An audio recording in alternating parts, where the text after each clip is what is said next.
I'm not real sure if this is ever going to start. What is taking so long today? Well, I didn't want you guys to think I wasn't here. I am. Happy Monday. Hopefully, court will start soon.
Still nothing? I keep going back and forth in my office. Still nothing.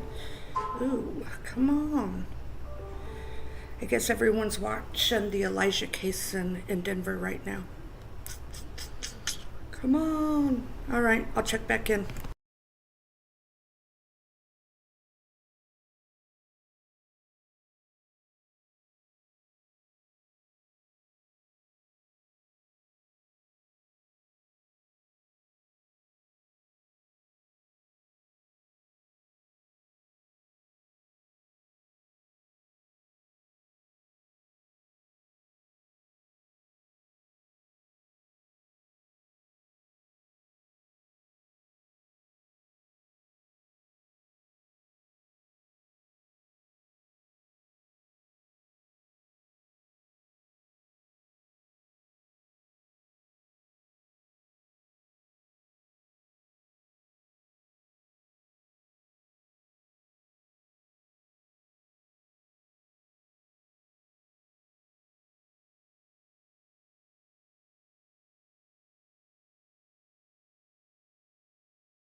video is hearsay. We're going to have issues with the confrontation clause in reference to the video, and that's the social media post, the social media video.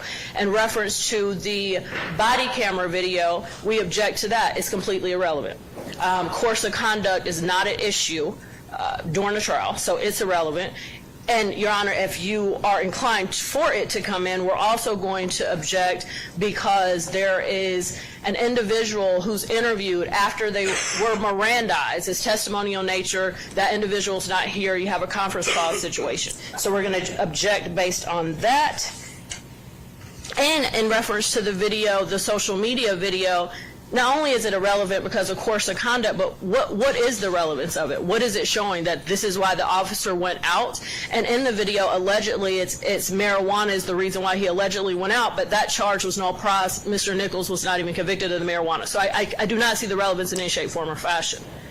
So, Your Honor, not to delay, because I'm sure we're past 5 minutes, those videos are not coming until after lunch, so that's probably something we can deal with after lunch. And as relates to the drugs, Your Honor, those were the drugs that were found on scene, and so we believe that the officers can testify that these were the drugs that they collected on scene. Now, whether or not how it was tested, that's a different issue for a different day. Now, if the concern is how it's labeled on the exhibit list, that's not anything. That's not, I think, of any concern at this juncture. But the drugs themselves, if laid the proper foundation, which I believe the foundation will be, this is the drugs recovered from the vehicle on the day of, then that could come in. And it's up to the jury to determine whether or not we prove it is what it says it is. So that's as it relates to the drugs. As it relates to the video, Your Honor, that is something we can take up at a later time, not to delay any further, because that particular video will not be coming up until after lunch. Well, Your Honor?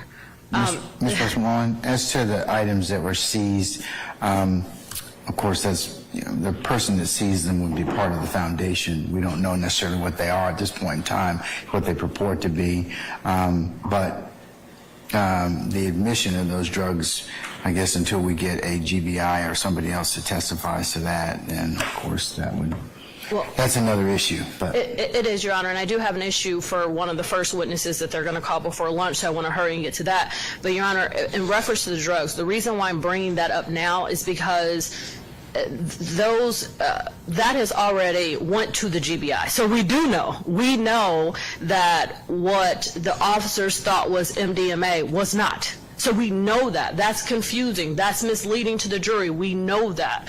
We also know that the pills were not tested. We know that. So we know that this officer and no one else in court today could or should be telling the jury that it's ecstasy pill. We already know that. We know that they shouldn't be able to say that because it wasn't tested. So what I'm asking, Your Honor, is for you to restrict this officer from testifying, I seized ecstasy.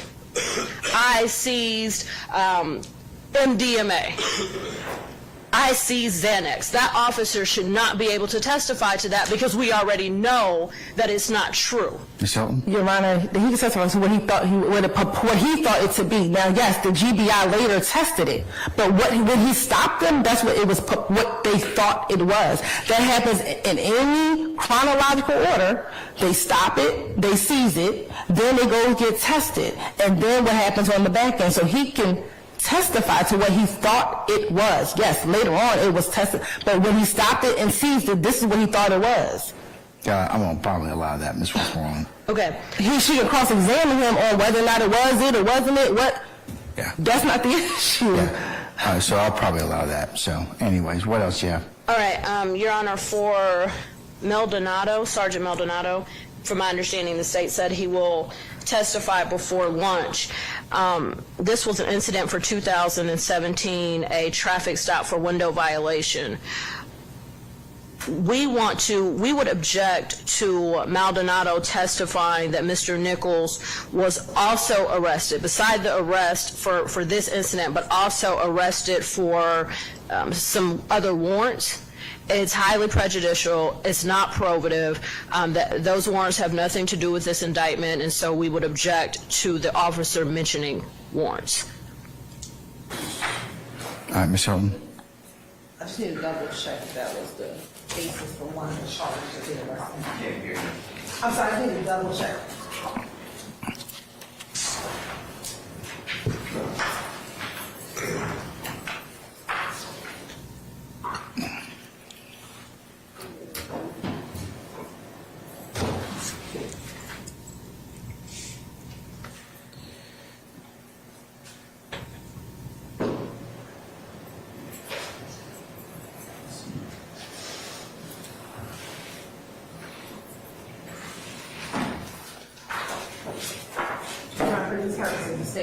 The state won't object, and we just have a moment's instruction. I'm sorry, I wasn't able to hear you, Ms. Hilton.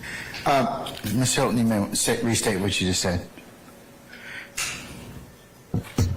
Yes, Your Honor. I said for the purposes of this, for this particular, for Maldonado,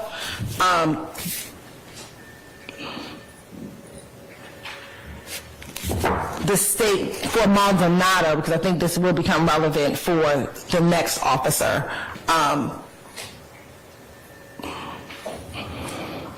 For the next officer for 2017, I'm not aware of. You gave me a list. Oh, excuse- I'm thinking through something really quickly. Okay. Hold on one second.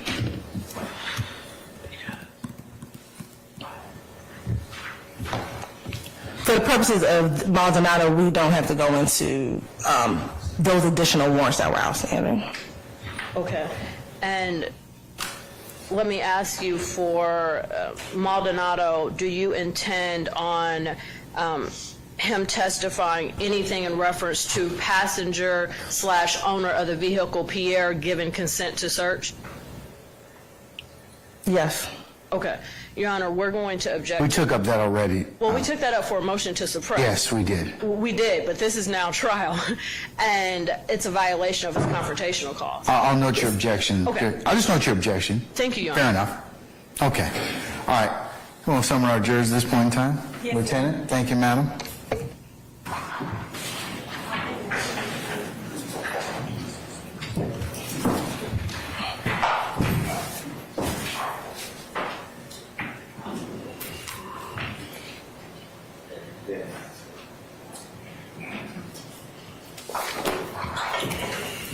All rise for the jury, please. He's right here. Okay.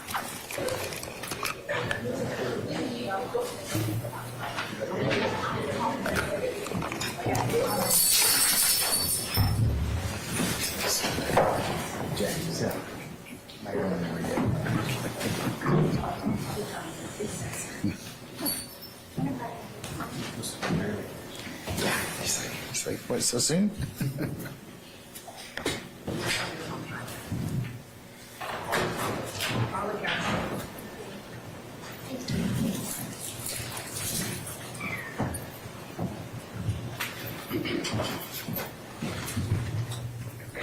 Your Honor, I'll jurors are present and counted. All right, thank you, Lieutenant Walker.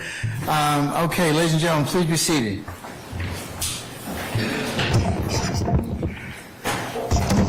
Members of the jury, good morning. Good morning. All right, y'all sound good, sound good. Sound like you're sufficiently sugared and caffeinated. So without further delay, we're going to go ahead and continue with the presentation of the case. Ms. Hilton, call your next witness, madam. Thank you, Your Honor. The state calls Investigator Antonio Skeet to the stand. All right, summon Investigator Skeet, please.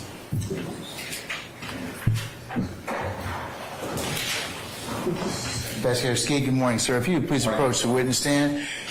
Once you get there, turn and face Sergeant Brown to be sworn as a witness before you sit down, okay? Please, right here.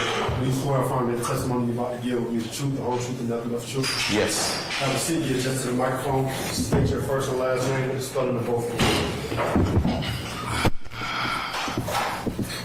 them. Name is Antonio Skeet, and that's spelled Antonio. Last name is Skeete. Good morning, Investigator. How are you? I am well. You can sit, turn, and talk to our jurors. Where are you employed? City of Atlanta Police Department. Your Honor, I'm going to object to the prosecutor instructing the witness on how to testify. Overruled. How long have you been with the City of Atlanta Police Department? 19 years and 5 months. And in those 5 months, where are you currently assigned to the police department? I'm assigned to Criminal Investigation Department, Special Enforcement Section Fugitive Unit. And how long have you been with that unit? I will say about roughly three years. Can you tell the jury briefly about your time at the Atlanta Police Department, starting about where you worked since the police academy? Okay, after graduating the police academy, I was assigned to Zone 2 Evening Watch patrols. So basically I stayed there until about, I would say, 6 years on patrol. Then I was assigned to a unit called the Field Investigation Team. Basically what we used to do is work in hot spots in the Zone 2 area. After that, I was sent to the gang unit, and I spent about a year there. Came back, and I was then assigned to Zone 2 CID as an investigator. And when you say CID, what do you mean? Criminal investigations. Okay. And how long were you with Zone 2's Criminal Investigation Commission? I'll say maybe about 8 years if I got my math right, but When did you start with Zone 2 CID? as far as years, I don't remember what year it was. I mean, my career was so much going on. So as far as the years, I would say back in, is it 2011? That's when you started with the Zone 2 CID. Yes. Okay. And you said you were with Zone 2 CID for about 8 years. Objection, asked and answered, and leaving. I sustain as to form. How long were you with Zone 2 CID? Until I came over here to fugitive unit, which should be about up to 3 years ago.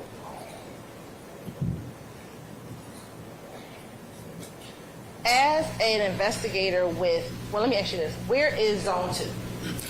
Well, Zone 2 is located in the northeastern part of the city of Atlanta. That would be the Buckhead area. You will have like Buckhead, Cheshire Bridge, 75 all the way up to Chattahoochee Bridge, the bridge between Cobb County and Chattahoochee, and back over to Bolton and Howard Mill, and down to where the water treatment plant is at, which is on Northside Drive. And as an investigator with Zone 2 CID, or an investigator with the Atlanta Police Department, tell the jurors about some of your duties and responsibilities. Well, as far as a Zone 2 investigator? Yes. Well, my duties were general crimes, like basically anything that came in, and there were more investigators, so they would get assigned to each and every investigator. All depends on what it is.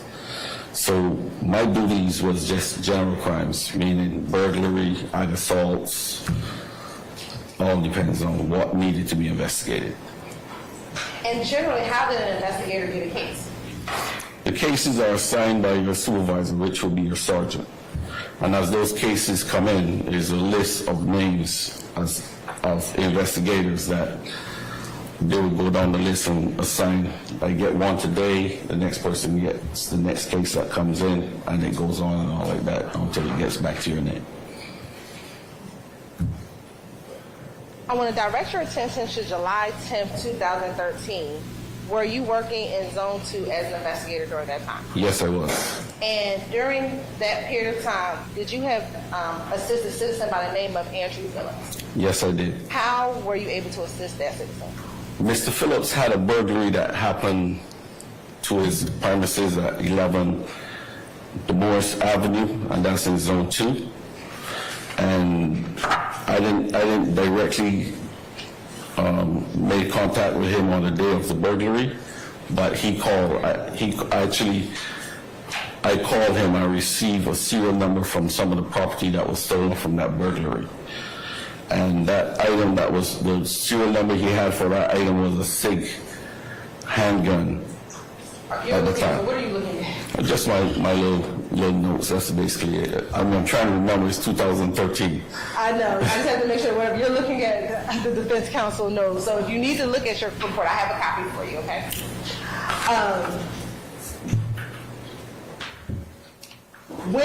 Do you recall when he initially reported the burglary? think it was 2 days prior to that, if I'm correct. And you began to say that it was a 6-hour, is that a handgun? Yes, ma'am. And was he able to provide you the serial number? Yes, he did. What was the serial number? Can I look at the number? Do you need to refresh your memory?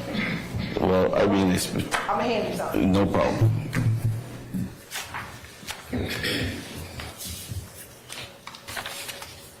And let me ask you this, did you write a report that had his serial number on there? Yes. And will looking at a copy of that report help refresh your memory as to what the serial number was? Yes. All right. Anybody here?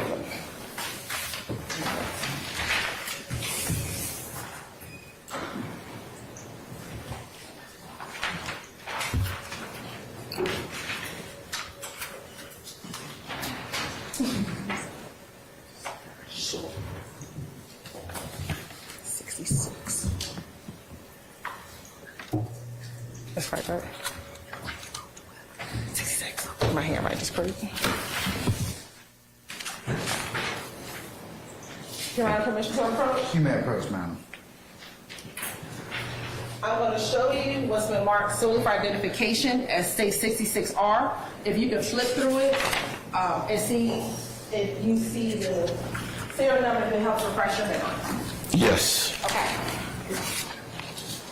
And if you can look at it, have your memory refreshed, and then speak to the jury. Okay, on the 10th of July, I received a serial number from the victim, Mr. Phillips, a SIG P226 handgun, with the serial number of Uncle 748574. And once you receive that number, did you put that in the police report? Yes, And you put that on your system? yes.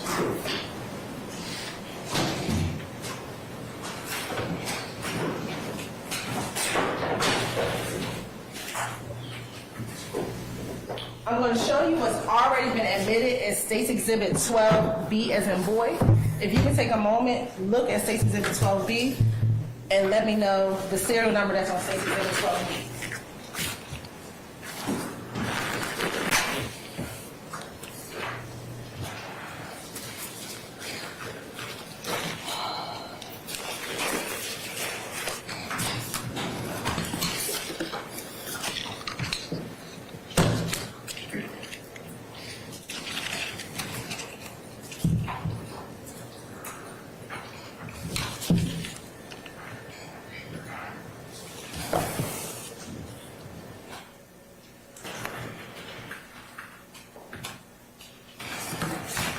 Have you had an opportunity to look at State's Exhibit 12B and the serial number?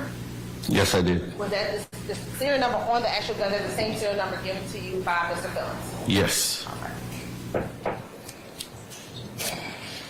After getting the serial number from Mr. Phillips,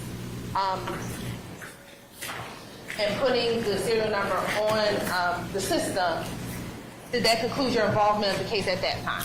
No, it didn't. Actually, Mr. Phillips had other items that were missing, but like the shotgun, stuff like that, that he could not locate the serial numbers on. So the case went inactive. And then did there come a point in time when you learned of Mr. Phillips' gun being recovered? Yes. And to your knowledge, do you recall when that date where the gun was recovered? I think it was September the 9th. It was about September the 9th Of that same year? of the same year. Okay. I have no further questions. Cross.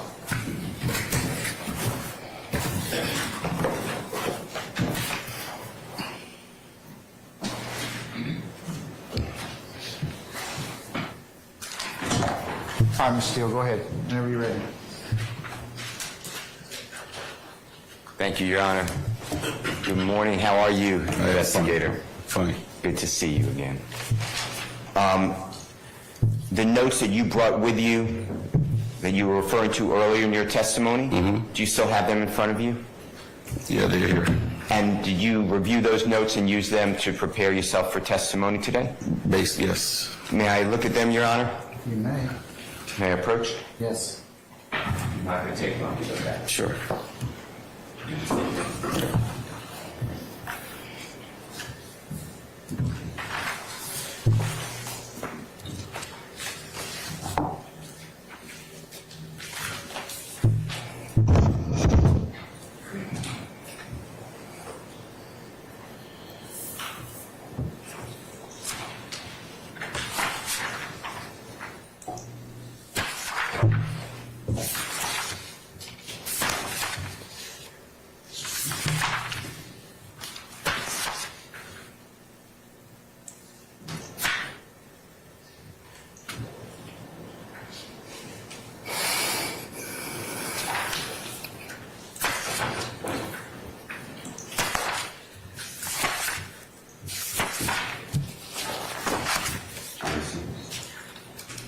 Okay, and thank you very much. From your information, the burglary happens approximately July 10th, 2013. Does that sound approximately correct? Yes, in that ballpark, correct. Okay, and you don't go out to the house of the Phillips, is that No. fair to say? No. But you receive a call from Miss Phillips or Mr. Phillips? Mr. Phillips. Okay, and you get information to try to learn about what you can do to put the gun or the other property on the system, the computer system. It's fair to say? So, as far as this cases, most people call, the officer advises them that if they don't have the serial number at that point in time, they can call the investigator that is handling the case to update with the serial numbers. And that's what you did? Yes. And when you received the information on State's Exhibit 12B, which you just looked at and compared to what was given to you, you put that information on a computer system, fair to say? Yes. And approximately 2 months later, we're talking about September 9th, 2013 from July 10th, 2013, so about 2 months later, there's a match. Yes. On the serial number that is now the gun in 12B. Fair to say? Yes. Okay. And you had no involvement in that traffic stop either. Is that fair to say? Yes, I had no involvement in the traffic stop. And the traffic stop, again, I'm talking about the September 9th, 2013 traffic stop. Mm-hmm. True? Well, as far as the traffic stop, the only thing I got from that was information. Right. But you were not involved in that traffic stop? No. Okay. And you did nothing further in this matter? As far as the gun being recovered, what I did after that was basically call to find out if the prints that the officer said he took from the location, if they came back to get a match. Okay. But they didn't have any prints. Okay. And that's it? And that's it. That's why you're here? That's why I'm here. Okay. Thank you. Your Honor, thank you. Nothing else. Any further examination, counsels? All right, any reason, permanent or temporary excusal, Ms. Hilton? That's just going to be permanent. Permanently excused. All right.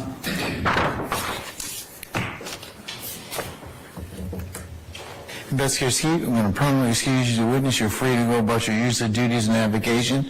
Just don't discuss your testimony with anybody except the attorneys in this case, okay? Thank you, Your Honor. Thank you, sir.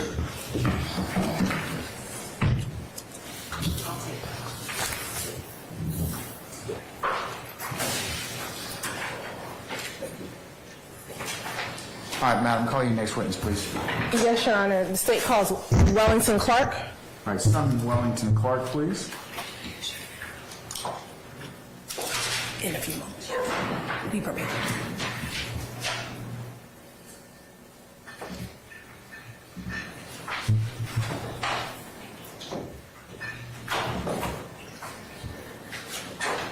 All right, Mr. Clark, good morning, sir. Good morning. Sir, if you would please approach the witness stand.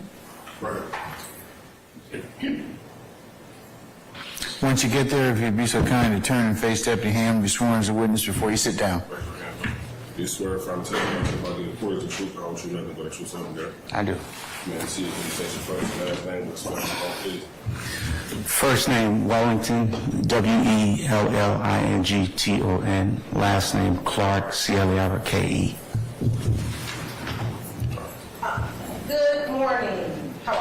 I'm good, and yourself? I'm doing well. Where are you employed? The City of Atlanta Police Department. And how long have you been in the City of Atlanta Police Department? I guess about 20 years now. 20 years. And what is your current assignment? Currently, I work with the License and Permit Unit. Prior to working for licensing division, where were you? Oh, you want a rundown? Or? Yeah, just give me a quick rundown, All right, if you can remember it all. I went from crime scene to crime prevention. I went over to our VIC unit before I moved over to License and Permit. Now, are you a post-certified officer? Yeah. Are you a civilian employee with Yes. APD? Yeah. Tell the jurors, what do you do when you were a crime scene tech? When was that period of time? Probably, I guess, somewhere from 2005, I think, all the way up to 2013 or somewhere, all around that, a little past that. Tell the jury, what do you do as a crime scene tech? What were your job duties and responsibilities? As a crime scene tech, your primary duty is to process crime scene, collect the evidence, package it, process it, or forward it to GBI. When you were a crime scene tech, did you go out to every crime that was committed in the city of Atlanta or only some? Only some. How was a crime scene tech generally called out to a scene? Usually, well, we worked off what we call detective radio, and most of the specialized units work off detective radio, so whenever something would happen in the zone officer will come on to detective radio and then raise crime scene. And we're going to talk about generally, when you go to a crime scene, tell the jury a little bit about what happens once you actually arrive on a crime scene. Well, usually when you arrive at the crime scene, you start to pretty much visualize what are you looking at, what do you have to do, how are you going to process the scene. And when you say process, what do you mean?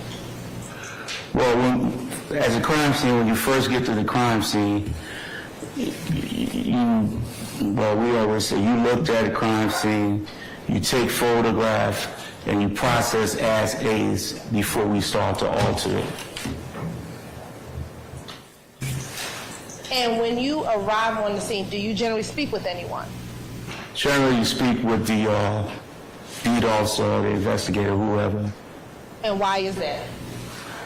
You just want to kind of get a brief idea of, why they call you, what is happening, who has already been in the crime scene. Do you get any direction from either the responding officer or the investigator as to what they're asking of your services? Yes.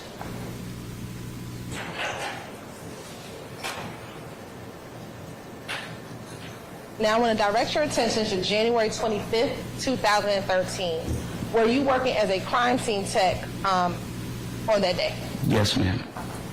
And I want to direct your attention to an incident at 2612 Old Hateville Road. Did you have the occasion to respond to that location? Yes. And why, do you recall, I know there's been some time, why you were asked to respond to that location? From my report I read, I think it was involving when I was officer. It was involving one of your officers? Yes. Okay. And what were you asked to do? Well, I want to believe when I got to the scene, as usual, usually we process it, whatever evidence was there, whatever subject was at the location, photograph them. Now, you said when the subject at the scene, when you get on scene, do you know specifically what subjects there are, like their names or date of birth, or are you just told to photograph the subject? Or just the subject, whoever may be, whoever the officer encountered at that moment or whatever that happened, we just consider them subject. Outside of taking pictures of any individuals, did you take any pictures of anything else, do you recall? Yes, I did. Okay. What do you recall taking pictures of? It was a black firearm that was in, I believe, a yellow bucket. And anything else? Not right off memory. Okay.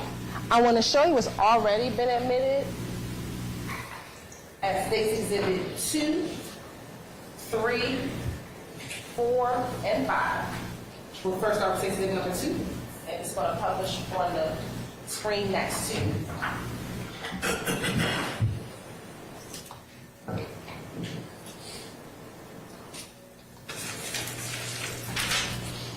Looking at State's Exhibit number 2, do you recognize State's Exhibit number 2? Yes. And how do you recognize State's Exhibit number 2? That's the photograph that I took at the crime scene. Okay. And now we're going to go next to State's Exhibit number 3. What is that? That's what we call a close-up of the firearm. What's the purpose of taking that close-up picture? Well, we want to get any make, model, or any alteration, anything of that nature. I want to show you what's already been admitted. Oh, excuse me. Did you collect that gun? Yes, ma'am.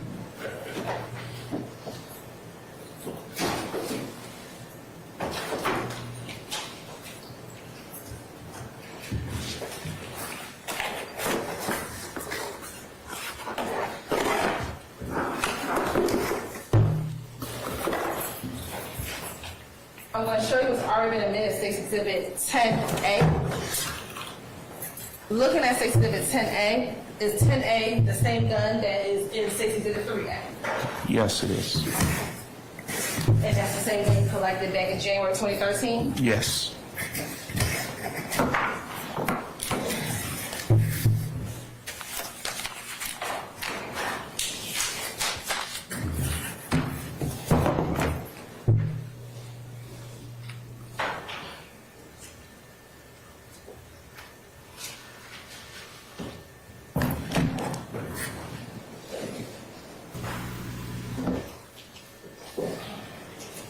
Now looking at State's Exhibit number 4.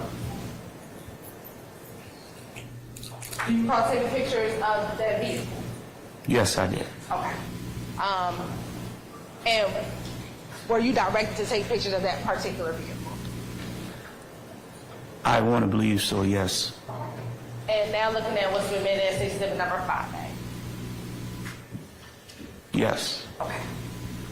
Now I'm going to show you what I've already shown the defense counsel previously, but we'll show it again.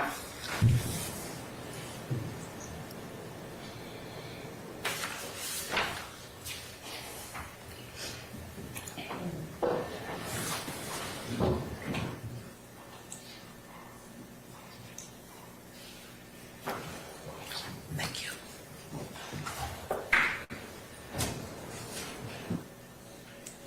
I'm going to show you what's been marked as State's Exhibit 6A as an alpha, 7A, 8A, and 9A. Take a moment and look at those pictures.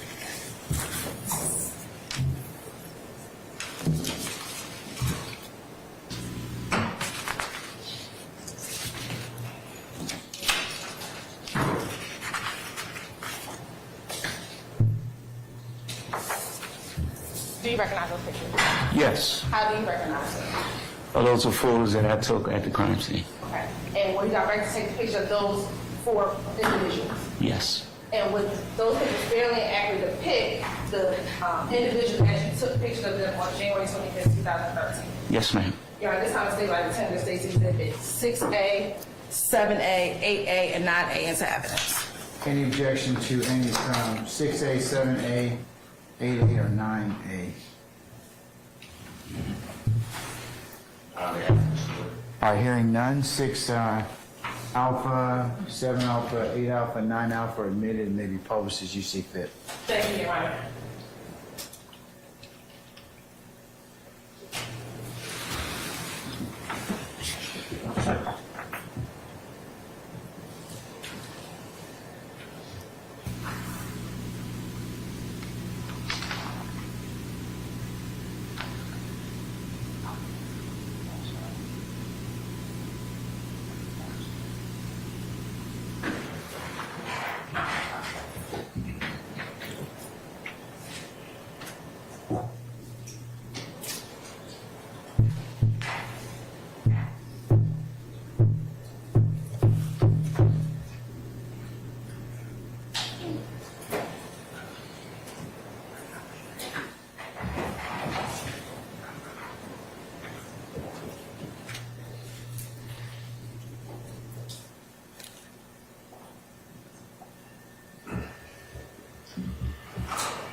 Now, first thing on 626A, do you recall, were you ever given the names of the individuals when you were taking pictures, or were you just told to take the pictures?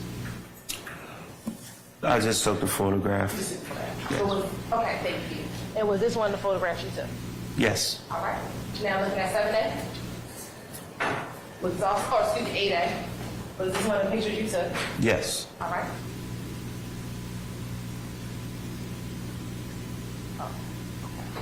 There might be a scrivener's error, so let's look at 8A Yes. and then 9A. Yes, ma'am. Okay.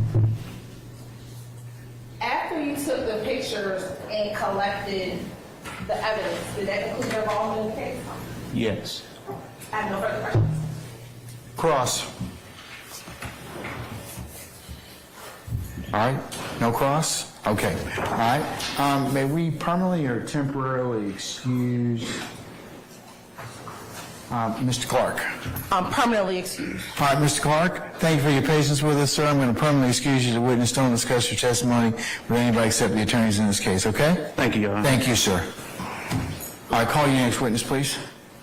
Yes, Your Honor, the state calls Deputy Kandakai, Kandakai.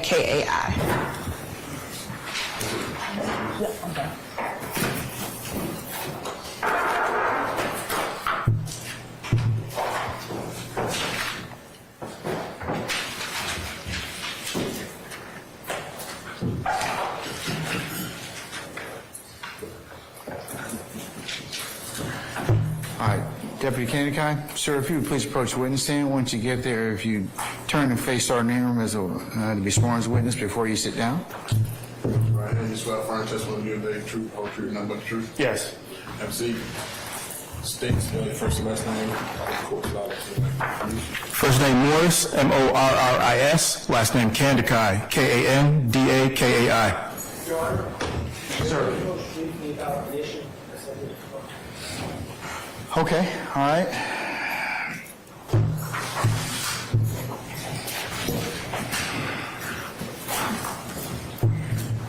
All right.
For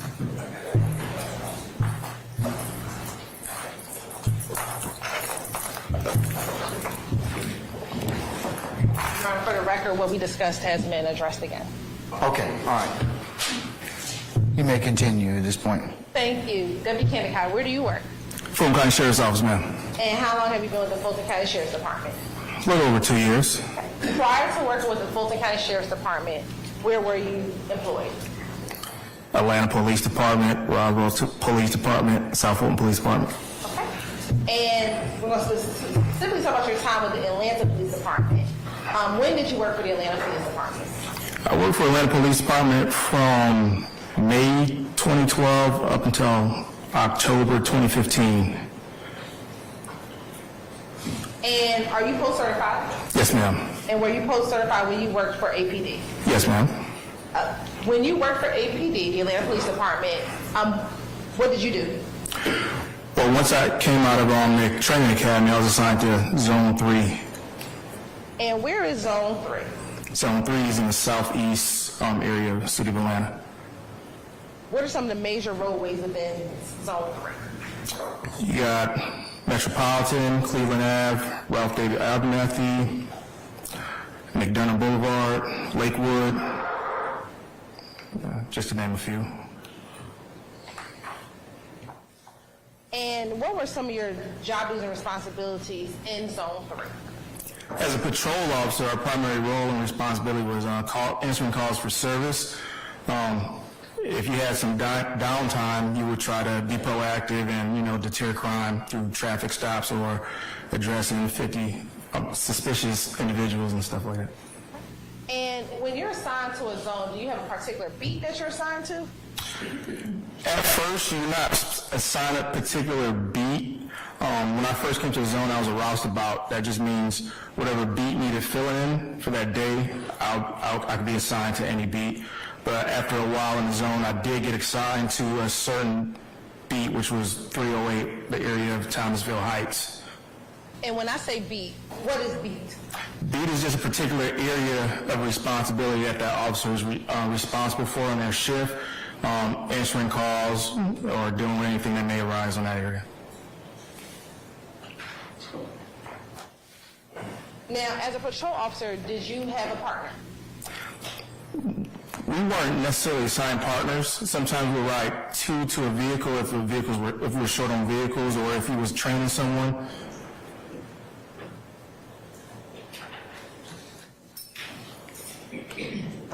Now, if you had to make a stop or arrest anyone, were the officers, as an officer, are you responsible for making a report? Yeah. Yes, ma'am. If there are two of you or multiple individuals involved in a stop, how do you determine who's going to write the police report? How do you determine who's going to write the police report? I mean, just usually one of us just take it. Someone usually writes a report, the other person's writing out tickets, or one person's swearing out the warrants. We share the responsibility. And if you're on the scene and you're not the person writing the report, do you give your input as to what else may have happened on the scene to include in the report? Yes. I want to direct your attention to July 15th, 2015. Were you a patrol officer within Zone 3 of the Atlanta Police Department? I was actually a crime suppression officer at that time. Okay. Tell me what's the distinction? Well, crime suppression unit, we're not assigned, our responsibility isn't necessarily answering 911 calls. We mainly focus on addressing street level crime, deterrent through traffic stops, undercover work, and things of that nature. While serving in that capacity in July 15, 2015, did you have the occasion to encounter a Honda Civic? Yes, ma'am. Okay. If you can recall, approximately what time of the day was it? I would say it's roughly in the evening, probably around 7 p.m.-ish. Okay. And where did you encounter this vehicle? The traffic stop was conducted at Springside Drive and Macon Drive. And in relation to any of the thoroughfares that we talked about earlier, specifically Cleveland Avenue, how far is that location from Cleveland Avenue? Well, that intersection of Macon and Springside, it's about a quarter mile south from the intersection of Macon and Cleveland. And is that location in Fulton County? Yes, ma'am. How did you first encounter that vehicle? Well, we encountered that vehicle because of the traffic violation. Okay. What was the traffic violation? It failed to stop at the stop sign at Springside Drive in Macon. And where were you? Were you in a patrol car? Yes, ma'am. Were you with anyone else? Yes, I was with Officer Desmond. Where was the patrol car in relation to, so that you could observe this traffic violation? We were behind the vehicle. And were you in a fully marked vehicle? Yes, ma'am. And when I say fully marked, what does fully marked mean? I mean, it's visibly displays the agency. It has light bars. It has working sirens. If you can recall, who was driving that day? The marked patrol vehicle, Officer Desmond was driving. What happened once you saw the traffic infraction? We stopped the vehicle for the infraction. Okay. And what happened next? Once we got the vehicle stopped, myself and Officer Desmond, we exited our patrol vehicle to address the traffic infraction with the driver. Okay. And did you make it to the vehicle? Yes, ma'am. What happened upon you making it to the vehicle? Well, upon making it to the vehicle, I noticed a strong odor of marijuana while walking to the vehicle. And how did you notice the smell of marijuana? I smelled the odor of marijuana. How did you notice it was the smell of marijuana? I was exposed to a controlled burn at Atlanta Police Academy.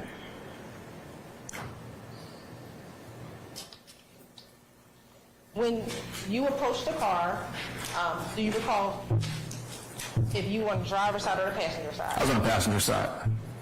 And where was Officer Ledesma? He approached the driver's side.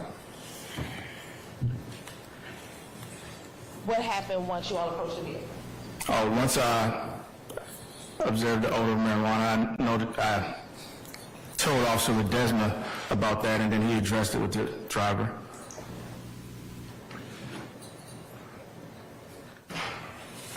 Who was the driver of the vehicle? The driver was Mr. Trontavious Stevens. Were there other individuals in the car? Yes, ma'am. Okay. Was there someone in the passenger seat? Yes, ma'am. Who was in the passenger seat?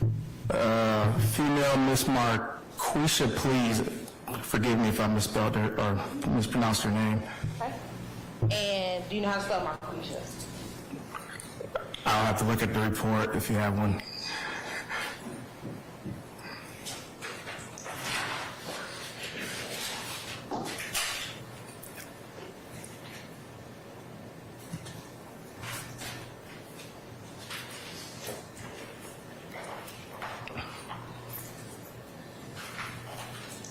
You have permission to approach? You may have. I'm going to show you what's going to mark for identification. Stacey Zimmer, number 67 first. Do you recognize this 67? Yes, ma'am. What is it? This is the Atlanta Police Report. And we're looking at a copy of that police report, help refreshing them as to the spelling of this police name. Yes, ma'am, if I could find it on here. I'm going to direct you to page 4. And the second paragraph, second line from the bottom. All right, located it. You can spell it for the record. That's going to be Marquisia, first name of Marquisia, last name is Please, Pleas. Thank you. Now, you said she was in the front passenger seat. Was there anyone else in the vehicle? Yes, ma'am. How many other people were in the vehicle? It was one other person besides the driver and passenger. And where was that person seated? That person was sitting directly behind the passenger. And what was that? Were you able to identify who that person was? Yes, ma'am. Who? That person was Mr. Shannon Stillwell Jackson.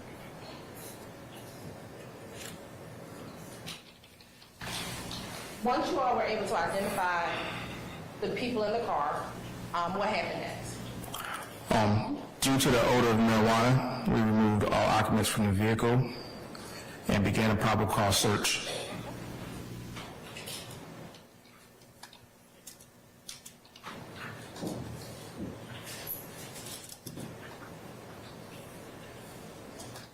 Did you find anything upon doing a probable cause search? Yes, ma'am, we recovered marijuana, a firearm, digital scale, and money. And we're going to first talk about the marijuana. Where was the marijuana located? Marijuana was located underneath the passenger seat. And what about the digital scale? It was underneath the passenger seat.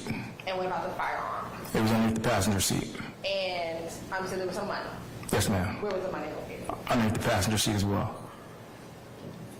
Was there anything else found in the vehicle? Can I refer to the report? Cool.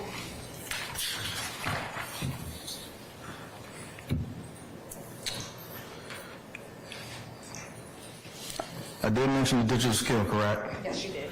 I believe that some of the contents was inside a tan bag as well. Were there any prescribed pills found in the vehicle? Yes, there were. Who were the pills?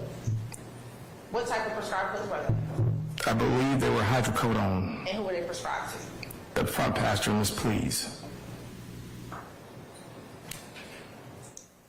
As it relates to the firearm, was there anything remarkable about the firearm? Yes, the serial number was scratched off and altered.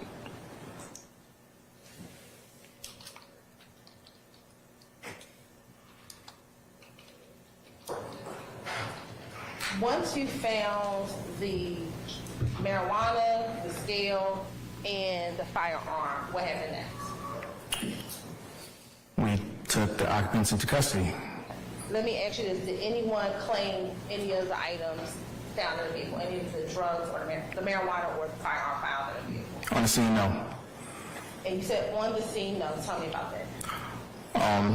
While on the scene, no one claimed ownership of the items. Okay.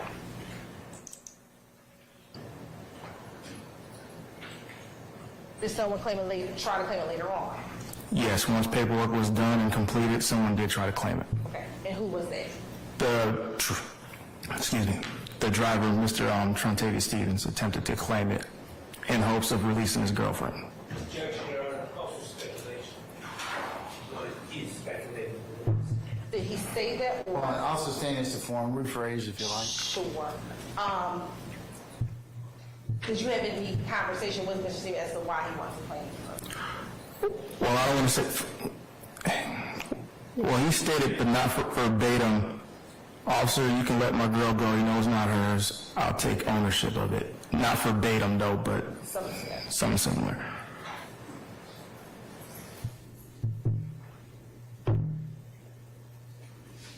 Now, so that you ended up arresting everyone initially. Yes, ma'am. Okay. When did you have that conversation with Mr. Stevens? That was after warrants were signed and paperwork was completed. Was that still on the scene or back or somewhere else? That was at the precinct at that point. As it related to Miss Please, what did you take out warrants for? She was charged with possession of a firearm, during the commission of a felony, possession of marijuana with intent to distribute. I believe that may have been all. As it relates to Mr. Stevens, what was he charged with? He was charged with a similar marijuana charge and the firearm charge, as well as possession of a firearm by a convicted felon and the traffic infraction as well, the stop sign. And he didn't have his license on his person as well. And as it relates to Mr. Jackson, what was Mr. Jackson charged with? He was charged with the possession of marijuana charge, the possession of a firearm, also with possession of a firearm by a convicted felon as well.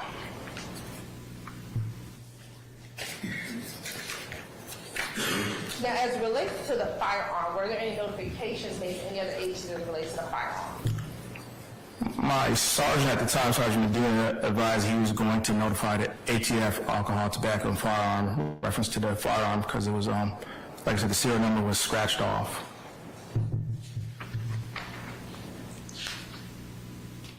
Did you collect those items? Yes, ma'am.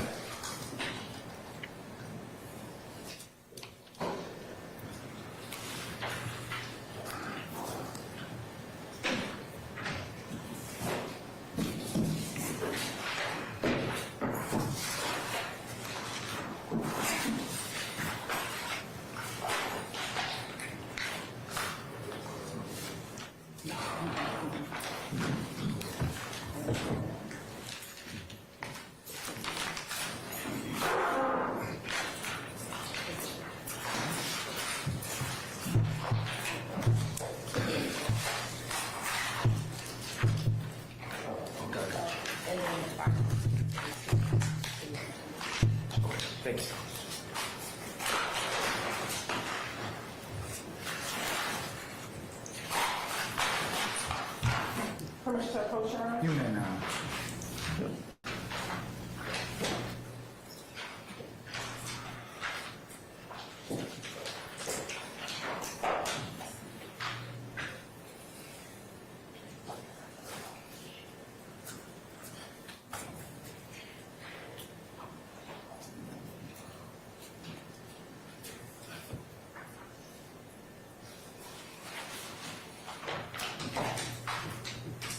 I'm going to show you what's been marked in State's Exhibit 56G, 57G, and 58G. Some of you recognize those items.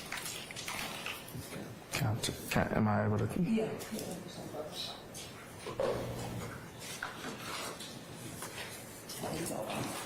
I can open them.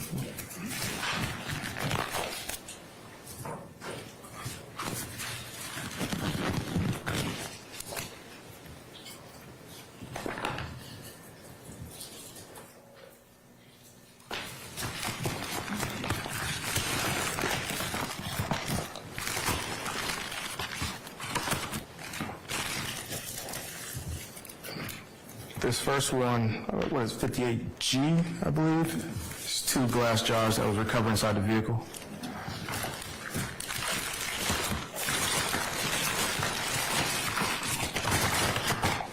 Do you recall where in the vehicle those 2 jars were? It should have been underneath the passenger seat. 56G is the marijuana recovered from within the vehicle.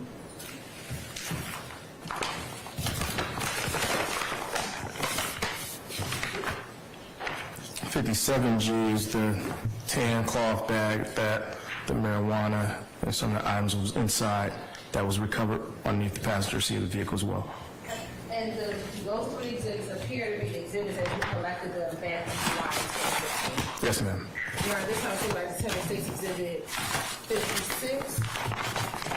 56G, 57G, and 58G into evidence. Any objection? No objection, Your Honor. All right, anybody else? All right, hearing no objection, states 56G, 57G, and 58G are admitted. And may be published as you see fit. Thank you, Your Honor. And first, in looking at 56G, is this an individual package you saw? Yes, ma'am.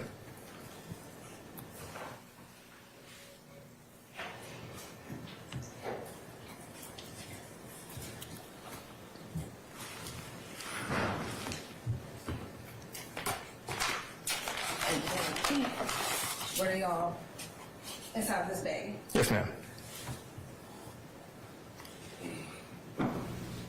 And the money that was found, about how much money was it?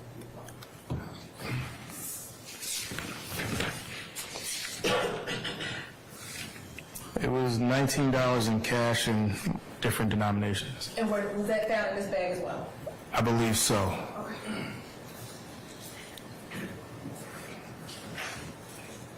And the firearm, did you collect the firearm as well? Yes, ma'am. Okay. And did you place that firearm in property? Yes, ma'am.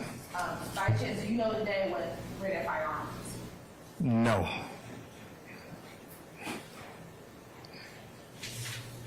After collecting this evidence and taking out the arrest warrant, did that conclude your involvement as relates to this case on that day? Yes, ma'am. All right.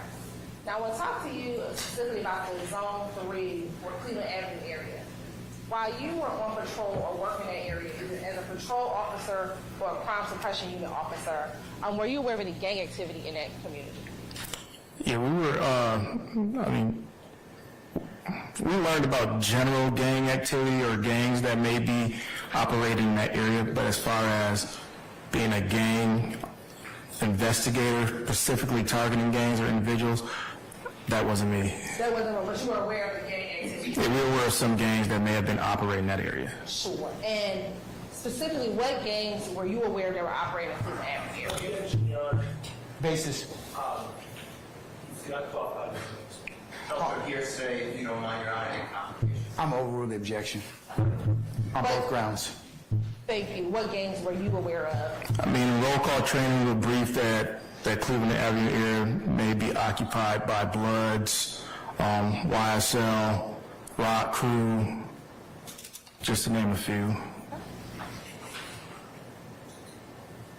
All right, court's indulgence. I have no further questions. Cross. All right, Ms. Sharp, go ahead whenever you're ready, sir. Thank you, Doc.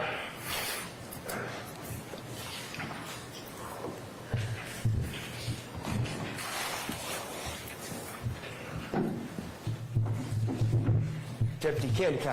Hey, how you doing? How you doing, sir? I'm great. How are you? I'm good. All right. As you know, I represent Shannon Stillwell. Okay? Yes, sir. All right. First of all, I just want to ask, during this encounter, during this police stop, was Shannon Stillwell cooperative? Was he a gentleman? I didn't have any issues with him. Thank you. Now, the marijuana, the items that were found in the car, I want to talk to you a little bit. Could I'm not going to say borrow. Could I have a glove? So there's an extra one up here if you want it.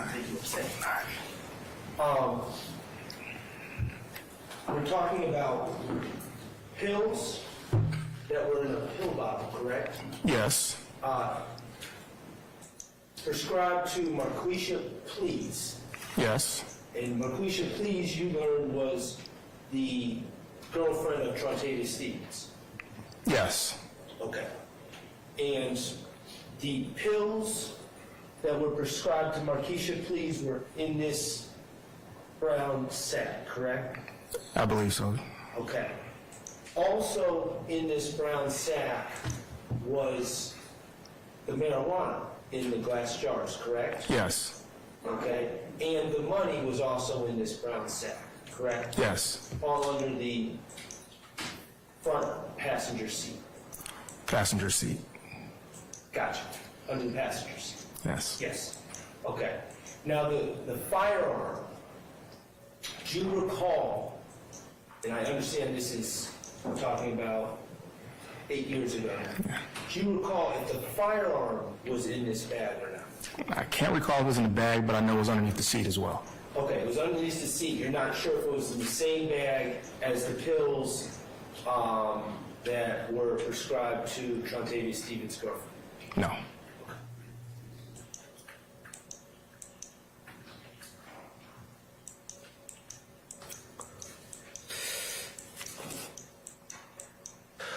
Was the firearm, were the glass jars or the firearm, were they ever processed for, to your knowledge, for fingerprints or DNA or anything like that?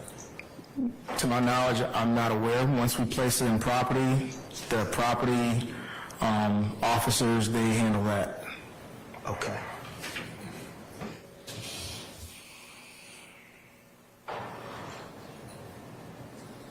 Okay, and just so we're clear, Trontavia Stevens, you made the decision. Were you in charge of what to charge and who to charge? I was a charging officer, yes. Along with Officer Ledesma? Is that Yes. fair to say you consulted with each other? Yes. Okay, and you made the decision to charge all three individuals in the car with the gun and the drugs? Yes. Okay, and to be clear, the car, the Civic, it was a Civic, correct?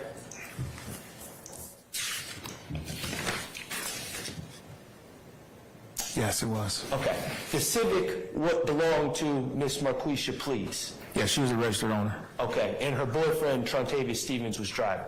Yes. And my client, Shannon Still, was in the back seat? Yes. Okay.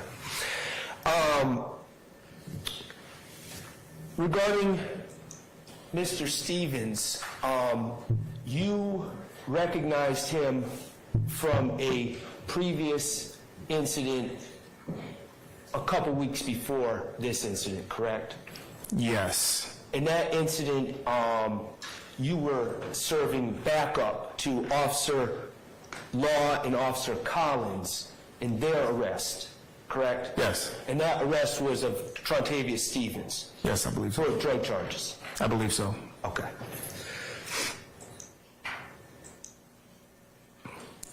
And Trontavia Stevens, in this case, after you made those charging decisions to charge all 3 individuals with both the gun and the drugs, he claimed the items, or he attempted to claim the items? Yes. Okay. In the search of the car, you took part in the search of the car? Yes. Okay, in the search of the car, did you note any gang-related paraphernalia or anything inside the car? No, I didn't document any gang paraphernalia. Okay, and in your charging decisions that you and Officer Desmond made, did you charge any of the individuals in the car with violation of the Gang Act, the Georgia Gang Act? No. Okay. I have no further questions. Thank you. Any further cross counsels? Anyone? Any redirect? Yes, Your Honor. Okay. First, do you see Mr. Shannon Stillwell in your courtroom today? Yes, ma'am. If you can identify him by article of clothing, can you identify him by article of clothing he's wearing? It's going to be the gentleman wearing the brown blazer with the black turtleneck in the far back left corner of the courtroom. Your Honor, please let the record reflect that Deputy Kennicott has identified Mr. Stillwell.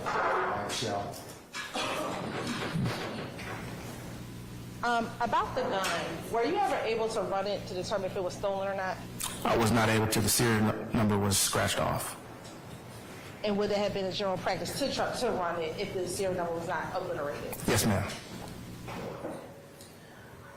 Where you found the drugs, said it was under the passenger seat. Yes. Was it close to the front passenger seat, the back passenger seat, the middle, or do you remember? It was just underneath the passenger seat. And where Mr. Stillwell was sitting, where was he sitting at inside of the car? Directly behind the passenger seat. In his position, could he have access to where you found the drugs? Yes.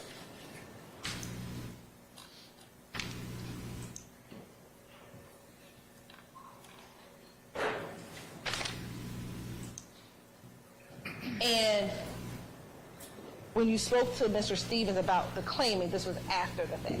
Yes.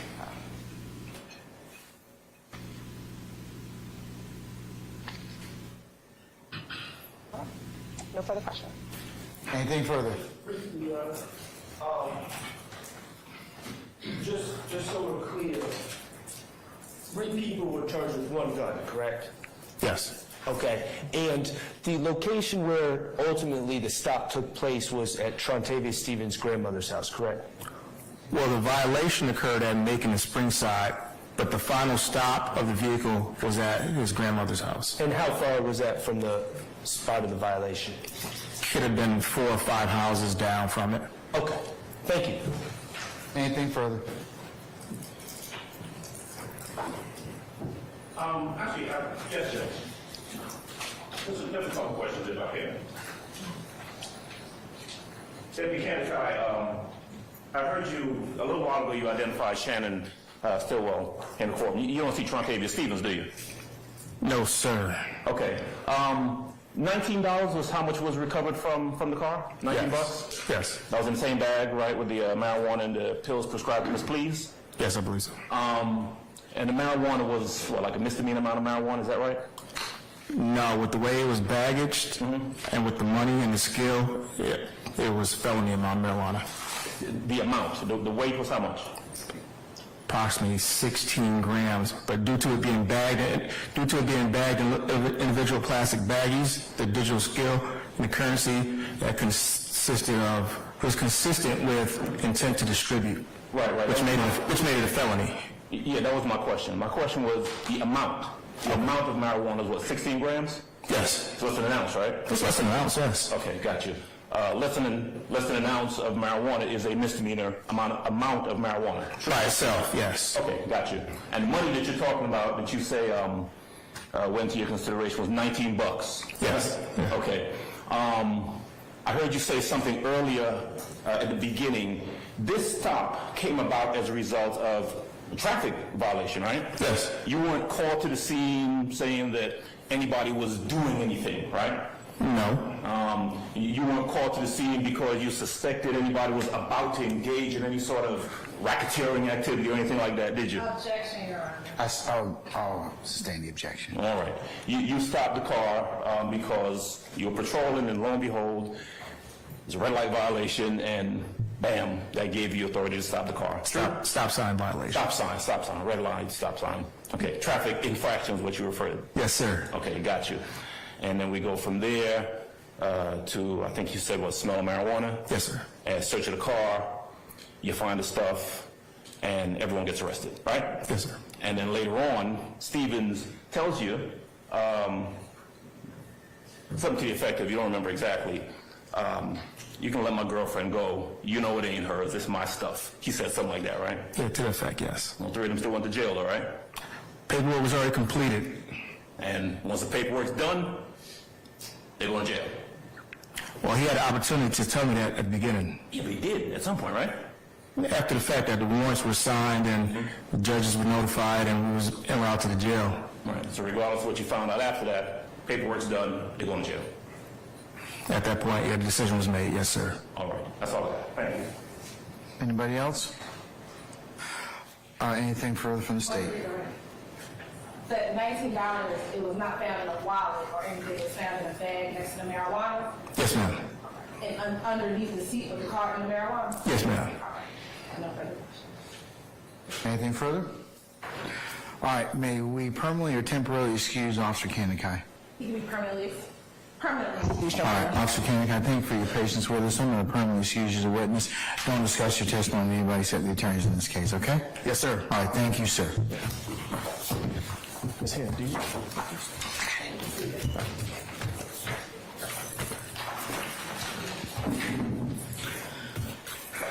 All right, ladies and gentlemen, it's almost the noontime hour. Well, how about some lunch? How about a stretch break and some lunch?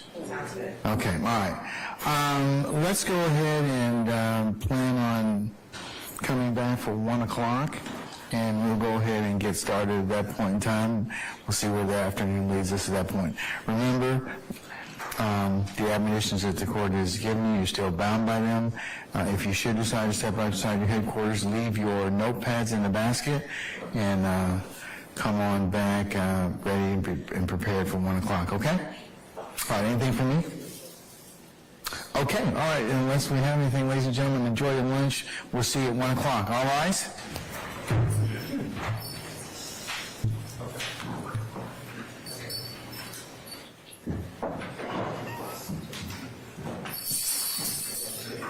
He's already at the door. It's like I'm waiting on you. Come on here. You got it once already.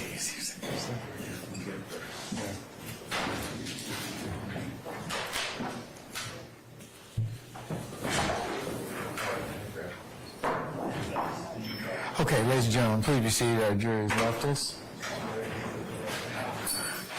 All right, counsels, we'll go ahead and be in recess until 1 o'clock, and I'll see you then, okay? All right, we're in recess.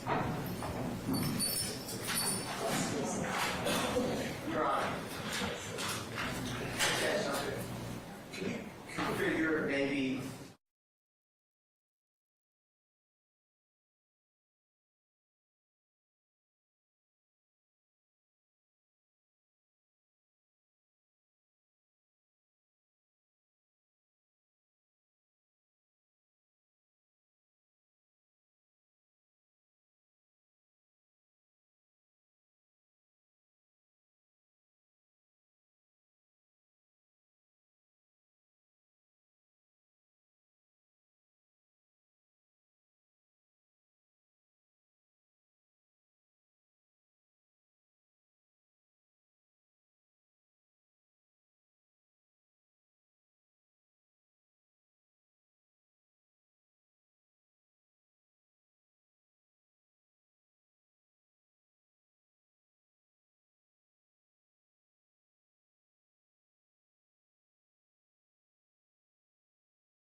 Yes, ma'am.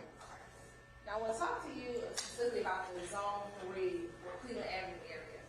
While you were on patrol or working that area, either as a patrol officer or a crime suppression unit officer, were you aware of any gang activity in that community? Yeah, we were, we learned about general gang activity or gangs that may be operating in that area, but as far as being a gang investigator, specifically targeting gangs or individuals, that wasn't me. That wasn't, but you were aware of the gang activity? Yeah, we were aware of some gangs that may have been operating in that area. Sure. And specifically, what gangs were you aware that were operating in Cleveland Avenue? Basis.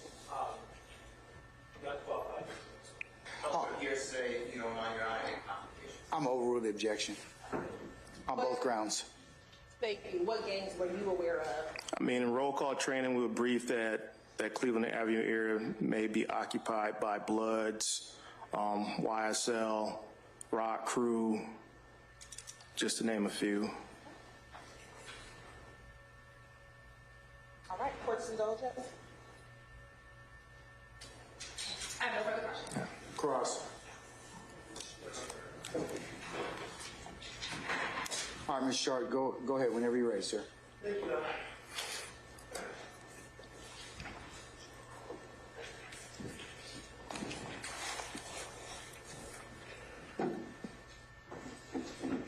Deputy Kandikar.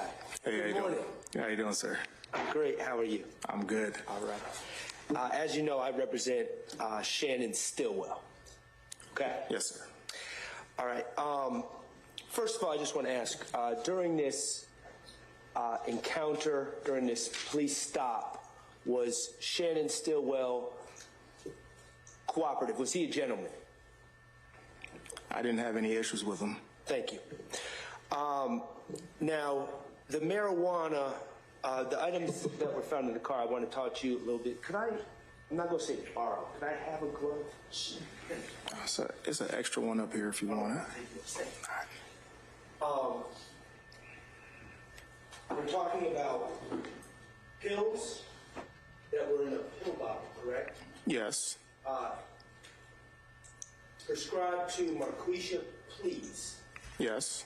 And Marquisha Please, you learned, was the girlfriend of Trontavia Stevens. Yes. Okay. And the pills that were prescribed to Marquisha Please were in this brown sack, correct? I believe so. Okay. Also in this brown sack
afternoon and welcome to Law and Crime. I'm Terry Austin and thanks for joining us. I'll be with you for the next 3 hours breaking down the racketeering case against famed rapper Young Thug. The artist, whose real name is Jeffrey Williams, is on trial for participation in a criminal street gang called Young Slime Life, or YSL. Thug was arrested in May 2022 along with 27 others, although many of them have since been severed from this case or they've taken pleas. Now, the prosecution theorizes that YSL is responsible for violent crimes such as murders and carjacking. However, the defense team claims that YSL is simply the name of Young Thug's record label. The Atlanta courtroom is on their lunch break, so we'll take this time to answer viewer questions. So please remember, submit them on social media and in the YouTube chat, and we will try to get to as many as we can. I am so lucky today to have in the studio with me the one and only Brian Buckmeyer, who former criminal defense attorney, and our legal analyst, Richard Schoenstein. You are a litigator. So we have many questions here. I'm going to start at the top. This question is from T. Marie from YouTube, and it's an excellent question. I'm going to start with you, Richard. Will those who already took a plea deal be testifying against Jeffrey and the others? I assume that's part of the plea deal. I mean, that's part of why you reach a deal if you're the prosecution, is to get them to give testimony at trial. So I would expect that to be the case, but it remains to be seen. Now, Brian, what happens, this is my question, if they get up on the stand and take the fifth? So they're allowed to take the fifth. There might be some back and forth as to whether or not their plea agreement covers that actual testimony. So for example, if they go up and ask the question, is YSL a record label or a gang, I would anticipate that they would say gang based on their plea agreement. But it doesn't mean that they have to violate their own constitutional rights and say, well, in fact, I didn't plead guilty to this, but I did shoot and kill this person. I did do that. So I think it really depends on their individual agreement, but I do expect them to be pleading the fifth to some statements. Oh, it's going to be interesting to see who actually gets up there on that stand. All right, this question is from Kenneth Williams from YouTube. Richard, this is going to you. How much is the state depending on witness testimony to prove YSL is a gang?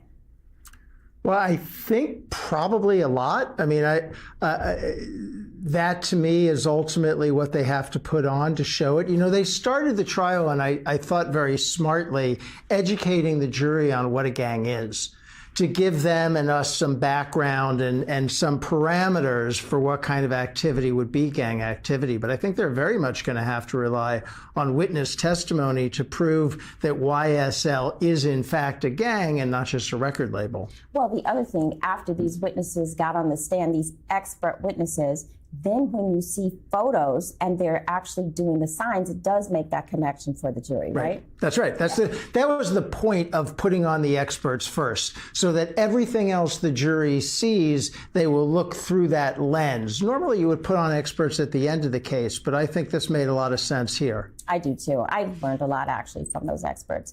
Okay, Brian, this one is for you. Real with Robo, and this is from YouTube. This case seems to be messy because a few charges they'll need to prove before testifying with Rico. How are they going to do all of that together? Yeah, so oftentimes we talk about a case about connecting the dots, but here you have to literally paint the dots and then connect them themselves. The dots being the actual crimes themselves. We've already seen some testimony, for example, of Young Thug being accused of having a stolen gun in his vehicle, right? That's the dot of possessing a stolen gun. We then heard from the person who said, well, my home appeared to be burglarized. I had a gun here, and they're connecting that gun to the burglarization.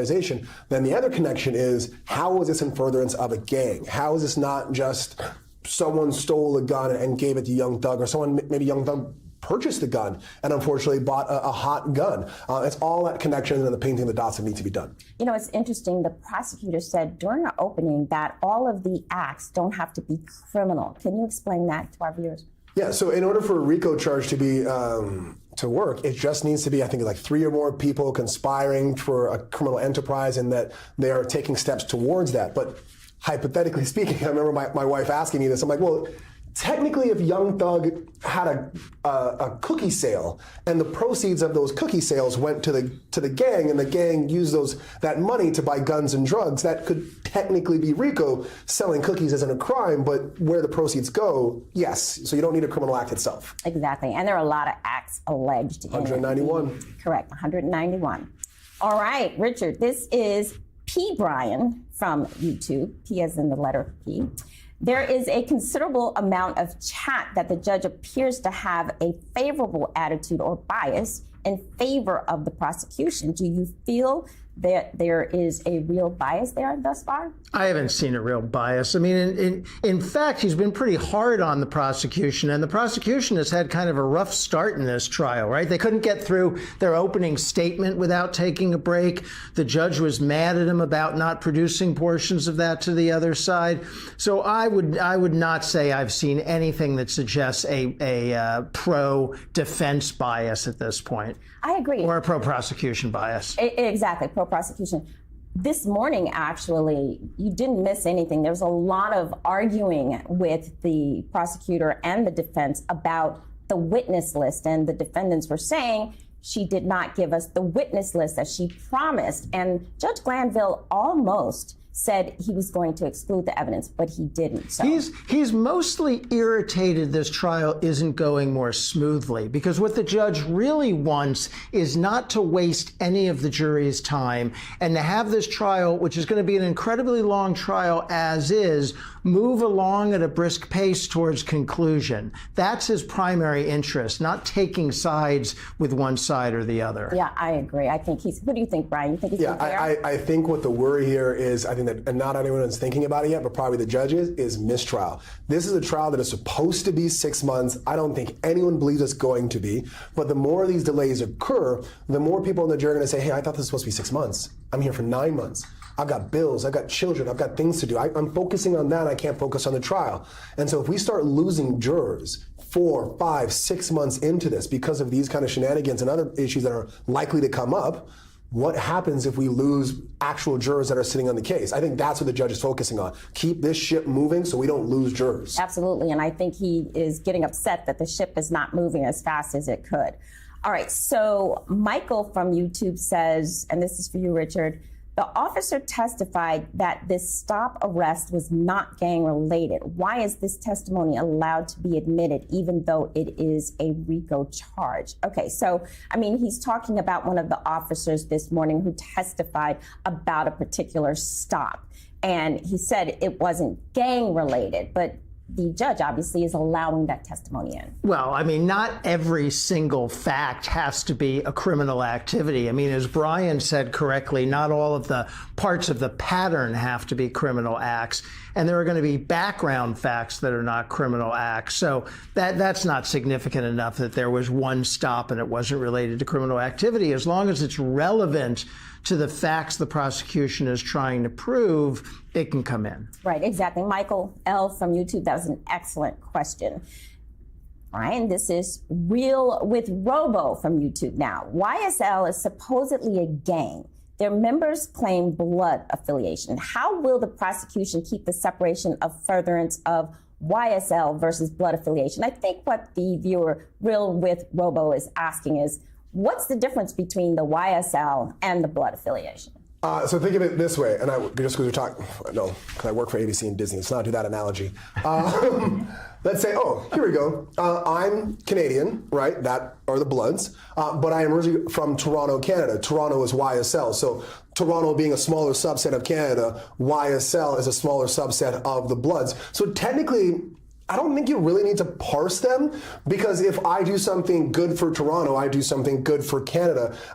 If the prosecution can show that you're providing funds for YSL, you could arguably be doing the same thing for the Bloods, and you could technically be doing vice versa. You could be helping the Bloods, which in fact help YSL. So you don't really need to parse through both of them. Right. We actually got an explanation from one of the experts about how the gang affiliation can start out at the top, and then you have subgroups within that. You have these local groups. So I think that's exactly what's going on. So Cavell from YouTube, if the judge agreed with the defense today about the information deadline on Friday, doesn't it look bad and assist an appeal if found guilty? I guess what Cavell is asking here is, the judge did look like he was agreeing with the defense, but then at the end of the day, he just allowed the prosecution to have these witnesses come in. Is that a ground for appeal? It probably not, because these issues about running the courtroom, deadlines on when evidence has to be shared or when demonstrative exhibits have to be given to one side, those are set at the discretion of the court. And that's not really grounds, that's not really fodder for an appeal, because it doesn't affect significantly the defendant's rights.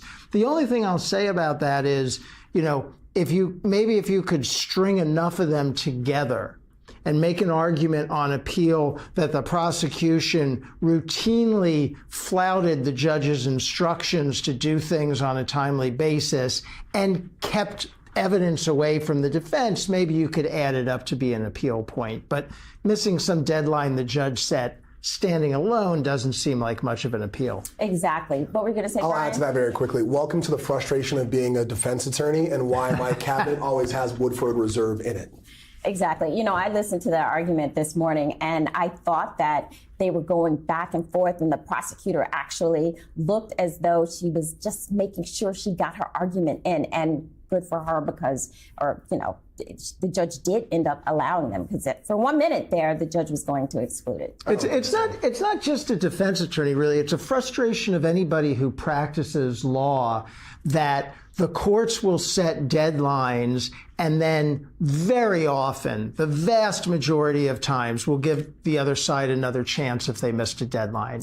And that's just the way, because courts don't want to exclude evidence. They don't want to prevent parties from making arguments. They want them to be able to put everything in front of the jury that they want to. And so they do bend over backwards to work with those deadlines. And It can be frustrating. Yeah, and they don't want to be appealed either. All right, we're going to take a quick break. Stay with us. We'll have more for you on the Young Thug trial, including a hit from our local reporter. Stay with us.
back to Law and Crime. If you're just joining us, I'm Terry Austin. We've been following day 5 of the Rico trial for rapper Jeffrey Williams, or Young Thug. The artist and 5 co-defendants are on trial for charges such as racketeering and participation in a criminal street gang. The Atlanta courtroom has gone on their lunch break, so this is actually a perfect time for us to check in with WSB TV's reporter on the ground, Michael Seiden. Thanks so much for joining us, Michael. We're so glad you're here with us. Hey, thanks so much for having me. Glad to join you. All right, one of the first things I want to ask you about is something that a lot of our viewers have been talking about.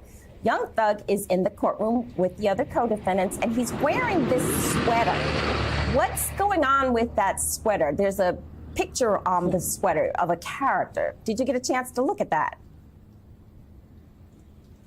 Yeah, you know, I'm not a Mr. Fashion over here, but I will tell you that the sweater he's wearing, it has a print of a wolf on it. Apparently, according to some of our viewers on social media, you can buy it at Neiman Marcus right now. It's on sale for $895.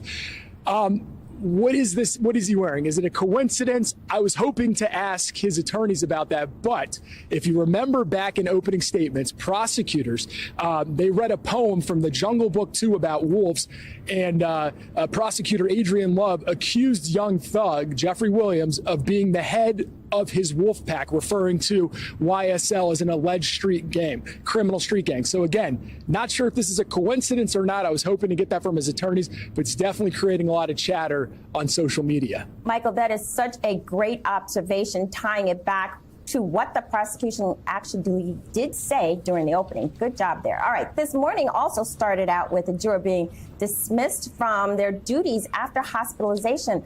What can you tell us about that situation?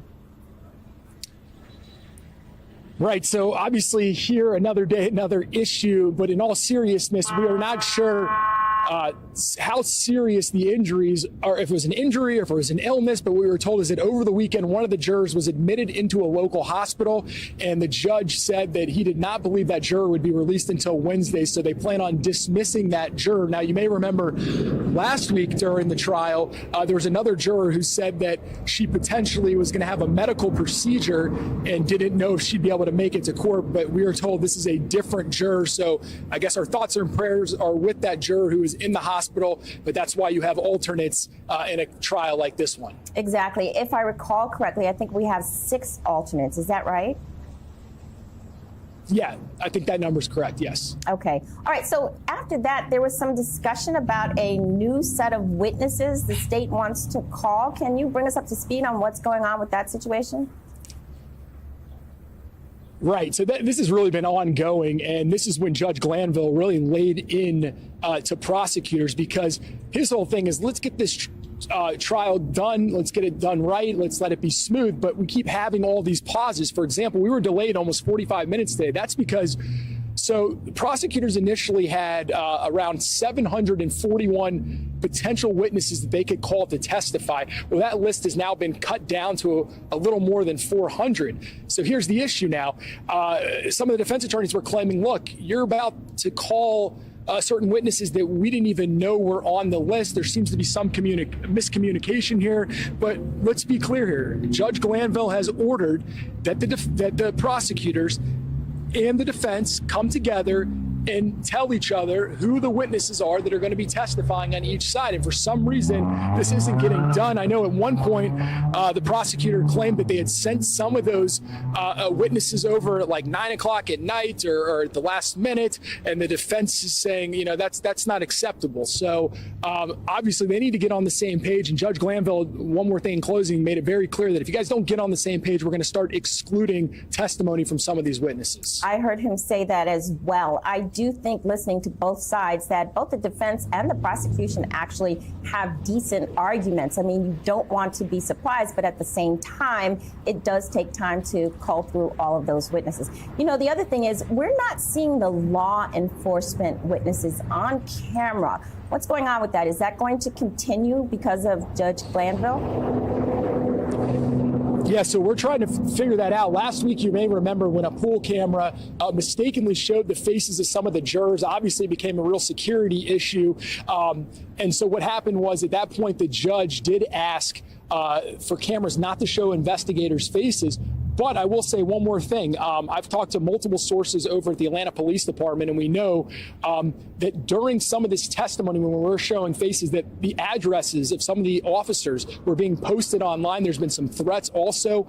I'm not sure if they're credible or not, but as you can imagine, the last thing they want to do is put these witnesses' lives in danger. So that could potentially be playing a role in them not letting us show the faces. But again, we're still working to find out the exact answer from the judge. All right. So the judge basically is asking everyone in the courtroom, the reporters, to just not show those witnesses. Hopefully we'll get the cameras back up with the other witnesses.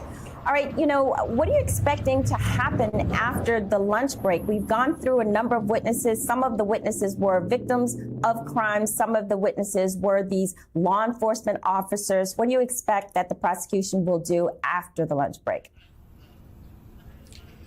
So if they go as planned, it sounds like we're going to hear from about 4 more law enforcement witnesses who will testify about 1 o'clock Eastern time when they return from lunch. We're also being told that there could be some body camera footage, maybe from a traffic stop. So it sounds like we're going to hear a lot of law enforcement for the rest of the afternoon. But of course, there's been some things that have stalled out testimony, been some delays, some objections. So, the plan is 4, but you never know. All right. You have been wonderful. That is Michael Seiden from WSB TV on the ground for us. Please stay tuned. We're going to take a quick break. And when we come back, keep writing those questions. We will take all of the viewer questions that we possibly can. We'll be right back.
Welcome back to our live analysis here at Law and Crime. Our coverage remains focused on the racketeering case against rapper Jeffrey Williams, better known as Young Thug. Williams and 5 other co-defendants are on trial for participation in a criminal street gang called Young Slime Life. The Atlanta courtroom is on their lunch break, so we're going to get to your viewer questions right now. Remember, submit them on YouTube and social media for a chance to have them answered. I have with me in the studio Brian Buckmeyer, Richard Schoenstein, both litigators, criminal defense attorneys. They know all the answers. I'm going to go to one of those questions now from our viewers. And this viewer actually submitted another question. Cavell O from YouTube. Cavell, hold on. Before I get to you, we wanted to talk a little bit about that jury. And we heard from our reporter that one of the jurors was hospitalized. The judge may, in fact, end up excusing that juror. We only have 6 alternates. Would we have a problem, particularly in light of the length of this trial? Yeah, we would potentially have a problem. You need 12 jurors. And the reason you have alternates is in case you lose a juror, then you still have enough. But 6 for a 6-month trial, that's a little thin. And what people have to understand is once you're off the jury, there's no coming back. So if you have to go in the hospital for a day or you miss a day, there's no makeup test. You don't get to return. You are gone from the jury. And if that happens 6 times, we're okay. But if it happens a 7th time, it's a mistrial. And we're talking about a 6-month trial. And I think Brian thinks it's going to be longer than that. So it's a little thin. Oh, well, Brian, then let me ask you, if you were Judge Glanville in this case, what we have is 12 jurors, 6 alternates. What would you have chosen as far as the number of alternates? I think 9. I think at least 9. I think just looking at is day 4 or 5 now, and we've had 4 or 5 witnesses come and testify. I think we've maybe gotten to the 2nd or 3rd count in the indictment in terms of the overt acts. So by my count, we've got at least 185 more overt acts. So I don't know, do the math. 5 times 185, it's going to be a while. I agree. It's going to be a very long time. And how many people can take all of that time off if any of them are actually working? They're getting permission to stay off. Cavell O, again, another great question from YouTube. Will the absence of the lead prosecutor today and the fiasco of handling of files play a role with the jury? And how do you think the jury will feel? Richard, I'm going to ask you that. So today, this morning, the lead prosecutor, Love, was not there. The other prosecutor was there. And I think she did a good argument, but do you think that that's going to have an effect on the jury? She didn't speak in front of the jury. So just for our viewer, just Cavell, just so you know, that argument was done outside of the jury. But do you think that a jury is looking at who is actually doing the prosecution of the case? Well, I don't know about that. Lead prosecutor not there, not for one day in what we're just saying is, a 6-month or longer trial. Who's there on any particular day? It'd be nice to have the lead prosecutor there for closing arguments, for examination of important witnesses. But I don't think it's a big deal if they miss a day. Yeah, I agree. I actually was trying to see if she was in the courtroom somewhere. I didn't see her, but you know, maybe she's back at the office trying to prepare for the case further. So, all right, Georgia Guardian from YouTube. Why are we only looking at Jeffrey Williams during live testimony when 5 other people are on trial? Brian, what do you think about that? If Jeffrey Williams wasn't on trial, would anyone be watching? I mean, that's the reality of it, right? He's also King Slime. It's like talking about a gang case involving El Chapo and not focusing on El Chapo. He is, at least in the prosecution's mind, the kingpin of this gang, and he is the largest name, especially when you talk about the use of rap lyrics coming into the case as well. This case started off as Young Thug and Gunna. Sergio Kitchens took a plea, and now there only being 6 of the 28, with 9 taking a plea, 1 in the wind, and 12 awaiting. Young Thug is the biggest name there. Exactly, and I do think that that's why people are very interested. Georgia Guardian asks another question from YouTube, and we talked about this earlier, but we can talk about it some more for sure. Does the jury pay attention, Richard, to the sweater that Young Thug is wearing? And remember, the prosecutor, very good observation, Georgia Guardian. The prosecutor called him a wolf in opening statements. I think this is very interesting. I'm sure that Steele knew what he was going to wear that day. Do you think they had a conversation? Maybe he did know what he was going to wear. If he knew, would he have said, don't do it? Or do you think it's a good statement to make, if in fact that is the statement being made? Yeah, well, okay. So the viewer's question is, does the jury pay attention? And I would say to that question, the jury pays attention to everything. You know, the jury is always watching whether you're on the stand or off the stand, and how you conduct yourself in the courtroom for a defendant is very important. If my client wanted to show up at a trial wearing a sweater to make some kind of statement, I would say, forget it. Don't do it. It can backfire with the jury. It'll be misinterpreted by the press. I wouldn't want my client showing up in anything, especially if it really is to show up the prosecutor for what she said in opening argument. I don't think that's a good idea. I would have said no, thank you. I would have said no, thank you as well. You never know how a juror is going to interpret that. So Brian Steele is also an excellent attorney based on what I've seen thus far. So I think if he had known, he probably would have said, no, don't wear that. Put your suit back on. All right, Kimberly M. from YouTube. Brian, has the prosecution presented any smoking gun evidence thus far? And do you think that right now, where we are in this trial, that they have proven that there is a RICO conspiracy? No, I would say no to both of them for a number of reasons. At best, we've seen individual crimes of theft of a gun where we actually don't know who stole the gun. We only know where the gun ended up. We've seen isolated incidences of carjacking, but nothing to the actual charges that I think the defendants are most worried about. Have we potentially made some hay out of Young Thug being in possession of a gun? Perhaps, but you'd have to show some sort of knowledge aspect. I would have wanted to see some sort of DNA on the gun as well to show that he handled the gun or at least knew the gun was under his seat. But past that, I think at best, it's the foundation. But it's like asking you, Brian, has the prosecution made a houses yet? And I was like, no, there's just foundation. But I can see where they would build upon that. We just got to wait and see. Exactly. Richard, this is a related question. Joseph Reeves from YouTube says, why is the state not linking these crimes to a conspiracy to show the furtherance of a gang or any RICO standard? Well, give him a little bit of time. I mean, we're really just at the beginning. You know, we're still talking about Rudyard Kipling. Let's get this trial moving. It's so hard to prove any kind of crime at trial. And this crime, a RICO conspiracy and a pattern of racketeering, I mean, that's exceptionally hard to prove. It's going to require and you have to do it one witness at a time, right? So give him time. It's going to play out. All right, Joseph Reeves. Richard said to be patient. It'll play out. We'll see.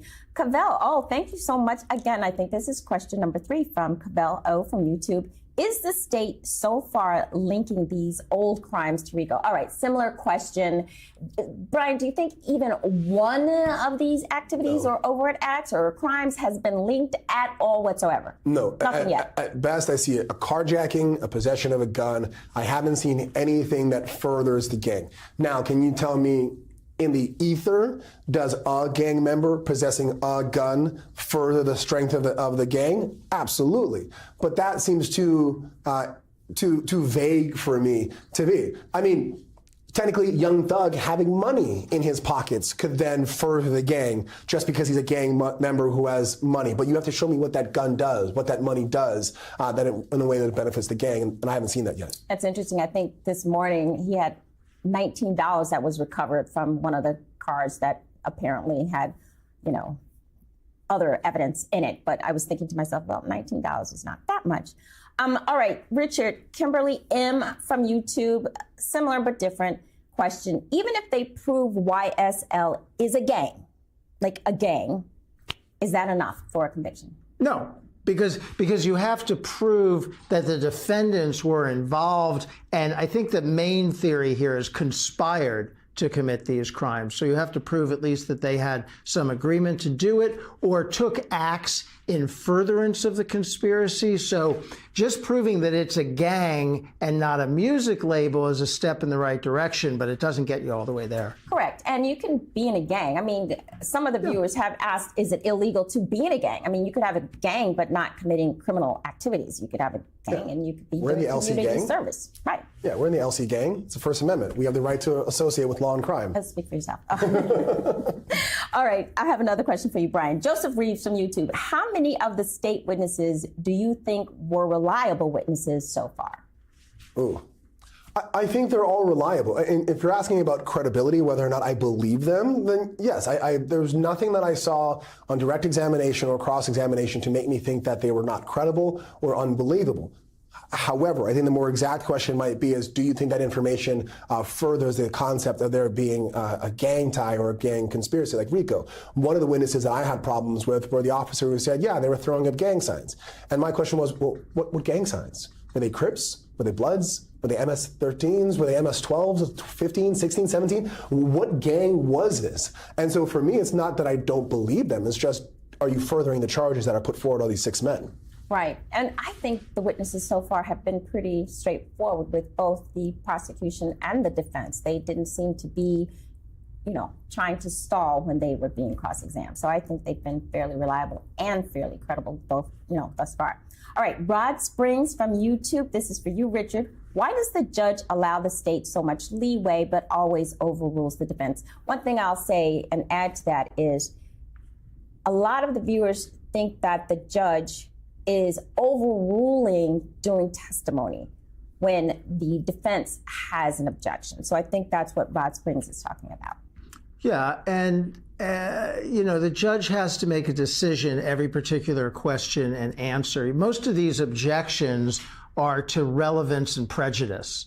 The evidence is either not relevant to the crimes or it's only tangentially relevant, but it's really prejudicial. And the judge has to make a judgment call, objection by objection. The natural instinct of a judge is to allow evidence and let the jury make a decision about what it means. So only if that evidence seems really out of line will a judge sustain the objection. And I'm not bothered at all yet by how the judge is handling objections. I'm not either. I think he is being as even-handed as you possibly can be under the circumstances. Beck has sort of a follow-up question, Beck from YouTube.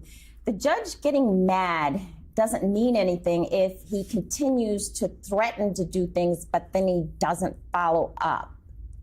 Brian, what are your thoughts on that? We talked a little bit about that, but I mean, sometimes he does get very upset, but then doesn't do anything. I would say yes and no to that question. Yes, in the sense of, yeah, you're continually seeing him get mad, and then he just bends over and lets it come in. But it's a potentially 6-month or longer trial. Keep letting the judge get mad. I have seen... It's like, think of like a sports analogy, like referees. You don't yell at the ref because the next call's not going to be for you. They might not get you on the first half, but they'll get you in the second half. And so judges are, I think, the same way. They might go back at lunch or go back at the end of the day and say, you know what? Richard was really breaking my back on this one. You know what? I'm going to really scrutinize his next objections on the next way. Or, you know what? Terry's really nice to me. You know what? I may not listen as nice, or she's so lovely to listen to. I might not think about the objections. I might just, they're humans. It plays into that. Exactly. I think one of the big issues also is Judge Glanville is being very careful with this case. He doesn't want a mistrial. He doesn't want to lose an appeal. So I think he's going to let in whatever he can possibly let in. All right. AJ Taylor from YouTube. Richard, we'll ask one more question here. Why can't the defense tell the jury about those arrests in 2013 that they went to jail and it's already been adjudicated, and that they were either dismissed or not found guilty or whatever the case may be with those crimes that were committed back when?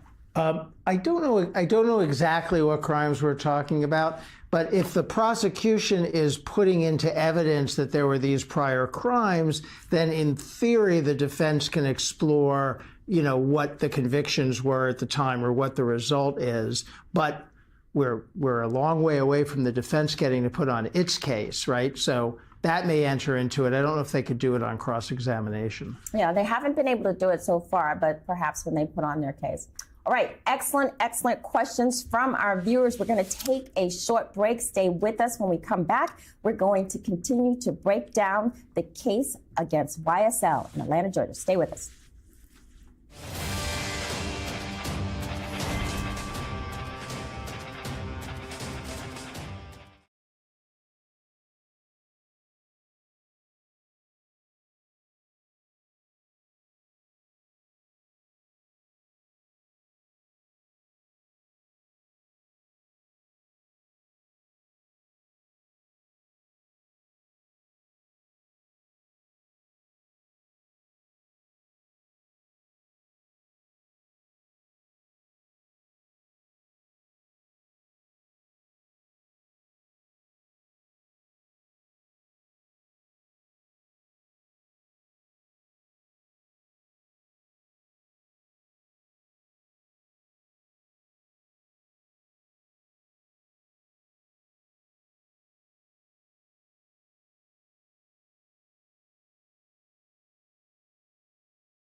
Tuning in to Law and Crime. I'm Terry Austin. The Atlanta courtroom is currently on their lunch break in the Young Thug Rico trial. And we're here taking viewer questions about the case. So please continue to submit your questions. You've been submitting some great questions on YouTube, and we will get to them as soon as we can, and as many of them as we can. I have with me Brian Buckbeyer, Richard Schoenstein, and you all have been excellent with these questions.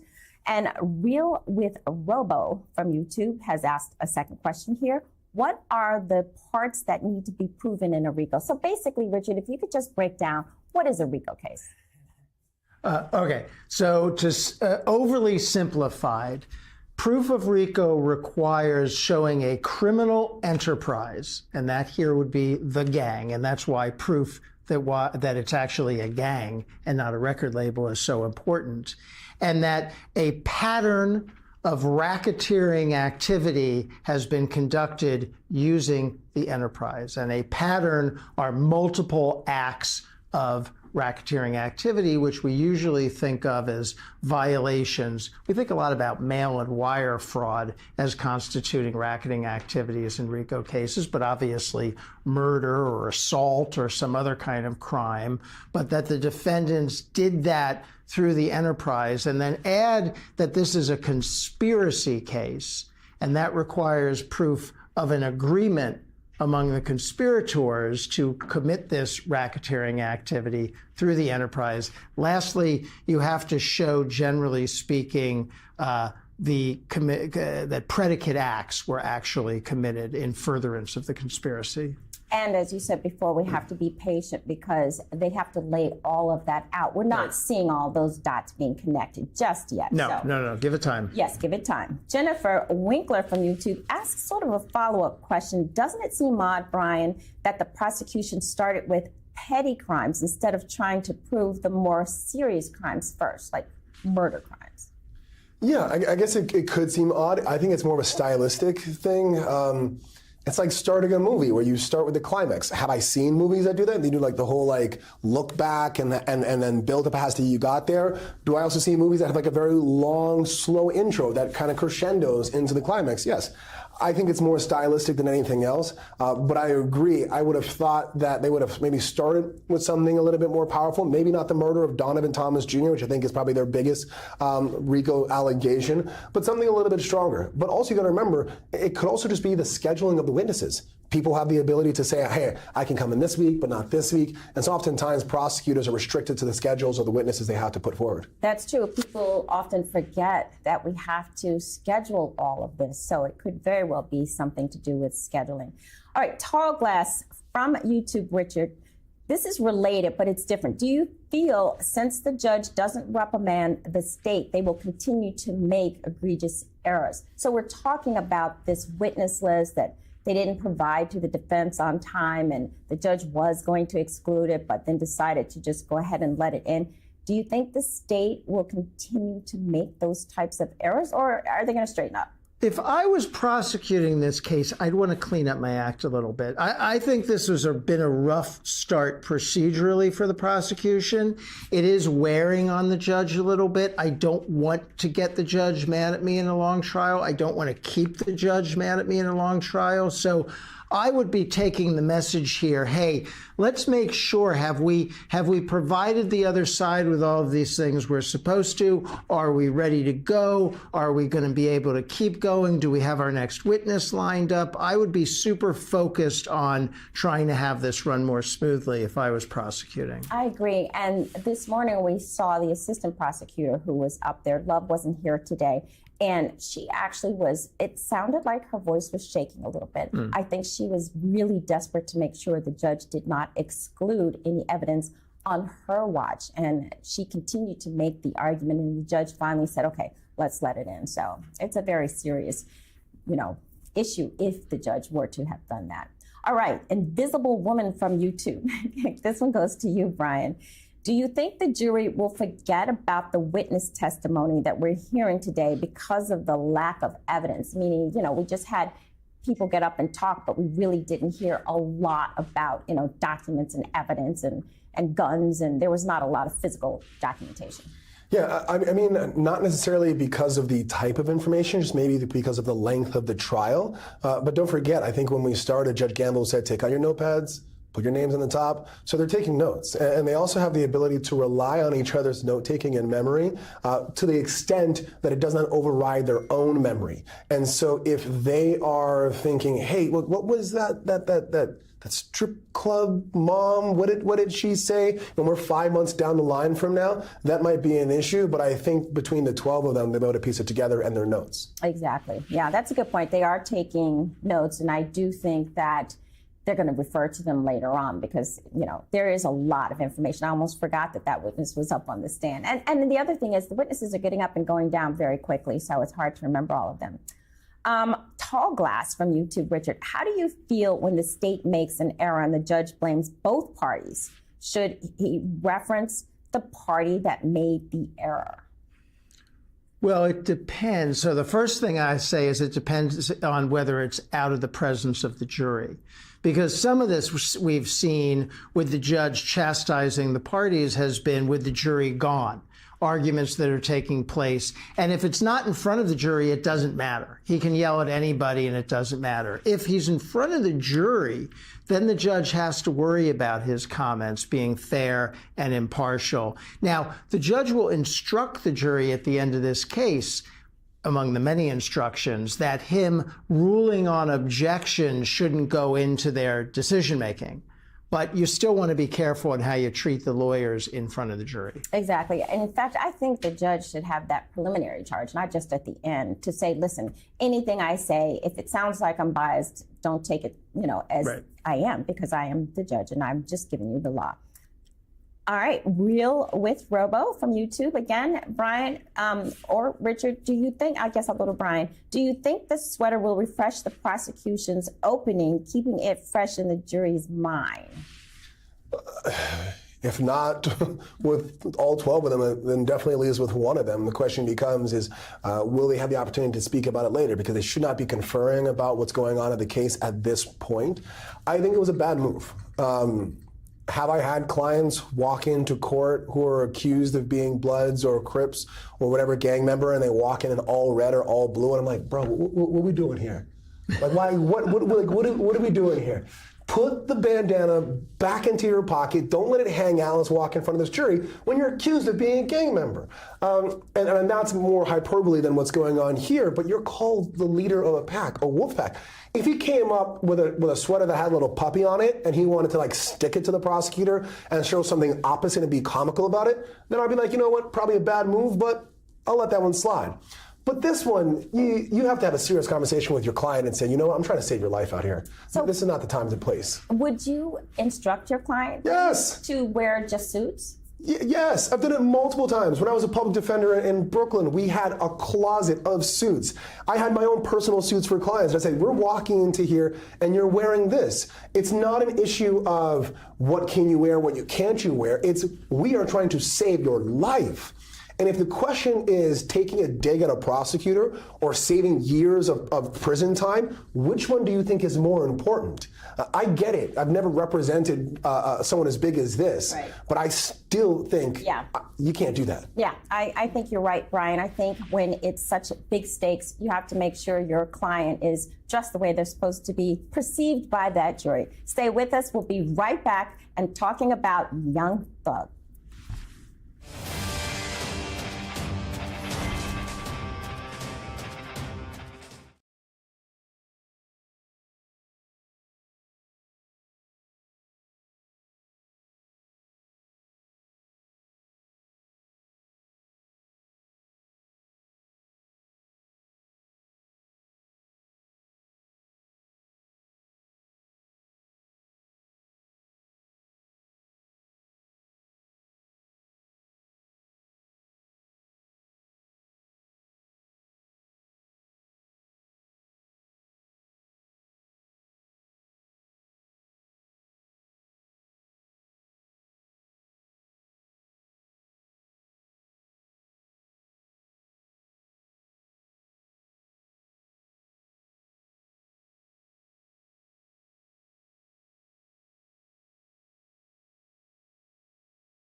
that YSL is responsible for violent street crime. Let's take a moment to talk about the presiding judge, Judge Raul Glanville. Now, he has charisma in that courtroom. He's a no-nonsense type of judge, and he's not afraid to assert his authority. But we've also seen his lighter side. Take a look at this moment from Thursday. Is there anything else at this point in time? Your Honor, did juror number 39... Yo, would you stay out of my business, Miss Love? Oh, well. Stay out of my business. Judge, look, I'm sorry. I've been doing this a long time. Yes, I have, yes. And if you really must know, she's going to reschedule her appointment to the week of the King holiday. You happy? No, you're not happy. But anyways, that's the explanation you're going to get. I'm on top of it. Okay. All right. All right. Brian Buckmeyer, our legal analyst, and litigator Richard Schoenstein are here with me to discuss. So is this normal behavior from a judge? How would you characterize the professionalism of this exchange, Brian? Is that what you normally see? This is very normal. I think what people sometimes forget from all the trials that we watch is that oftentimes, especially judge and prosecutor, if this is a trial judge and this is a trial prosecutor who often shows up before him, they're seeing each other a lot. We also go to bar association events with each other. We also go out and have drinks at these events as attorneys, because judges are attorneys first and foremost. We have personal relationships with them. And so, yes, when the jury is there and your client is there and we're performing in this adversarial setting, that is not what you're going to see. But I've also had judges be like, yo, Brian, come on now. You know you can't be making. And yes, we do have that kind of back and forth, jovial kind of relationship, depending on who the judge is and depending on your relationship with them. But it's never in front of the jury. It's always outside. Yeah, right. I think, Richard, do you think that that could have been misconstrued either by the state thinking that the judge is upset with her, or by the defense thinking, you're being awfully friendly, Judge Glanville? No, I agree with everything Brian just said. And also, when you're on trial, everybody in that room has a relationship together, right? Think about it. The judge and the lawyers are working together on something for months and have been for a long time before the case ever got to trial, because there are all these preliminary hearings and the like. So you do develop a relationship, and, you know, a judge may like all the lawyers on the case. No matter who he thinks is winning or losing, may have, personal feelings, and it's fine. It's fine. They can have a relationship. They can be human beings. Exactly. It is fine. And I actually thought that by now the state and the defense would be human beings by now and would be cooperating, but they're still sort of attacking each other. So we'll see where that goes. All right. There are also definitely some moments where Judge Glanville gets pretty testy. Let's look at some of those moments right now. Here's what I told you was going to happen. I've got a jury that's out right now that's being interrupted.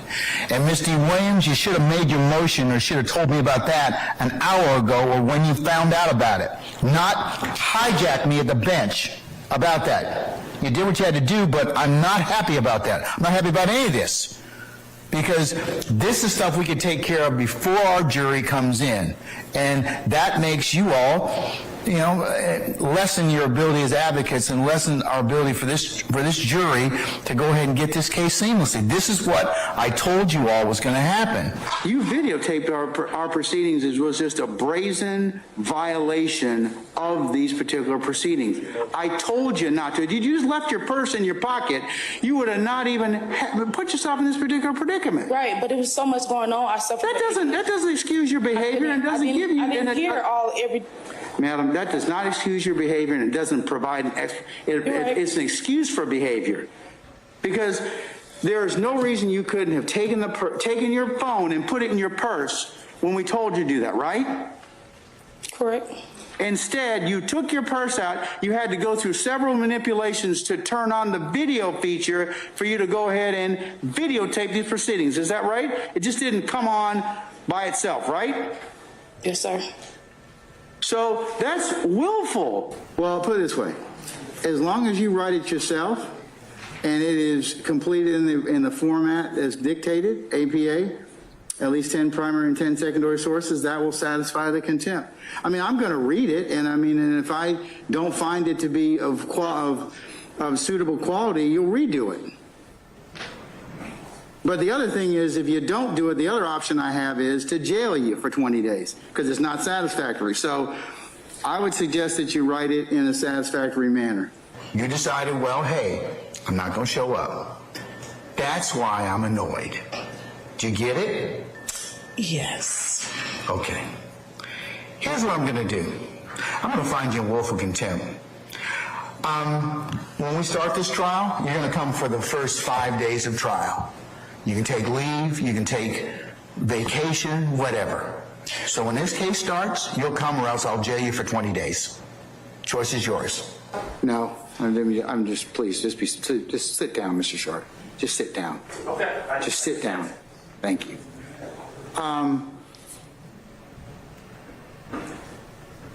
I've reiterated this time and time again about professionalism. I've tried cases in front of most all of you for a while now. And most courts, in fact, all courts give counsel the benefit of the doubt, and we give you wide latitude to try your cases. Wow. So those were just a few of the moments where Judge Glanville had a short temper. Brian, do you think this sharp contrast between him having a short temper and also him being very friendly with the attorneys, is that something that's going to be hard for the attorneys? Are they walking on eggshells here? I think it depends on the attorneys personally, but I would think that if a judge has a relationship to be able to go back and forth like this, then I would say no. Fortunately and unfortunately, depending on who you are, our profession as attorneys is not for the thin-skinned. I tell people that you are a shield and a conduit for the persons that you represent. And so if you are representing the state, then you sometimes have to take a tongue lashing for the better interest of the state. And most definitely, when you're representing someone in their rights, whether it be their liberty or their property or financial interest, you might have to do the same. And you have to have a relationship with a judge that is both professional in the way that if you mess up, you just got to take that tongue lashing. And if you have the opportunity to be jovial and make that joke, then you do that as well. But I think it's the nature of our profession that kind of steels us towards being able to do this. Right. And Richard, my question for you is, do you think that the judge has anything to worry about? I mean, if Judge Glanville is too mean or too nasty to the attorneys, could that backfire on him? Could they say that it's an ethical violation or he's just not being fair? Could it get him in trouble? Well, potentially, but I haven't seen anything that would rise to that level. I mean, I sign on to what Brian just said. I'll put it slightly differently. Getting yelled at by judges is part of our job. That happens all of the time, sometimes deserved, sometimes not so deserved, but it happens. It's part of it. And he is entitled to try to keep his courtroom moving and keep everybody abiding the rules. And that's what he's doing here. Now, he can't prejudice a party in front of the jury, but we haven't really seen any of that. Yeah, we really haven't seen that. Brian, I mean, have you ever had a judge where it was so bad that you thought he could or she could be brought up on any sort of violation? Yes, I've also been almost held in contempt of court. I've almost actually walked towards the holding cell, say, if you're going to do it, I'll walk myself there, Your Honor.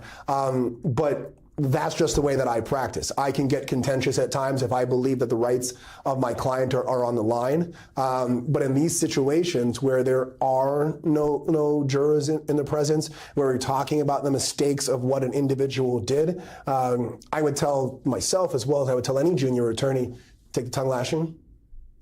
Make sure that you and the judge are cool afterwards, apologize in the most professional of manners, and ensure that it doesn't happen again, not because of how it affects you personally, but because of how it affects your client. Your job is to represent. It has nothing to do with you. It's not personal. It's professional. Exactly. Yeah, that's how you keep it going in the courtroom, professional at all times. All right, we're going to take a quick break. When we come back, we're going to have more for you in the case against YSL in Atlanta, Georgia. Stay with us.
Thanks for tuning in to Long Crime. The YSL case out in Atlanta is currently on their lunch break. And so we're going to continue taking viewer questions about the case. So please continue to submit your questions on YouTube, and we'll get to as many as we can. I have with me Brian Buckmeyer, Richard Schoenstein. Richard, I'll start with you. This question comes from Georgia Guardian from YouTube. Have either one of you ever seen the lead prosecutor in a high-profile case like this take the day off from trial? Now, we don't know if she took the day off, or if she's working, or what she's doing, but we know that Ms. Love is not there today, and her assistant is helping. Well, she's not there so far today. So the answer to the question is yes. You can't be responsible for everything in a trial like this. It's too long. It's too many witnesses. It's too much work. And I don't think people understand that the work continues late at night and early in the morning when you're a trial lawyer. The jury goes home, but the lawyers and the judge keep working. So that she might not show up a day, we have no idea why. It might have been a personal commitment. It might have been something sudden. It might have been planned. It might have been unplanned. But if you're going to have a trial for 6 months, there's going to be a day where one of the lawyers doesn't show up. I don't think it's very significant. Exactly. And I don't think anyone is going to hold that against the prosecution or the defense if, in fact, we have different people. In fact, I saw some different people this morning speaking on behalf of the defendants. Okay, I'm going to look closely at this one. KWD 35761 from YouTube. Being as though the prosecution is able to bring up past criminal offenses, Brian, that have already been adjudicated, would this be deemed double jeopardy? I know the answer to that question, but I want to hear you say it. No, double jeopardy is the constitutional guarantee that you will not be tried for the same crime twice. And so they are not being charged for the same crime twice.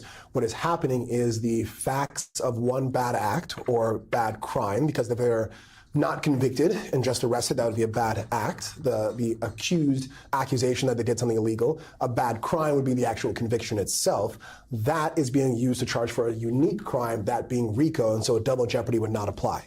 Exactly. But we still will see whether or not we get in information. We talked about this a little bit earlier as to what actually happened with those charges, because we haven't heard that just yet. Maybe the defense will get that in there at some point, that the case was dismissed or whatever the ultimate, resolution was. All right, Joseph Reeves from YouTube. Do you think the music lyrics, this is totally different, are strong enough to connect directly to a particular crime? We know that the judge has allowed music lyrics. He did say you have to establish a foundation and relevance.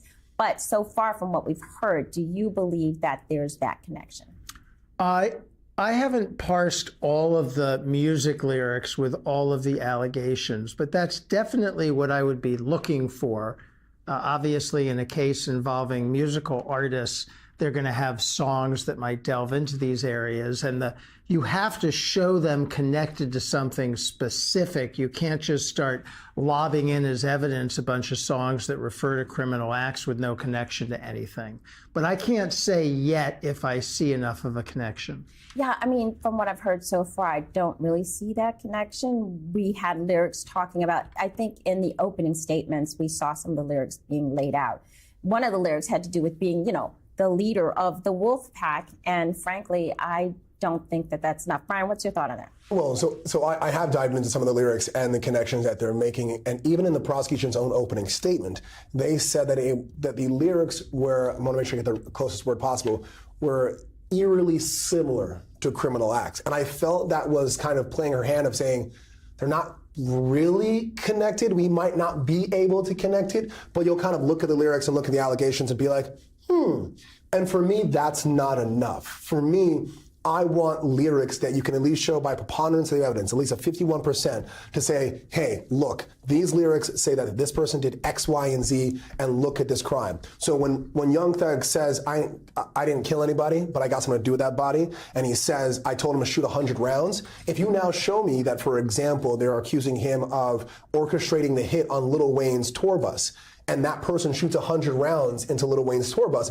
I say, you know what? You've got a connection there. It's close enough, right? But I'm not seeing that just yet. Yeah, I haven't seen that just yet either. Invisible Woman from YouTube, Richard, has a question related to that. She said, will this case open a door for all rappers and artists and musicians to be brought into courtrooms because of what they do or say? How is this going to have an effect on future cases? That is the concern behind letting these lyrics come in as proof of a crime. Then the concern is that anybody who raps about or sings about this subject matter could be prosecuted. But that's not really likely, right? There has to be some underlying criminal activity. I'm not buying this idea that there's a general risk of law enforcement going after rappers willy-nilly. I think there still has to be some underlying evidentiary and investigatory basis for it. Well, let's hope so. I mean, there is still that First Amendment of Yes. our Constitution, so let's hope they still have a right to rap about different things and not be accused of crimes. All right, Wit32 from YouTube. This goes to you, Brian. And we talked a little bit about this. What will happen if they run out of alternate jurors? Let's say they go through all 6 of those jurors. Then you keep going. The issue is if you lose one of the actual 12. I think Richard said it perfectly. You need 12 people to hear and deliberate on the trial itself. So if we get to the point where either before all the evidence is presented or during deliberations, where we go 1 below 12, and that's kind of, I think, how a lot of laws talk about it. You can say 12 is the magic number, or 6, depending if it's a misdemeanor trial. If you go 1 below what's needed to deliberate, then that is an automatic mistrial. Right, exactly. I think people don't understand that that can be a basis for a mistrial also, not just whether something happened, but whether or not you lose a juror and you end up with less than 12 or less than 6, as you say. All right, Real from Robo, thank you so much for this question. The way the judge treats Steele, Brian Steele, he's representing Young Thug, telling him off a lot, is that normal? It seems that he doesn't like Steele. What do you think? I think the judge has told a number of lawyers off in this case.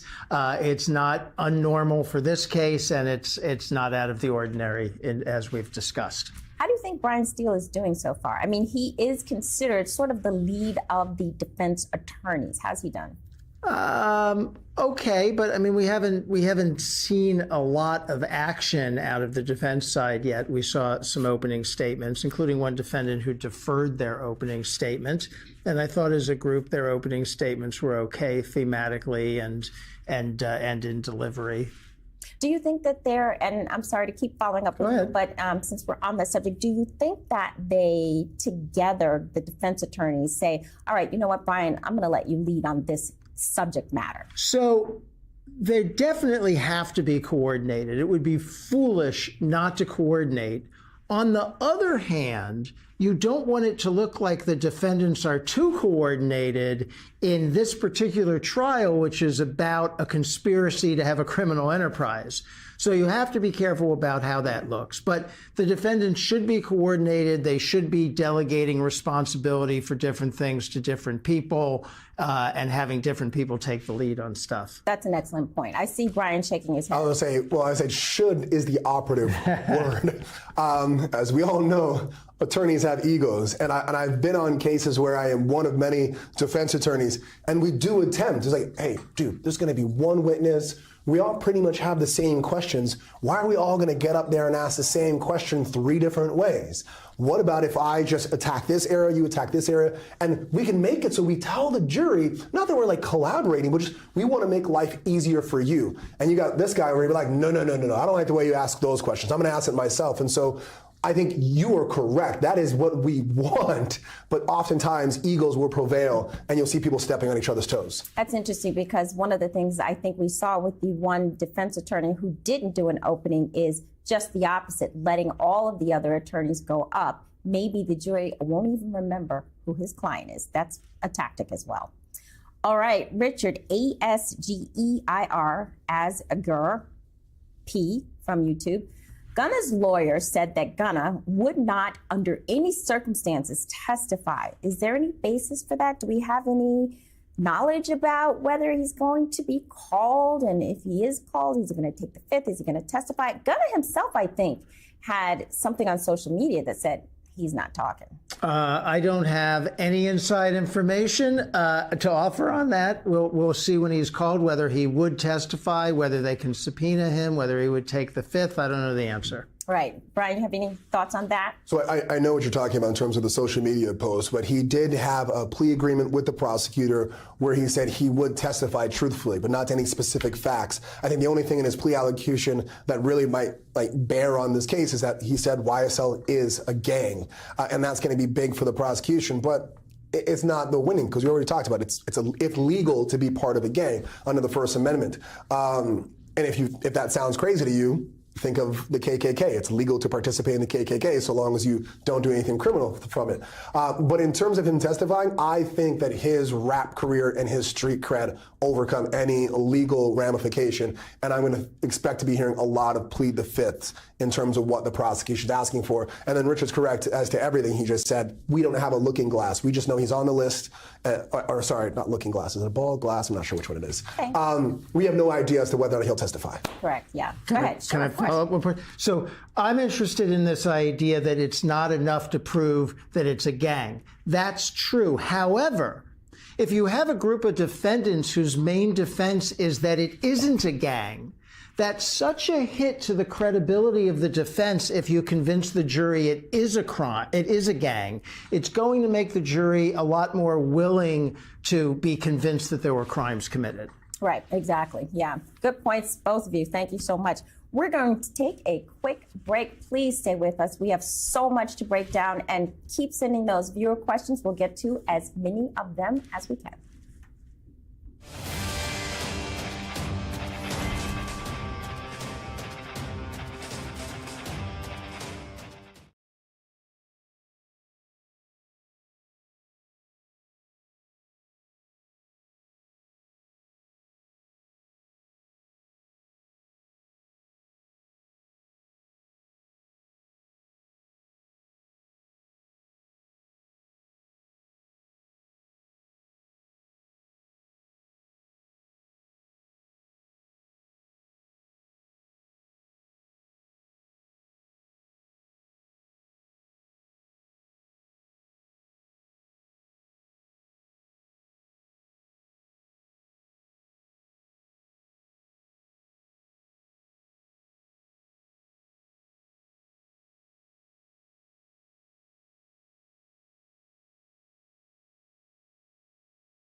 back to Law and Crime. I'm Terry Austin. We are waiting for that Atlanta courtroom to start back up again for the Rico trial against rapper Young Thug. The artist, whose real name is Jeffrey Williams, is on trial along with 5 co-defendants. Now, while we wait for proceedings to continue, we're taking viewer questions from YouTube. So let's get right back into it. I have with me Brian Buckmeyer, Richard Schoenstein, 2 great legal analysis here. All right, Chad's House from YouTube.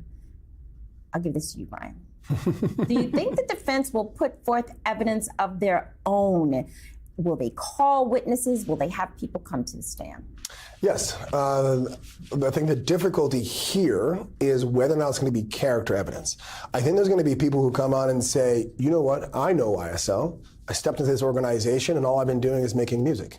That there is no gang affiliation. There's no one asking me to go sell nickel bags at the corner or doing a gun run here. YSL is Young Stoner Life, not Young Slime Life. They got to walk the tightrope, though, of not getting to character evidence of Young Thug would never hurt a fly, because when you open that door, then the prosecution gets to have the opportunity to confront that with other evidence that they might not have been able to bring in themselves. I'm not sure if they're going to relitigate the individual crimes themselves. We've already hinted at the fact that some of these are arrests, not convictions. They may find witnesses to be able to testify to that effect. So, for example, maybe someone comes in and says, yeah, Young Thug had a gun in his car. You know what? I put that gun there, and he had nothing to do with it. And he didn't tell me that this was in furtherance of a gang or whatever it may be. There may be those types of witnesses. We just got to wait and see. And I'm going to ask a related question to you, Richard. Would you bring witnesses, and would you ever have your own client, one of the defendants, get on that stand? So I probably would bring witnesses. I agree with Brian on some of the points that could be made. Now, if I was not the lead defendant here, I might try to fade into the background. I might try and hope my client's name is never mentioned or mentioned very little, and then I might stand up in closing argument and say, you haven't heard anything about my client. I don't know what you're going to do with the other people. I might try to hide, but if my client is named, then whether or not I put him on the stand is going to come down to the same old decision. Do I think he can survive being put up for cross-examination? Do I think he can compel a jury? I'm going to be very surprised to see the defendants testify in this case, but that's what I would be looking for. I agree with that, Richard. I think if one of the defendants actually gets up on that stand, it will be very surprising. Brian, I want you to explain Real with Robo. He's obviously from YouTube. If you're found not guilty of charges or they're dropped, why are they being used in this trial? Explain when a prior bad act can come in.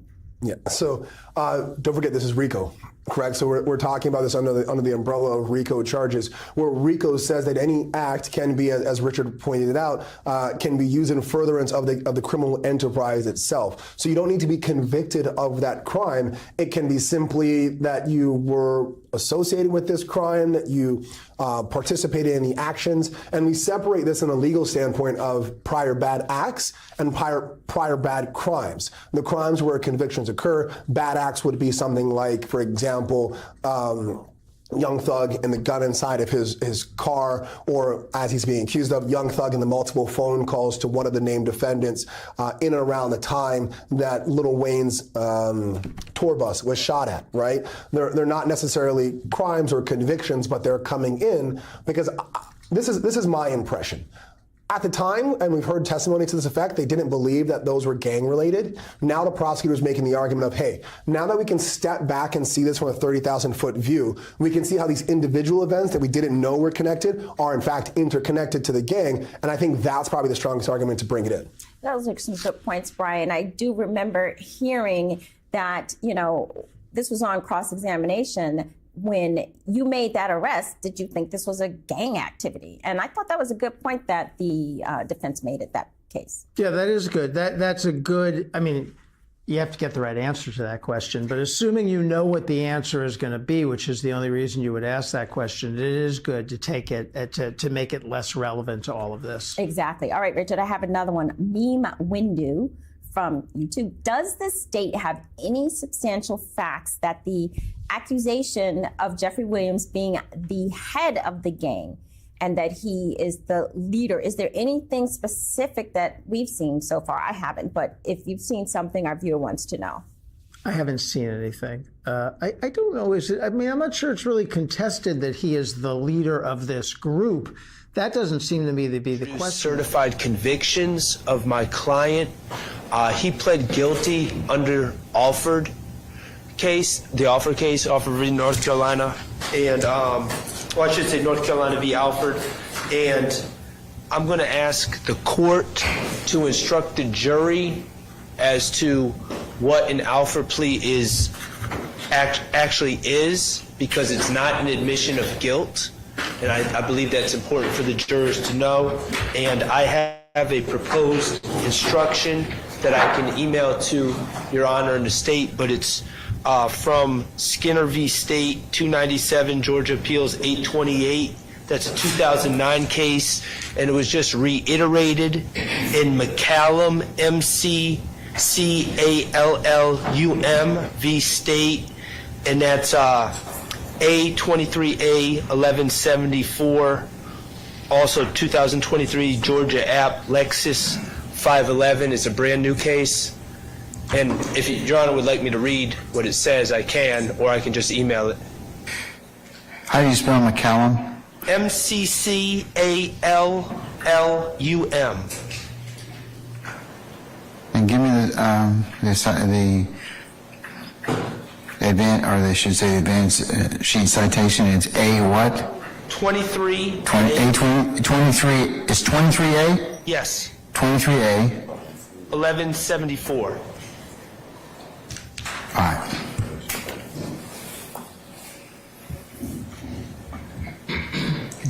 Can you email everybody the proposed instruction, please? Yes. All right, do that now.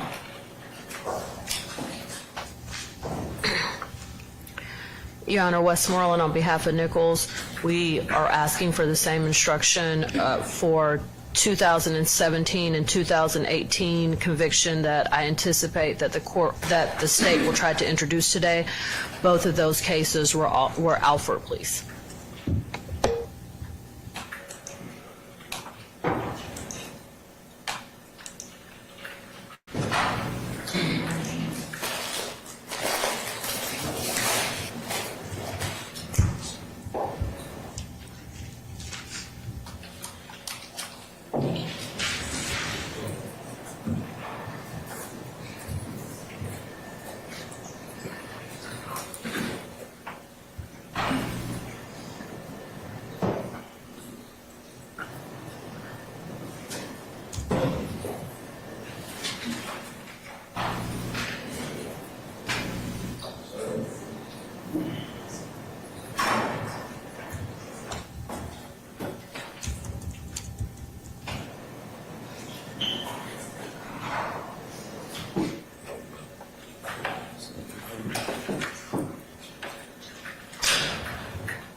Ms. Hill. Chairman.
Mr. Shard, have you sent that to the court already? Yes, Your Honor.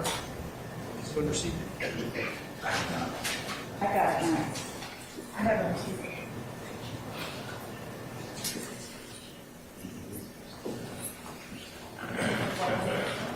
Got it?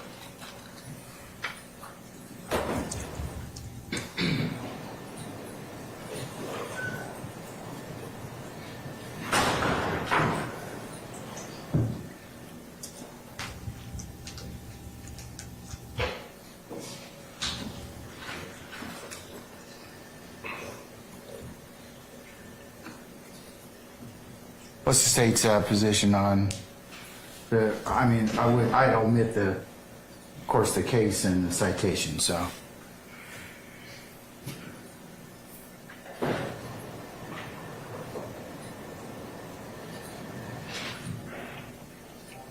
That's fine. Less the North Carolina. Yeah, I would, if I give it, it would be the trial court may accept a guilty plea from a defendant who claims innocence if the defendant has intelligently concluded that it is in his best interest to plead guilty, and the court has inquired into the factual basis for the plea and sought to resolve the conflict between the plea and the claim of innocence. Yes. All right, Mr. Shard, I'm just going to remind you, and I'm going to remind Ms. Westmoreland. If you ask about this in any witness, it is a form of a guilty plea, and it'll be recorded as such. That's not in here. I'm not going to give that. But if you open the door as to it, it's going to be, I'm going to include that. Yes, Your Honor. Okay? Both of you understand that? Yes, Your Honor. Ms. Westmoreland? Yes. Okay, I just wanted y'all to make sure. Okay.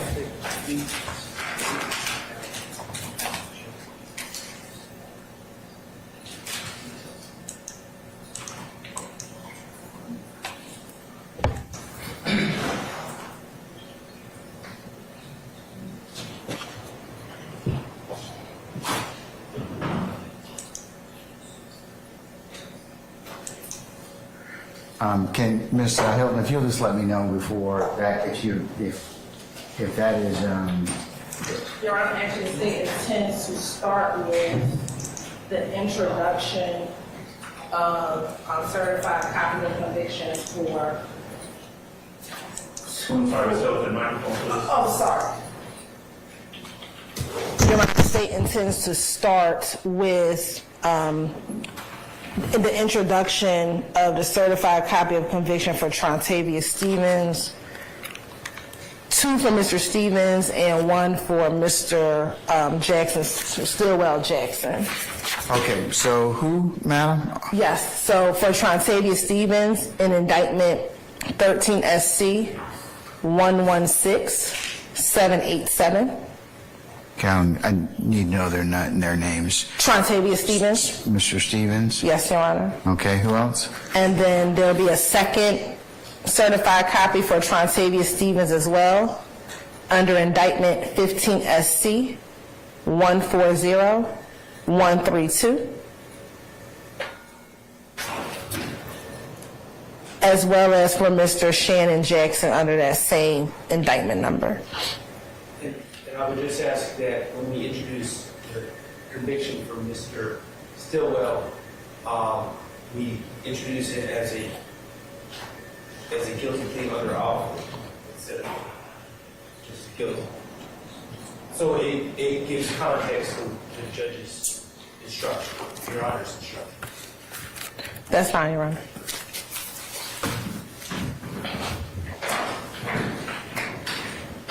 Okay, I'll start off with that, and I'll tell them Words to this effect, ladies and gentlemen, you're about to receive evidence in regards to some prior convictions. And I'll just put the trial court may accept a guilty plea. And I'll just include that from there. Okay? And Your Honor, if I may, for the record, Carson Matthews and Mr. Huey, for the record, we would object to the introduction of these certified convictions coming in to this trial. We would argue that they are hearsay, that we don't have an opportunity to cross-examine these particular certified copies or these certified convictions. Have you seen them?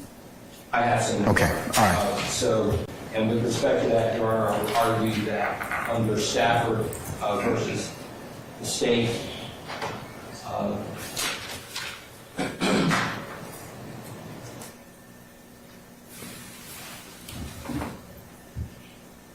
that's going to be 312 Georgia 811 2021 case.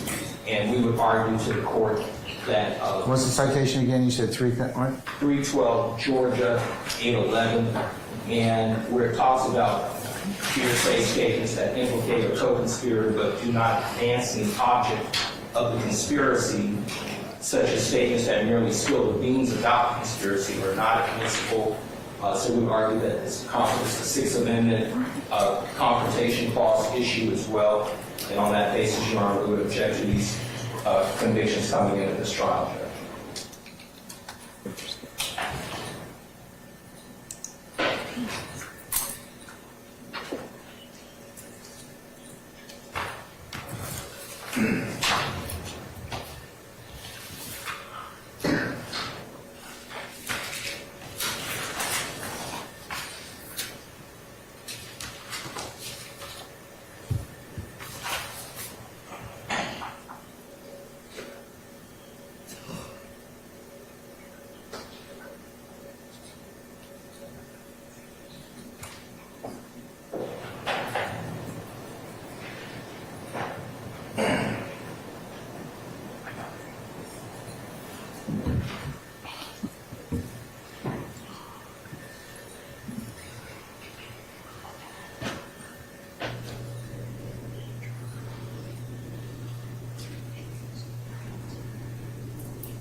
State want to be heard on any of the issue before I rule? Yes, Your Honor. I believe the Stafford. The Stafford case, Your Honor, is talking about co-conspirator statements. This isn't a statement. This is a certified copy of Mr. Stevens' conviction in this case, which is proof of the underlying crimes, which is a part of the overall RICO conspiracy, Your Honor. So I don't believe that Stafford applies in this case and in this instance, Your Honor. Judge, we would just argue to the court that the convictions were prepared or done in a courtroom setting. So we would argue that we don't have the opportunity to cross-examine any of that conviction, any of the policy, any of what went into that particular plea. All right. Thank you, Mr. Matthews. I'm going to deny your motion. And I'm surprised you didn't let Mr. Steele argue that since it's his case. Your Honor. But anyways, sir. And I heard you ruling last week, Your Honor, in the State versus Jefferson. Yes, sir. Again, we have a continuing objection. You may, sir. Thank you very much, Your You Honor. may, sir. Likewise. All right. Okay. Anything else? Summon our jurors, please. All rise for the jury.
Ladies and gentlemen, please be seated. Do me a favor, remove one of those chairs and move everybody over one. Back to the... Yeah. Back that way. Yes, sir. Okay. All right, you want this chair? I'm fine. If y'all slide this way.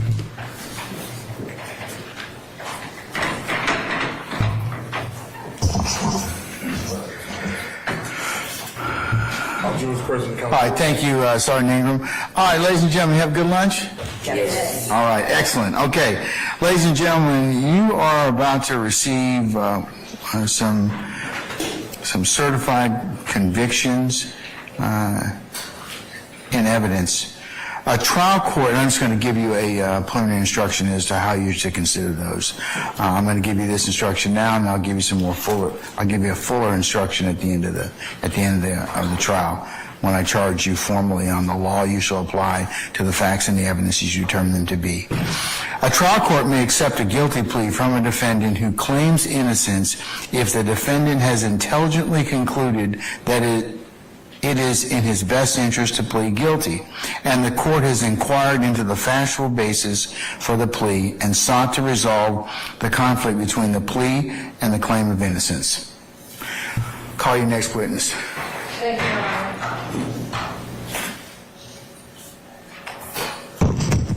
At this time, Your Honor, the state would like to enter State's Exhibit 11A pursuant to 24-9-901 subsection 1, which is a certified copy of the conviction of Trontavious Stevens in case number 13SC 116787, where he pled guilty to aggravated assault with a deadly weapon and possession of a firearm during the commission of a felony.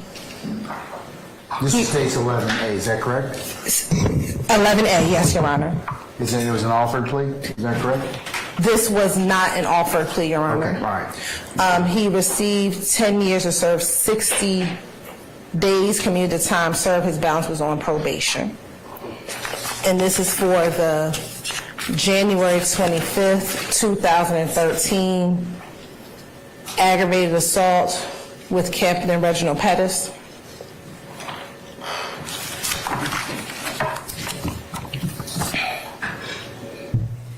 And that's my conclusion for State's Exhibit 11A that we'd like to tender as a self-authenticating document. All right, any further objection as to 11A? May we approach briefly?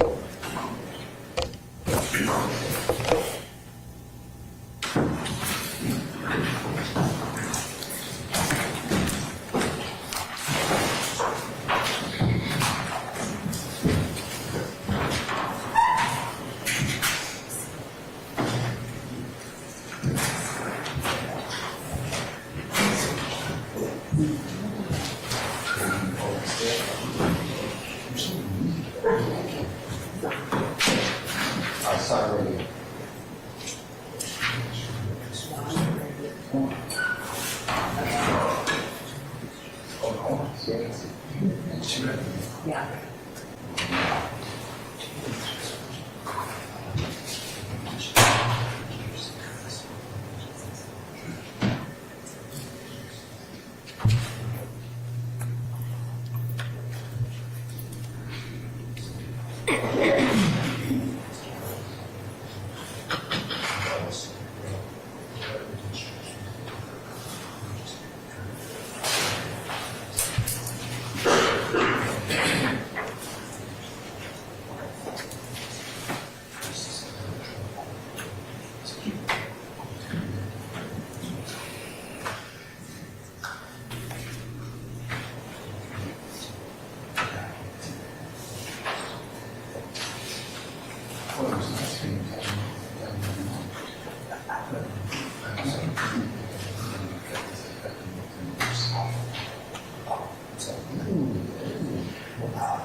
Thank you.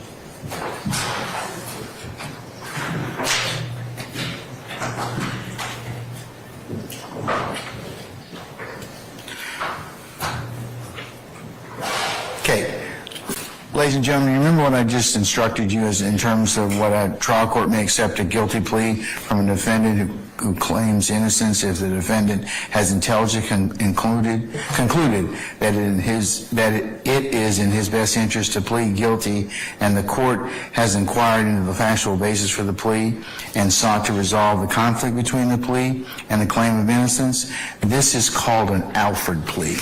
Okay? ALFORD.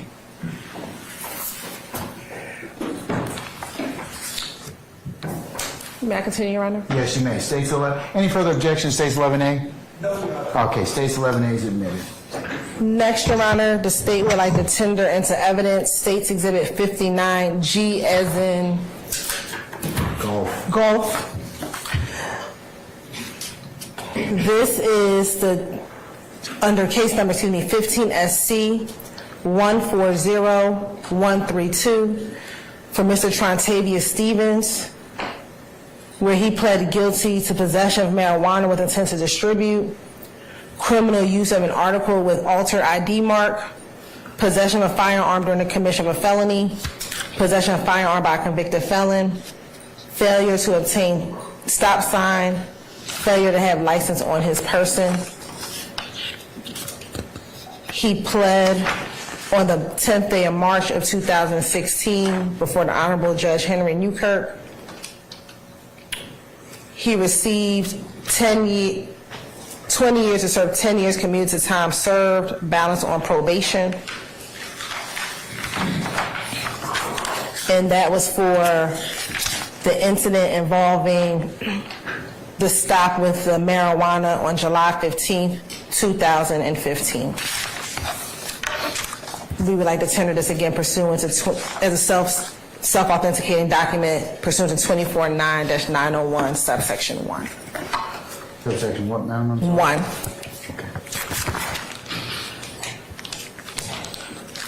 And then last, Your Honor, Any objection to 59G, sir? Or Madam? Okay, all right. I'll note your continuing objection, and it's admitted over objection. And last, for this particular portion, Your Honor, we have under the same indictment number, 15 SC 140132, the certified copy of the conviction involving Mr. Shannon Jackson, where he pled guilty under Alford to possession of marijuana with intent to distribute, criminal use of an article with altered ID mark, possession of a firearm during the commission of a felony, and possession of a firearm by a convicted felon, where he received 10 years to serve 3 years, balance on probation. And that is also for the incident involving the stop on July 15, 2015. And this is States what number? 60G.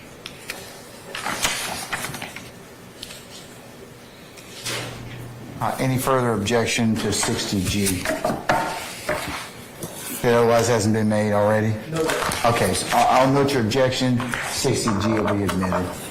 Thank you, Your Honor. And we're ready for our next witness. All right, call your next witness, please, Madam. Your Honor, City Hall Sergeant Carlos Maldonado.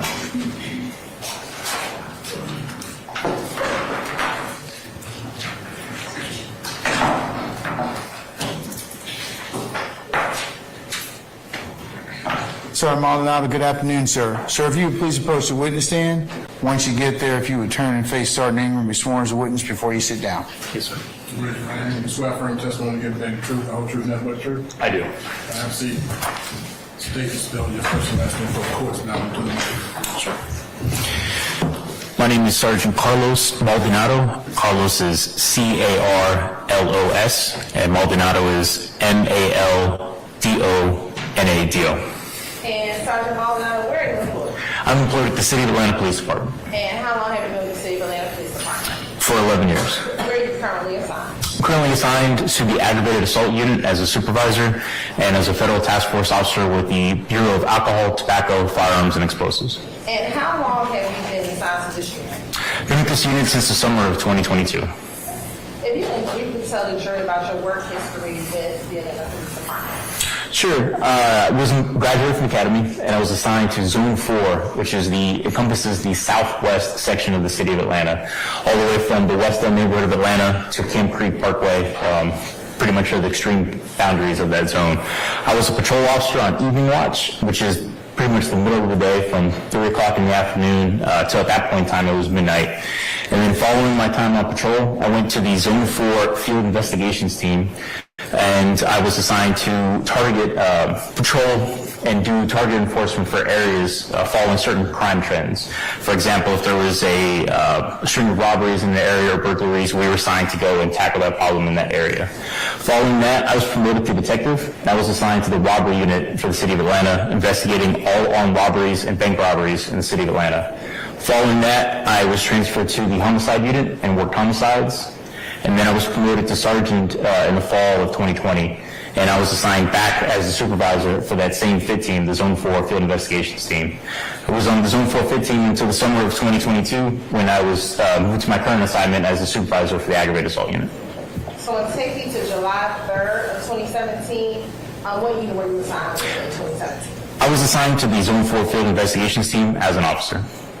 Now, as a FIT officer, you kind of talked about some of your roles and responsibilities.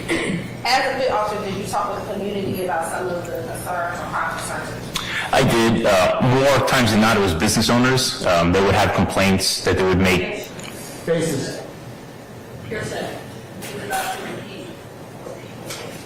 I'll sustain objections to form. You can go ahead and rephrase. Would you speak with the community members? I would. Okay. And was it about crime? Yes.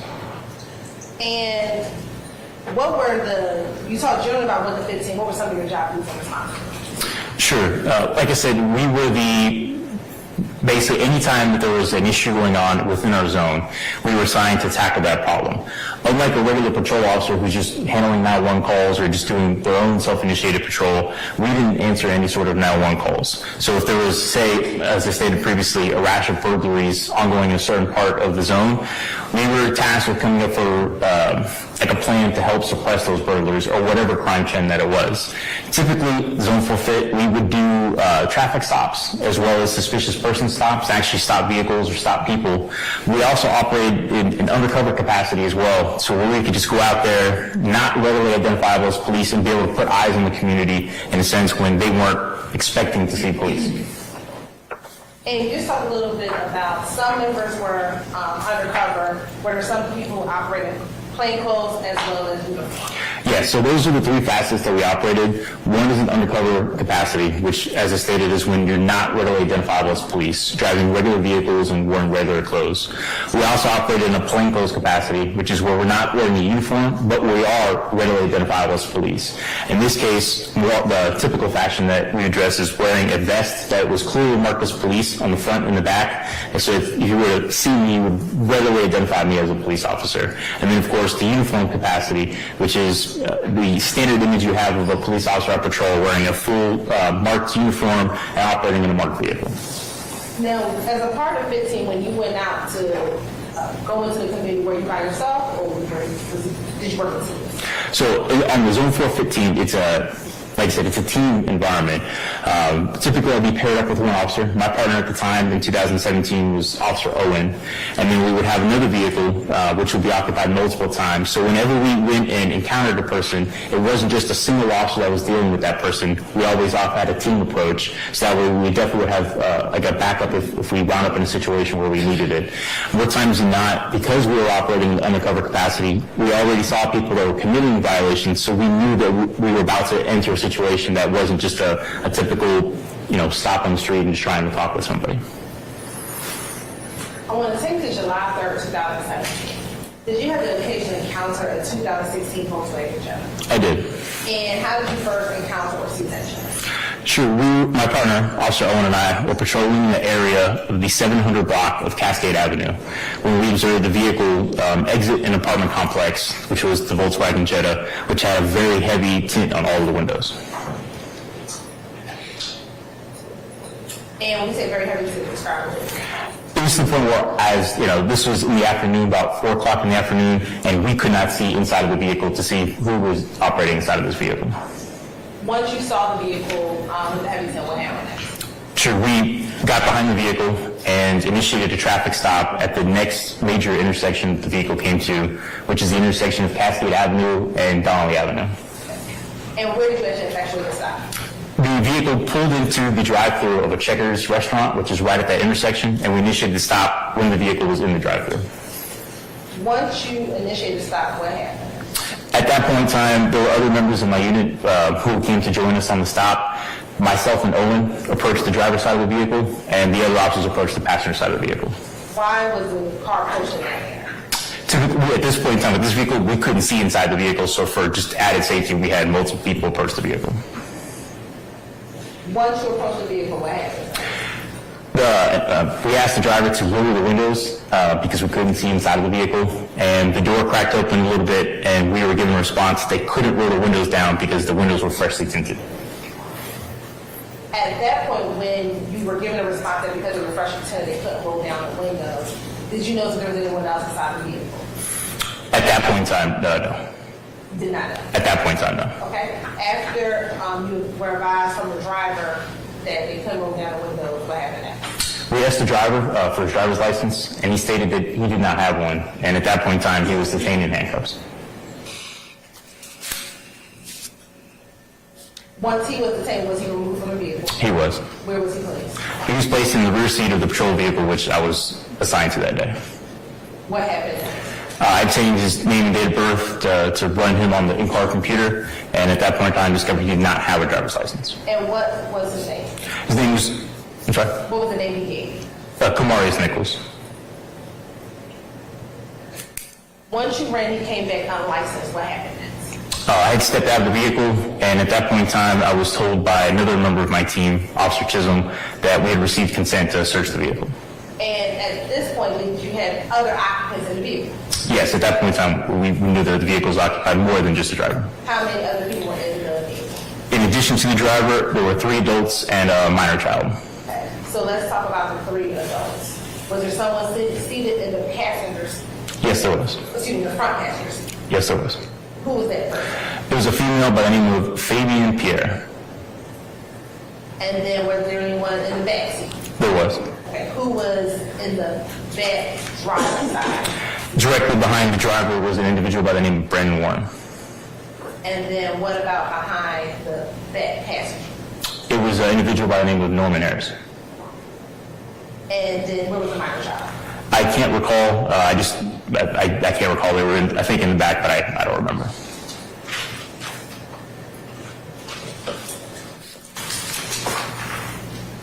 What happened once you all received consent to search the vehicle?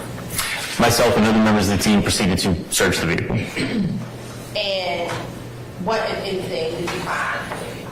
Sure. In the center console, we located a bag of suspected powder MDMA. We also found a pill bottle which contained 6 suspected pills of what was known as alprazolam. It goes by the brand name of Xanax, and a single suspected pill of ecstasy. Next to the pill bottle, there were several other glassine baggies, which are commonly used to in narcotic sales. Faces. It's not Overruled. Which are commonly used to you would place narcotics in the bag and then distribute them when you sell them. In addition to that, a loaded 9mm handgun was located underneath the driver's seat. And I know you just said, but can you say it again? Where were the suspected drugs or narcotics? They were in the center console.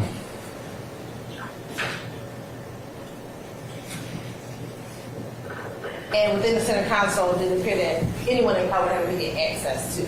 Yes, it was within arm's reach of all the occupants.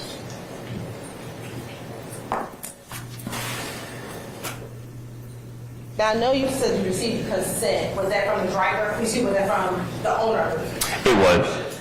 Basis. Hearsay in violation of confrontation clause for the Georgia confrontation clause and the United States confrontation clause. He did not receive consent. I'll overrule the objection. Note your objection. Continue objection for the record, madam. And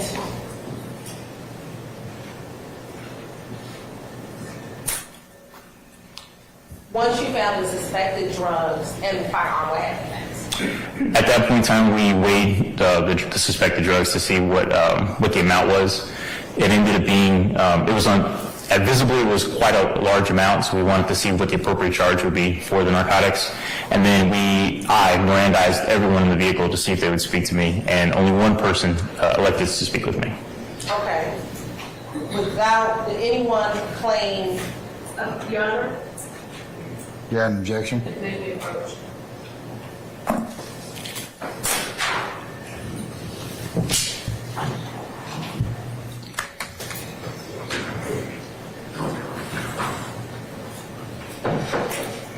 All right, talk radio.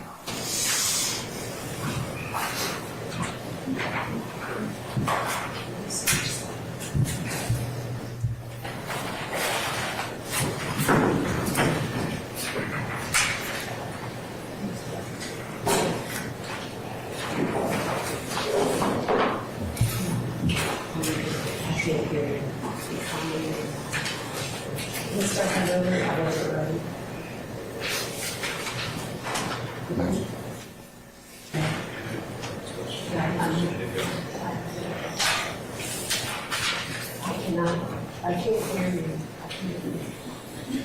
You holding the button?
You want to advise your officer not to say anything else about anybody else?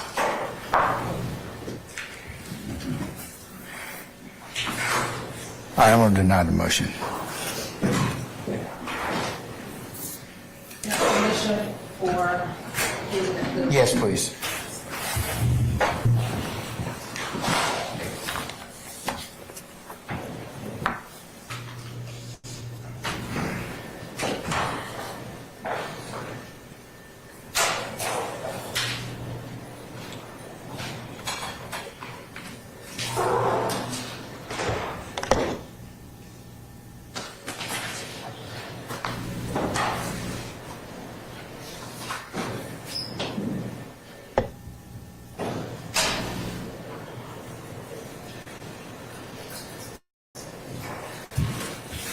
Honor, may I preserve my motion?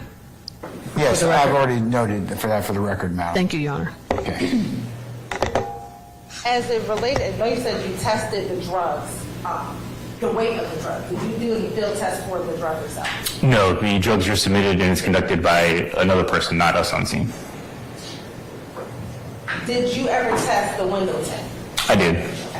And did you determine if it was on a legal tint limit? It was below. It was measured at 21%.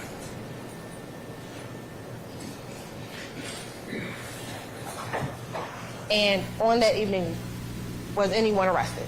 Yes. Okay. Who? All the occupants of the vehicle.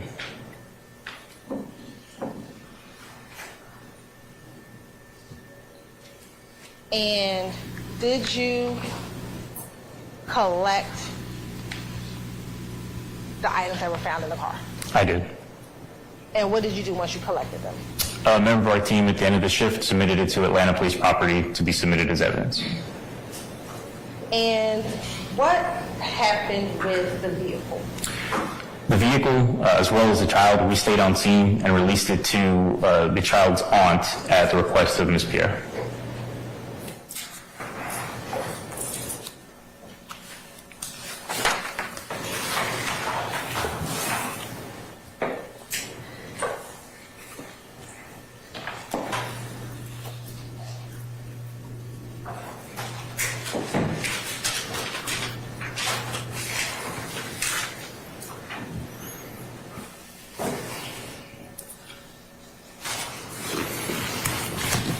Got permission to approach? Yes. I'm first showing you what's been marked as 61, 62, and 63H. Tell me if you recognize 61, 62, and 63H.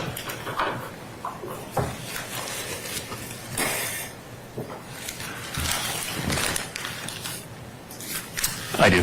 And how do you recognize 61, 62, and 63H? All these items are marked with the City of Atlanta evidence label with our case number and then a description of what they are, which reflects what I've notated in the report. And that's what you thought it was when you... Objection to the leading question. I sustain the questions to form. You can rephrase though. Is that what you thought it was? Those drugs that you named earlier? Yes, it's labeled as on here what the items are. And also looking at 64H. Tell me if you recognize 64H.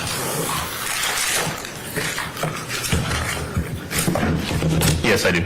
And how do you recognize 64H? This is the firearm which we retrieved from the vehicle, and it's accurately labeled like the previous items with an Atlanta Police evidence label that has our case number. And does this appear to be all the items that you found back in July 3rd, 2017?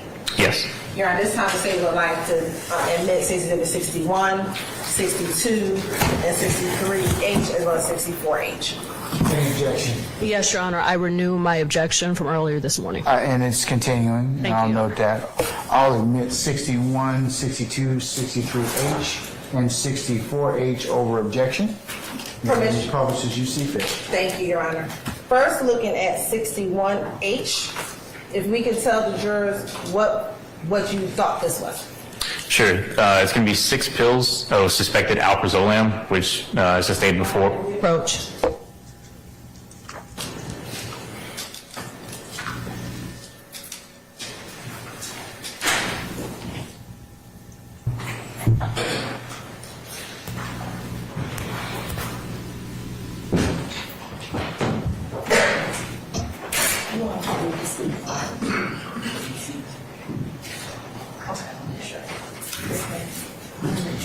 Hold on.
So first look at 61H. What's 61H? Sure. There's 6 suspected pills of alprazolam, which goes by the common name of Xanax. And looking at 62H, And that is a single suspected pill of ecstasy.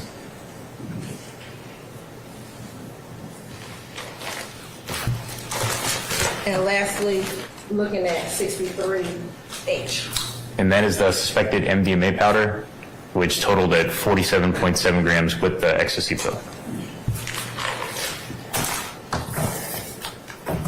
And now looking at 64H. And that is a 9mm Taurus handgun, which at the time had 10 cartridges in the magazine and 1 in the chamber.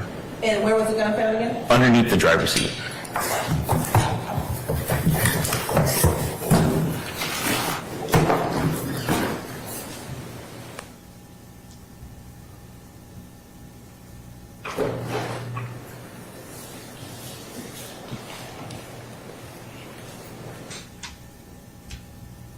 Now, after collecting the evidence,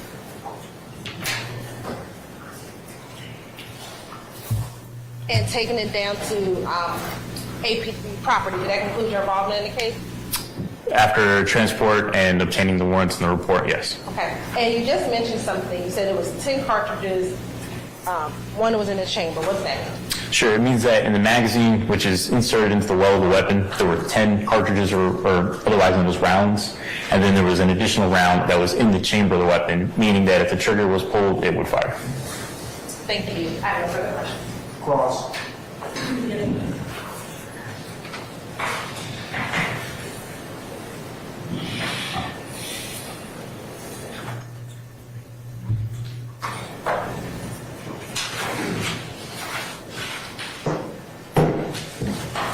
Good afternoon, Sergeant Minato. Afternoon.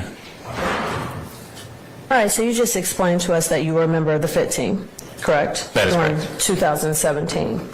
And it would be fair to say that the difference between, one of the differences between the FIT team and a regular street patrol team is to target high-level crimes? That is correct. Okay. And during this time period, you were following the trend of robberies, that's fair? That is correct. Okay. And when you saw this vehicle, you did not suspect this vehicle as being a participant in any type of robbery, correct? No, that is correct.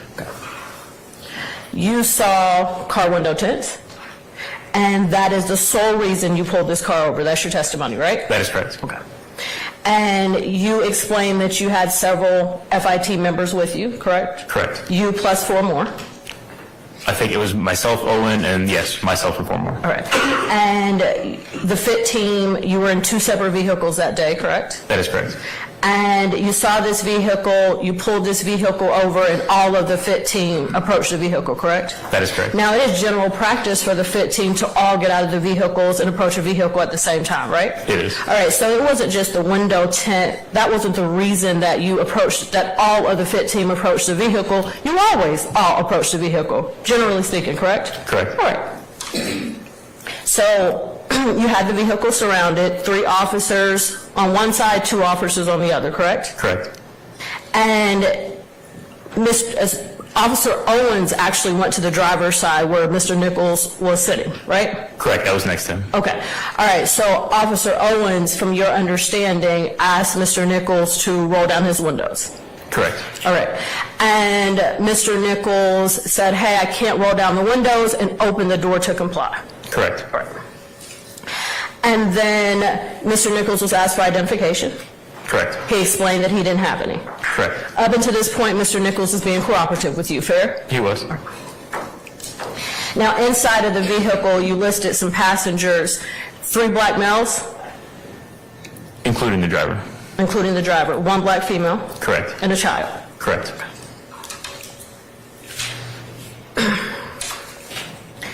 All right, so at this point, after Mr. Nichols explains that he does not have his identification, he's detained. Correct. He's taken back to the patrol car, Yes. right? And you're with him in the patrol car. Yes. All right, so Officer Owen spoke to Nichols, but you took Mr. Nichols to the patrol car, correct? Correct. All right, and you asked Mr. Nichols for his identifying information, correct? Yes. And he gave it to you. He did. He gave you his real name, correct? Yes. All right. Now, while you were in the car, there was another officer with you, Officer Chisholm? Correct. Is that correct? And Officer Chisholm, from your understanding, separated the female passenger from her child and the other occupants in the car, correct? She asked her to step out. Yes, and she had a private conversation? Yes. One that you weren't privy to? That is correct. Okay, let me ask you about that. Body cameras, it was body footage of this traffic stop, right? Yes. Okay, and body footage lasts for 5 years? Depending on the case, yes. Depending on the case, but in this case, the body camera footage was supposed to be retained for 5 years, correct? Correct. All right, so when this case was originally indicted May 9th of 2022, and remember, this incident happened July 3rd of 17. That was within the 5 years. Correct. Did you receive any type of notification or instruction from the government to say, hey, retain this body camera footage? I did not. Okay. Do you know if any other members of the FIT team, and this is just to your knowledge, do you know if they were told, hey, retain this footage? To my knowledge, no. All right, so the car was searched. Yes. And you have testified that you found some pills, correct? Yes. 2 pills, and that you found 2 baggies of some type of solid substance. Correct. And you have testified suspected substance because you don't know, right? You're not the GBI. Correct. You didn't test these things. No. All right, now, several individuals were arrested, right? All of the adult passengers. Correct. All right, let's talk about that a little bit. Miss Pierre, she was the registered owner of the car, correct? All right. And Miss Pierre was arrested that day for the suspected 2 baggies, right? Correct. All right, so she was arrested for trafficking with that. She was also arrested for the pills. Correct. Okay. And she was also arrested of a drug-related object, right? That is correct. Okay. All right, and Mr. Norman Harris, he was arrested, correct? All right, and Mr. Harris, he was arrested for the pills, right? He was. And he was arrested for trafficking in illegal drugs, correct? He was. All right. And Mr. Harris was later, from your understanding, was later indicted for the firearm, but you did not arrest him for possession of a firearm, correct? From the information that I've gathered since, correct. All right, and so that was not your decision to arrest Mr. Harris for the firearm, correct? Correct. All right, so that would have had to be the prosecution. You had nothing to do with that. That was not my charging. All right. And Brandon Warren, he was arrested. He was. Let's talk about that briefly. Mr. Warren was arrested for trafficking? He was. So that's the 2 baggies, right? And Mr. Norman was arrested for the suspected pills? He was. All right. And Mr. Norman was also arrested for the drugs in a different container, correct? You said Mr. Norman that time. Mr. Warren? Yes. Okay. And Mr. Warren was also arrested for possession of a firearm? He was. Okay. And then Mr. Nichols was arrested? He was. Okay. Now, officer, let me ask you this. You did not arrest Mr. Nichols for anything gang-related, correct? I did not. You did not. And you did not arrest any of the individuals in this vehicle with any gang charges, right? I did not. Okay. And you wrote a report in this case? I did. And you're trained to write reports? Correct. All right. And you're trained that if you need to supplement a report, that you can supplement a report, correct? That is correct. All right. And you're trained on how to write an affidavit for a warrant, correct? And you are trained to how to write a citation, correct? I am. All right. So in this case, you wrote pretty much the list that I just gave you, right? That is correct. All right. And in any of the reports or any of the lists that I just gave you, you did not report anything in reference to any type of gang activity with this traffic stop, correct? I did not know. All right. And you didn't report anything in reference to any type of gang activity in reference to what you seized, correct? Correct. All right. So gang just wasn't mentioned, correct? All right.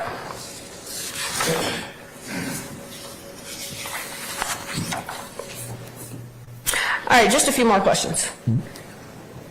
You're aware that Norman Harris pled guilty to possession of a firearm and the drugs, correct? I was not aware, no. You were not aware of that. Okay. Ms. Pierre, you testified that she was the owner of the car. I want to make sure that I have that correct, right? That is correct. And you're aware that Ms. Pierre pled to the alleged drugs found in the vehicle? I was not aware. Okay. All right, I have no further questions. Thank you. Anybody else? Stay there and read, right? Yes, briefly. The location of Donnelly and Cameron, is that in Fulton County? It is. And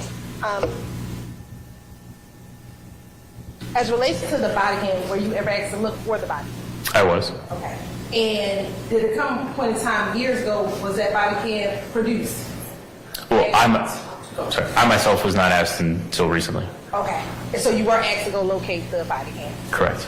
And what is the policy as it relates to body cam footage for a traffic stop such as this with the Atlanta Police Department? Sure, a traffic stop or any of the rest, the body camera footage has a retention period of 5 years. And let me ask this, as a FIT officer, do you generally take out gang wars or that's assigned to another? That's assigned to another unit. Okay. And why is that?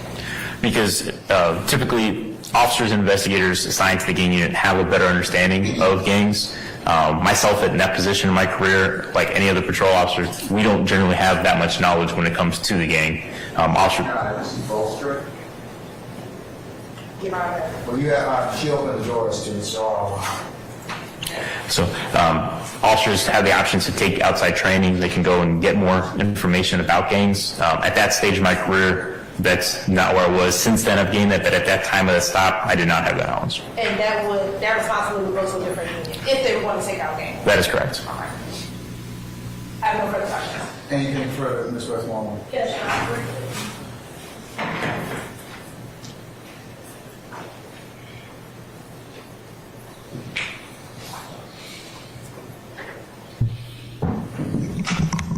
Sergeant Minato.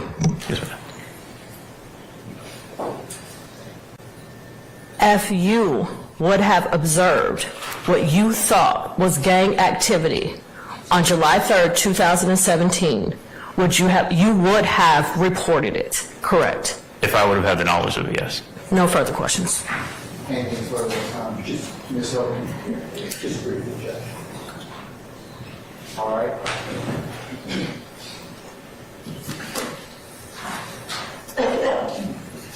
Sergeant Maldonado, good afternoon, sir. Afternoon. Sergeant Maldonado, you are familiar with APD SOP 3067 gang data reporting? Not off the top of my head, no. Okay. So if I showed you the document, do you think it would refresh your recollection? I'm not sure if I've read that particular SOP.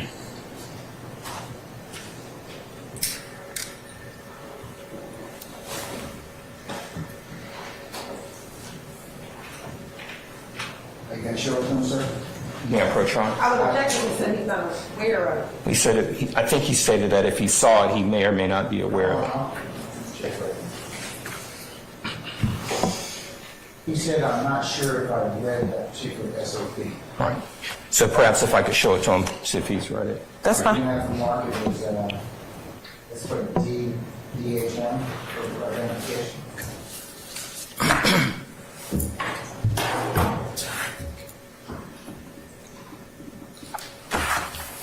May I approach this witness, Your Honor? May, sir? Sergeant, I'm showing you this document for your review. See if it refreshes your recollection as it relates to your understanding of that particular SOP as a veteran with the Atlanta Police Department.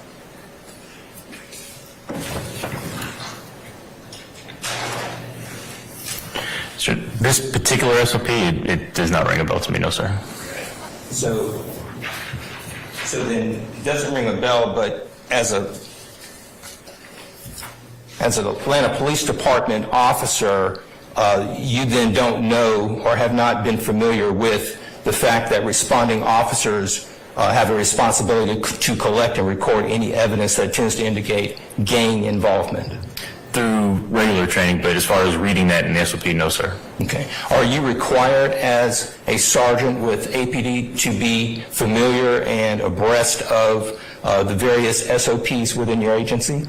I am. And this one you're not? That is correct. Okay. No further questions. Can I see the SOP for a moment? And did you admit it? Is this going to identify?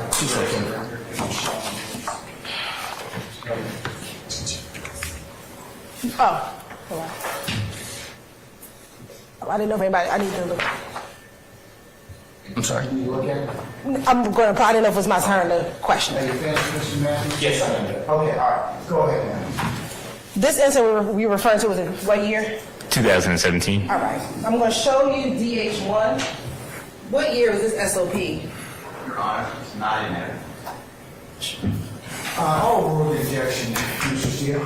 What year was that? What year was that? It shows the effective date is August 13th of 2020. So this is after this stop right here. Was this after the stop? It was. I'll sustain this form. Was it after the stop? Yes. We'll need a copy of that, Mr. Matthews. Sergeant Malvo, may I just thought to a brief follow-up, Your Honor? You may. Sergeant Malvo, the fact that you're not familiar with this particular SOP, you don't know when it was initially put in place, correct? That is correct. Nothing further. All right, again, Mr. Matthews, can you give us a copy of that? Yes, sure. Please give that to Ms. Weaver, please. Yes, sir. All right. Anything further? No, from the scene. All right. May we permanently temporarily excuse Sergeant Maldonado. Permanently. All right, so Sergeant Maldonado, thank you for your patience with us. Thank you. I'm going to permanently excuse you. We just want to discuss your testimony with anybody except the attorneys in this case, okay? Yes, sir. All right, thank you, sir.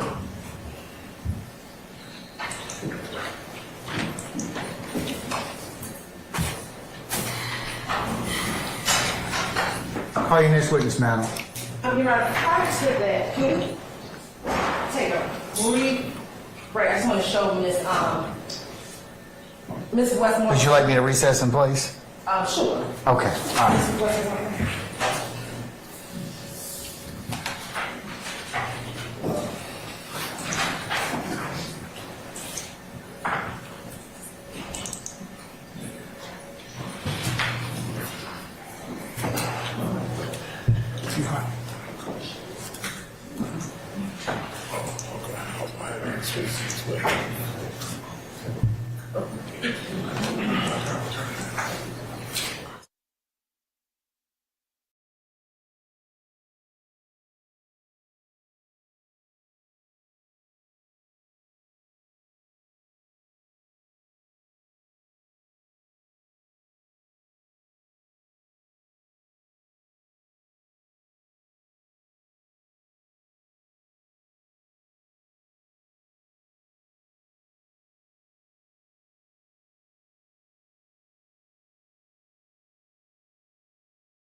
Sergeant C. Ross. All right. Come and see Ross, please. Sergeant C. Ross.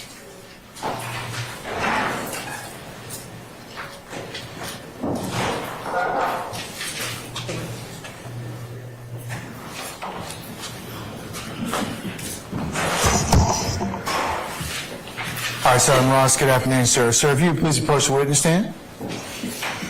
Once you get there, if you would turn and face Sergeant Ingram and be sworn as a witness before you sit down. Raise your right hand. You swear affirm the testimony you give the truth, the whole truth, nothing but the truth. I do. Have a seat. State to know your first and last name. First name Charles, C-H-A-R-L-E-S. Last name Ross, R-O-S-S. And Sergeant Ross, where are you employed? I'm sorry. Where are you employed? I'm currently employed with the City of Atlanta Police Department And how long have you been with the City of Atlanta Police Department? for about 11 years now. And what do you do with the City of Atlanta Police Department? Currently, I'm a sergeant in the Zone 2 area, And how long have you served as a sergeant? approximately 4 months. If you can tell the jury briefly about your career with the Atlanta Police Department. So I started my career in 2012. 2013, I was sworn in as an officer. Spent time in the Zone 5 area, which encompasses this courthouse, as well as most of the downtown area, before going to Zone 1, which is the Bankhead area. I spent about 3 years in patrol before I was moved over to the Apex unit, which is a proactive unit that's citywide. We target violent offenders and other individuals engaged in lower-level narcotics and various other smaller crimes. We also do warrant entries for individuals that may be barricaded or for narcotic seizures. I spent about 3 years in that assignment before I was then promoted to investigator and assigned to the robbery unit. I spent about 3 years in the robbery unit handling citywide robberies throughout the city before I was promoted, well, not promoted, but moved to the city's Homeland Security and Cyber Crimes unit. Spent about a year there working in that capacity where we were responding to threats throughout the city that may have been related to like the Georgia Dome or various threats made to individuals throughout the city. I was recently promoted to sergeant and assigned to Zone 2. And are you post certified? I am. I'm going to take you to October 23rd, 2018. What unit were you assigned with APD? 2013. 2018, I'm sorry. 2018, I would have been assigned to the Apex unit. And you spoke briefly about what the Apex unit did. Tell the jury about your job duty and responsibilities. Okay, so under the current command over there, we were assigned to a specific zone. Each day we would go out to that zone and try to locate violent offenders that had outstanding warrants or make proactive stops and arrests based on probable cause as far as violent crimes, narcotics, and various other incidents. And in order to kind of stop these types of crimes, were there any investigation tools or things that you use in order to assist you all in identifying the target crime locations or anything like that? Yes. I'll sustain this to form. You can rephrase. Did you use any investigative tools? Yes, one of those tools being social media. And why was social media helpful for you all? To me, social media was like a huge impact. It was a way to reach out and, find a lot of the individuals, because most times when you have investigations, they will tag or associate individuals that they have some type of... I'll sustain this to form. You can rephrase. I think that was Mr. Steele. Yeah, it was Mr. Steele. And Ms. Westmoreland. In your experience in using that social media tool, what did you find worse? I found that individuals tag other individuals that they partake in criminal activity with. I say with? Yes. With what? Like they participate in criminal activity with. Oh, who they? Yes. Sir.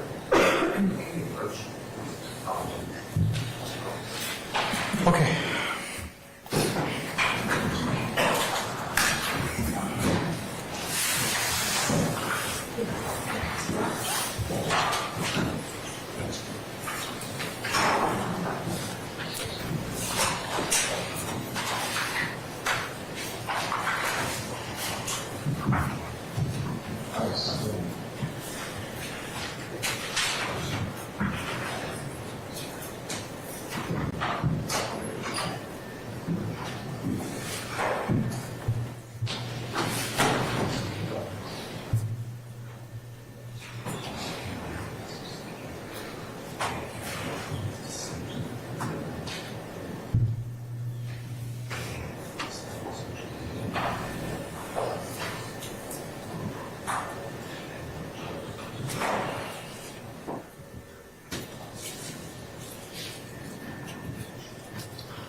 No, I just was through my friend.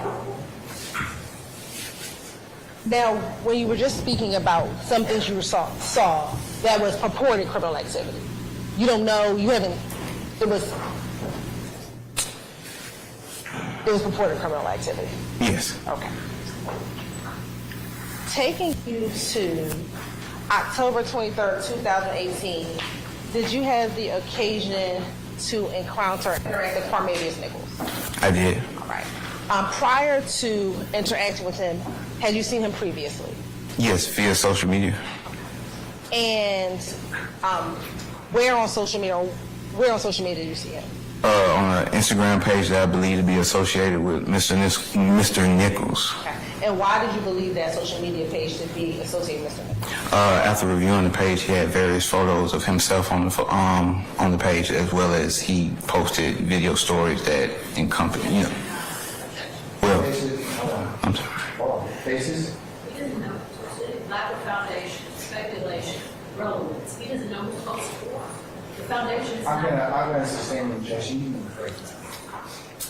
Was an individual who appeared to be a Parmavius Nichols in those videos? Yes. Not knowing who posted it, but was he in the video? Not knowing who posted it, Mr. Nichols was in the videos. And was it on the page believed to be Mr. Nichols? Yes. Okay. And did that page have a name? Yes, Okay. And I guess was that like an Instagram handle? it was. Okay. What was that Instagram handle? The Instagram handle was Bitch It's Quay. Okay. Or Qua, I don't know how you pronounce it. And is that BITCHITSQUA? Yes. All right. And did that person who you interacted with on October 23rd, 2018, did that appear to be him Yes. on those videos? This statement of witness did say he interacted with it. I'm over with objection now. I think my first question was, did you interact with him on that day? Yes. All right. And did that appear to be the same individual in the video? Yes. All right. Tell me, how did you see Mr. Nichols on social media on October 23rd, 2018, or a video of Mr. Nichols on that day? Yes. All right. Tell me, how did you come to see that social media video?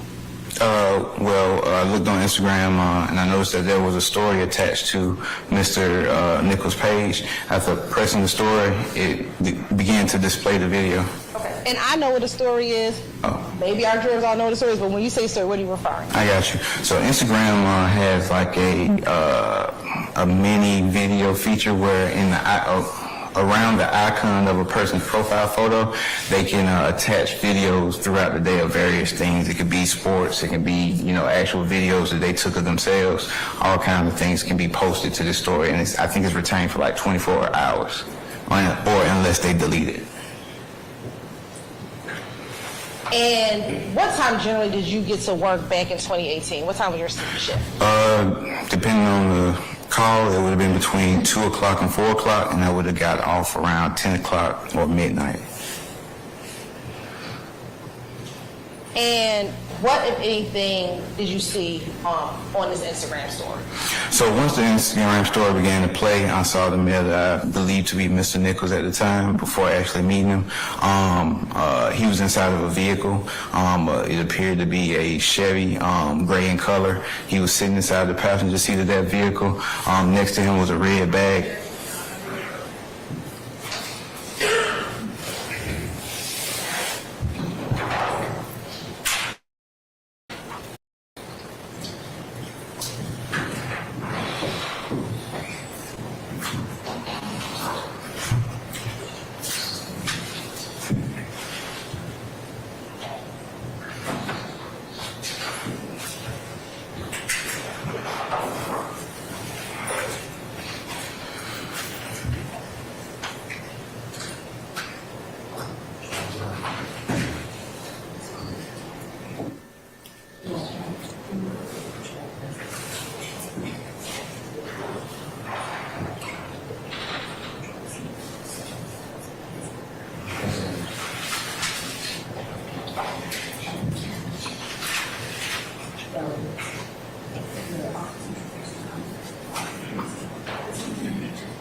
Are the objections overruled? Go ahead. No. What did you see on the video? Oh, okay. As the video began to play, there was a male I suspected to be Mr. Nichols sitting inside the driver's seat of the Chevy. It was a gray in color Chevy. The door was open. He had a red bag that I could see like in the background, and what appeared to be in his hand was suspected marijuana. He was twirling it up in the bag while talking to some individuals outside the vehicle, one being an older lady, making statements as like that the older lady wanted a young nigga, and Quay, or... Hello? Can you hear me?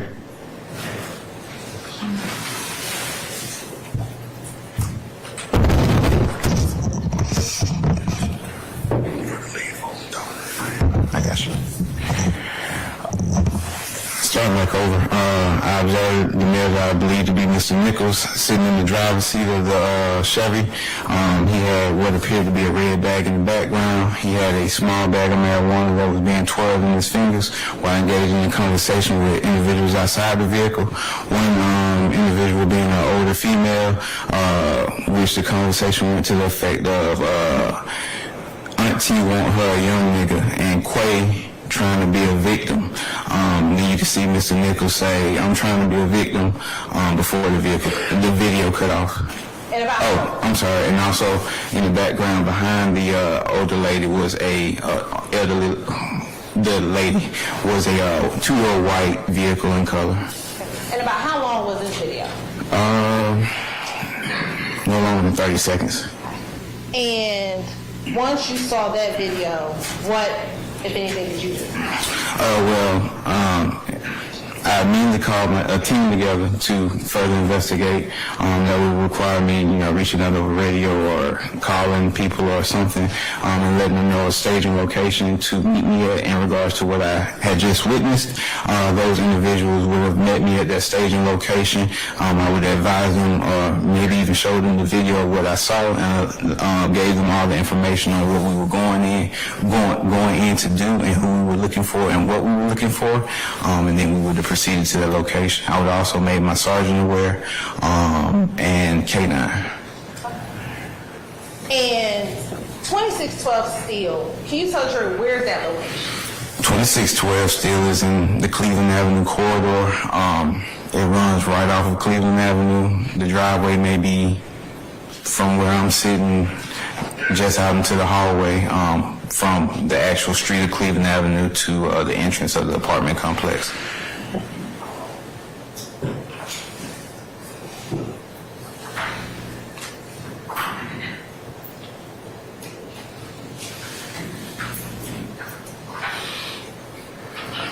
Were you able to make contact with officers and set a staging location? I was. Where was that staging location? The staging location was at I'm not sure if it was open, but it used to be the Piggly Wiggly. It's right across the street off of Cleveland Avenue. And once you met with officers at the staging location, did you give them instruction as you just discussed? I did. All right. What happened next? Then we would all caravan over to the location and begin our investigation. Okay. And did you all go over to that location? Yes. Tell the jury what occurred as you were going over to that location. So as we made our approach, upon turning or crossing over the street, since it was literally across the street, I heard an individual yell out 12, which is slang. Basis. I'll rephrase this to the form. You can lay a little more foundation, madam. Let me ask you this. Were you all in patrol vehicles? We were. And were they marked patrol vehicles? Yes, ma'am. And the term 12, what does that mean? What was your understanding? I'll overrule the objection. What is your understanding of what 12 means? 12 is slang for police. Okay. And in your experience, have you heard individuals yell out 12 previously? Yes. And in your experience, when someone yells out 12, what happens? Individual that's engaged in criminal activity, that gives them like a... I'll sustain this to form. All right, you can rephrase, madam. I'll strike the last word, ladies and gentlemen, disregard the criminal activity issue. When you heard 12, did you hear someone yell out 12? I did. When you heard 12, in this case, what occurred? What did you see? Upon entering the actual apartment and making the turn, I was able to see the suspected vehicle, which was a small Chevy, and a white vehicle still sitting next to it. As we made our way to progress, this is only in seconds as well, as we made our way to progress through the parking lot, I noticed that the door for the Chevy was locked remotely, causing the horn and stuff to beep, and the lights to actually flash to, signify that the vehicle is locked. And then we made our approach to the white Toyota Solara. And with 12, in your training experience, is that an alert that police are coming? Yes. I'll overrule the objection. Yes. Yes. Once you got inside and you saw the gray vehicle, the lights click on and off, what happened once you got closer to the vehicle? Once I got closer to the vehicles, I then exited my patrol vehicle. As soon as I began to exit my patrol vehicle, I smelled the smell of burning marijuana. I then began asking individuals outside, like, hey, who has the weed? Where's the marijuana at? I then made my way over in between the two vehicles that I saw or believed to see in the Instagram photo, where I encountered Mr. Nichols. I asked them, did they have any marijuana, because it seemed like the smell was coming from within the vehicle. I then detained Mr. Nichols and the passengers in the vehicle, as well as the individuals standing around the gray Chevy. So let's slow that down a little bit. When you approached the gray vehicle that you saw in the video with Mr. Nichols, was there anyone in that vehicle? No, that vehicle was empty. All right. And you said that he was in another vehicle. Where was that vehicle? He was in a Toyota Solara that was parked maybe like 4 feet away. He was in like the door frame, sitting on like the where you step out of the vehicle. That he was sitting right there, leaning over towards a female passenger or driver. Now, in the door frame, was he on the driver's side or the passenger side? He was on the driver's side. Okay, and was the driver's side of the Solara, what color was the Solara? The Solara was white, Was two-door. Right, two-door. Was the driver's side closer to the driver's side of the gray vehicle? Yes. Okay. And describe, was the gray vehicle pointed back in? So the gray vehicle was back then facing, if somebody was about to leave the parking lot, facing to leave out, and the white Solara was parked facing the actual apartment. So they were facing opposite directions. And Mr. Nichols was crouched in between the door frames? Yes. All right.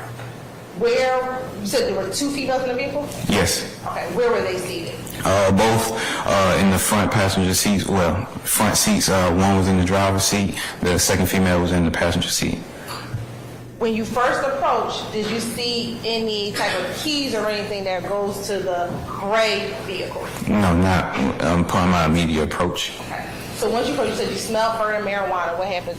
I detained everybody and then began my search of the vehicle for the actual marijuana. Which vehicle did you The white Toyota Solara. I began to notice small crumbs, or what is referred to as shake, of marijuana throughout the vehicle on the floorboard.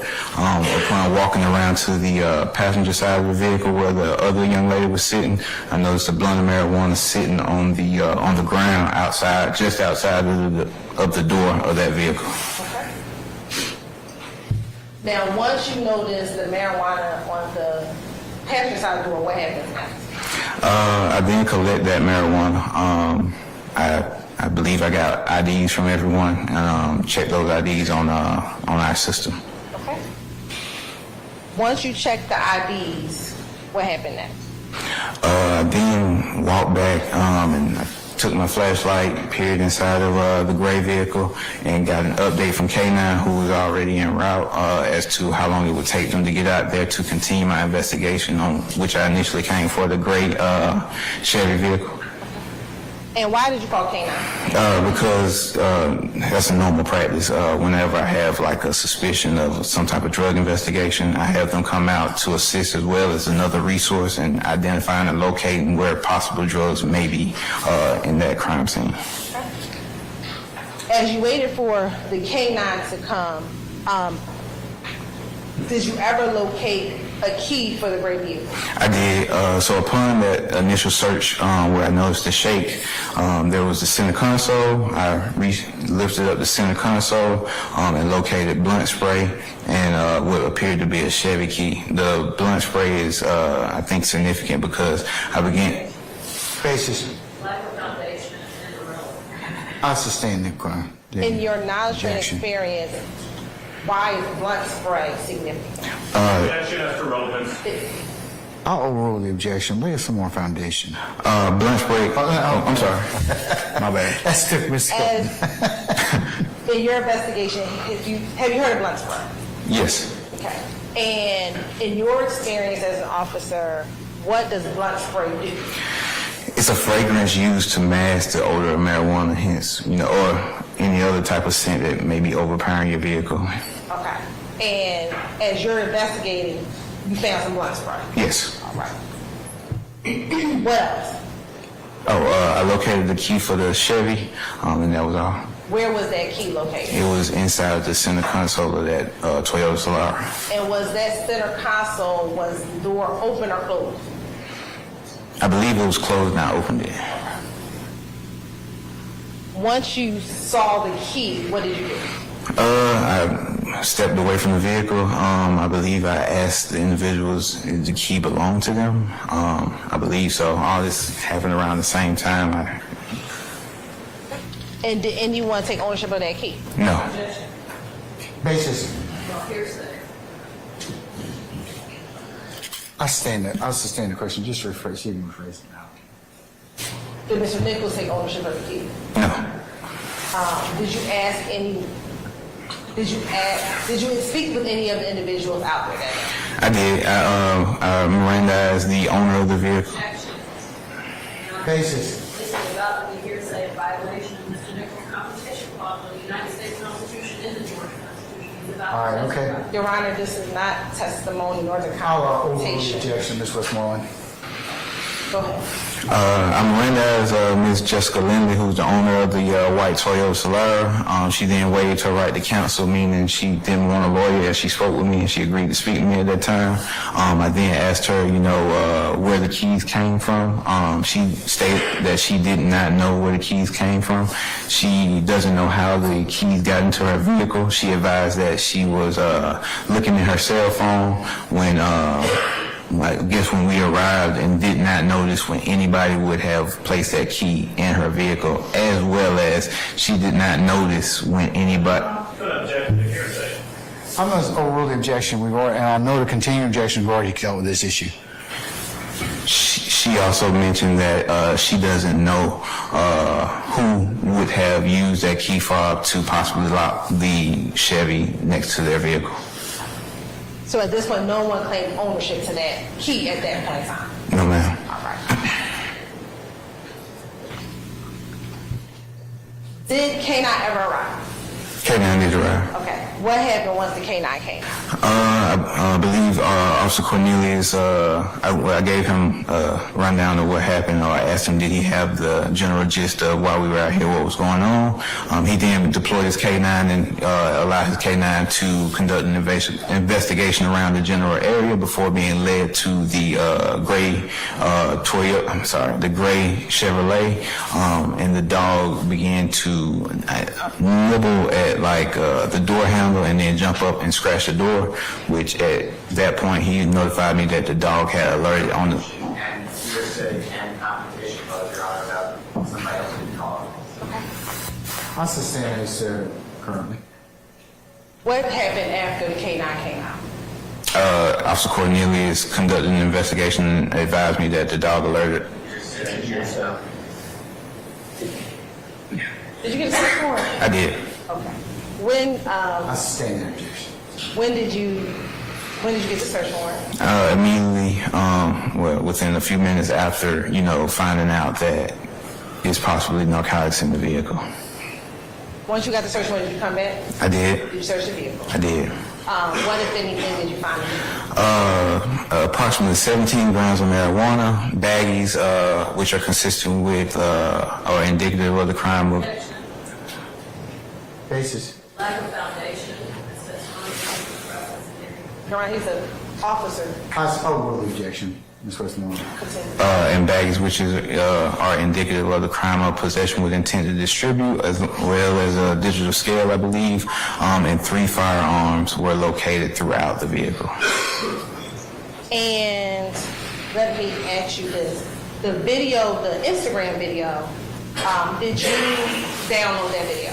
I did. Okay. And as well as this incident in its entirety, was it recorded? Did you have body cam video? It was. And was the entire incident recorded on body cam? The incident was recorded on body cam? Both the first part as well as the search warrant? Yes, my initial investigation as well as the search of the vehicle. And have you had an opportunity to review both the Instagram video as well as the body cam footage for this incident? I have. You have permission to approach. I'm showing you what's been marked as State's Exhibit 68I. Do you recognize State's Exhibit 68I? I do. How do you recognize it? It was the evidence shown to me to verify that it was true, accurate depiction of the events that occurred on that day. And the 68I include the Instagram video as well as the body image. Yes, ma'am. And does it appear there any addition or deletion of those videos? No, ma'am. Your Honor, this time still like the 26 and 68I into evidence. Any additional objections, madam, This testimony. that you haven't otherwise told me already? Well, it's like the video itself, has not been authenticated, and no foundation has been laid for the video itself. Your Honor, I have a response.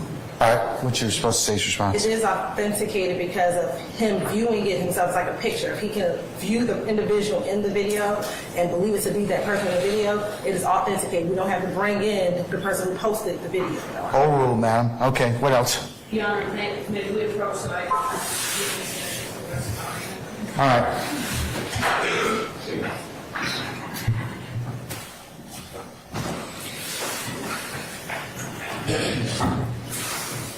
All right, start reading.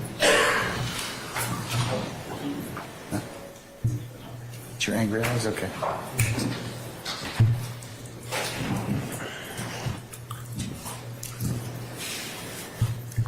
Press the button. Okay.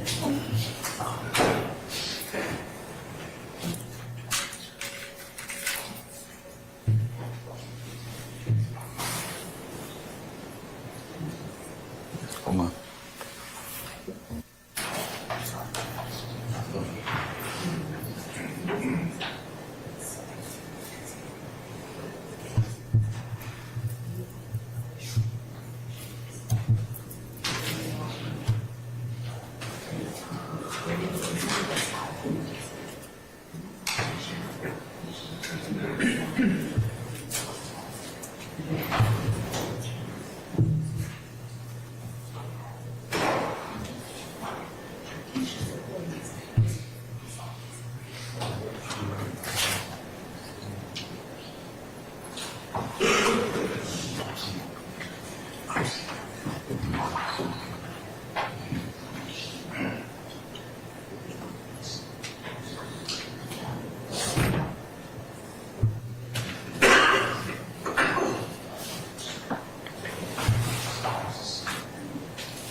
Yes, you may continue, madam. Sergeant Ron. Yes, ma'am. The Instagram video that you watched, does that appear to be that same clip that you saw on the day of prior to going over to the 2612 Steel Avenue? Are you? The Instagram video that's on that exhibit. Yes. Does that appear to be the video clip that you saw that led you to 2612 Steel? Yes. And is that the same video that you downloaded and then gave to us? Yes. At this time, it seemed like Has it been changed or altered in any way from the time period that you downloaded it to today, sir? No, Your Honor. All right. at this time, it seemed like 2668. Any further objection, Ms. Westmoreland? Continuing objection. I'll mark a continuing objection and admit over your objection. Permission to follow? You may. How long is it going to take? Yes, it's probably about in total 35. All right, ladies and gentlemen, how about we take a little comfort break, let you stretch, and let's take 10 minutes. We'll come back and we'll play the exhibit for you, okay? All right, we're in recess. All right, for the jury.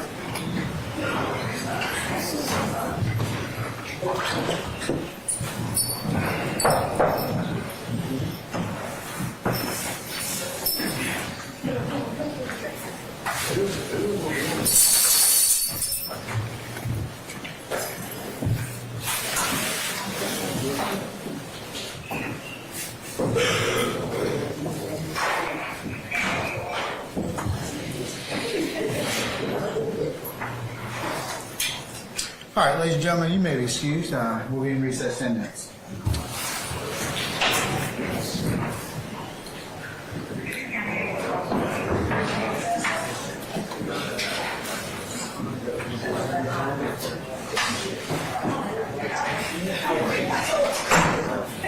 We're here.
Now, when you were just speaking about some things you saw that was purported criminal activity, you don't know, you haven't, it was purported criminal activity. Yes. Okay. Taking you to October 23rd, 2018, did you have the occasion to encounter and interact with Parmenius Nichols? I did. All right. Prior to interacting with him, had you seen him previously? Yes, via social media. And where on social media did you see him? On an Instagram page that I believe to be associated with Mr. Nichols. Okay. And why did you believe that social media page to be associated with Mr. Nichols? After reviewing the page, he had various photos of himself on the page, as well as he posted video stories that encompass, well, I'm sorry. Faces? He doesn't know what's in it. Lack of foundation, speculation, relevance. He doesn't know who's supposed to. Foundation's I'm gonna sustain the objection. Was an individual who appeared to be a Parmenius Nichols in those videos? Yes. Not knowing who posted it, but was he in the video? Not knowing who posted it, Mr. Nichols was in the videos. And was it on the page believed to be Mr. Nichols? Yes. And did that page have a name? Yes, Okay. And I guess, was that like an Instagram handle? it was. Okay. What was that Instagram handle? The Instagram handle was bitch, it's Quay. Okay. Or Qua, I don't know how you pronounce it. And is that BITCHITSQUA? Yes. All right. And did that person who you interacted with on October 23rd, 2018, did that appear to be him? Yes. On those videos? Your Honor, this statement is saying he interacted with it. I'm over objection. I think my first question was, did you interact with him on that day? Yes. All right. And did that appear to be the same individual in the video? Yes. All right. Tell me, how did you see Mr. Nichols on social media on October 23rd, 2018, or a video of Mr. Nichols on that day? Yes. All right. Tell me, how did you come to see that social media video? I looked on Instagram and I noticed that there was a story attached to Mr. Nichols' page. After pressing the story, it began to display the video. Okay. And I know what the story is. Oh. Maybe our jurors all know what the story is, but when you say story, what are you referring to? I got you. So Instagram has like a mini video feature where in the around the icon of a person's profile photo, they can attach videos throughout the day of various things. It could be sports, it can be actual videos that they took of themselves. All kinds of things can be posted to this story, and I think it's retained for like 24 hours, or unless they delete it. And what time generally did you get to work back in 2018? What time was your shift? Depending on the call, it would have been between 2 o'clock and 4 o'clock, and I would have got off around 10 o'clock or midnight. And what, if anything, did you see on this Instagram story? So once the Instagram story began to play, I saw the male that I believed to be Mr. Nichols at the time before actually meeting him. He was inside of a vehicle. It appeared to be a Chevy, gray in color. He was sitting inside the passenger seat of that vehicle. Next to him was a red bag. Are the objections overruled? Go ahead. You remember my question? No. What did you see on the video? Oh, okay. As the video began to play, there was a male I suspected to be Mr. Nichols sitting inside the driver's seat of the Chevy. It was a gray in color Chevy. The door was open. He had a red bag that I could see like in the background, and what appeared to be in his hand was suspected marijuana. He was twirling it up in a bag while talking to some individuals outside the vehicle, one being an older lady, making statements as like she won't, that the old. I'm sorry, Judge. Can't hear that.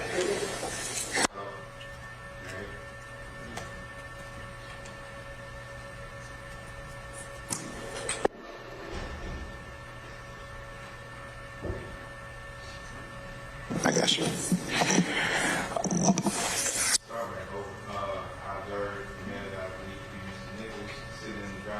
The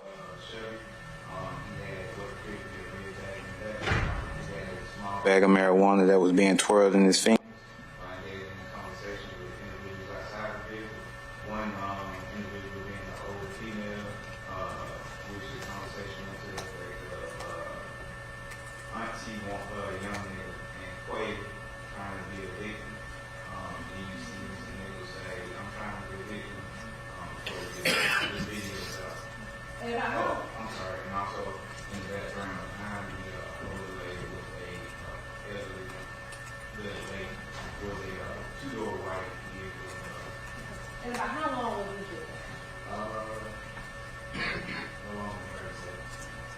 And once you saw that video, what, if anything, did you do? I immediately called my team together to further investigate. That would require me to reach out to the radio or call people or something, let them know a staging location to met in regards to what I had just witnessed. Those individuals who have met me at that staging location, they advised them, showed them the video of what I saw, gave them all the information. What we were going in to do and who we were looking for and what we were looking for, and then we would have proceeded to that location. I would also make my sergeant aware, and K9. And 2612 Steel, can you tell us where is that location? 2612 still is in the Cleveland Avenue corridor. It runs right off of Cleveland Avenue. The driveway may be from where I'm sitting just out into the hallway, from the actual street of Cleveland Avenue to the entrance of the apartment complex.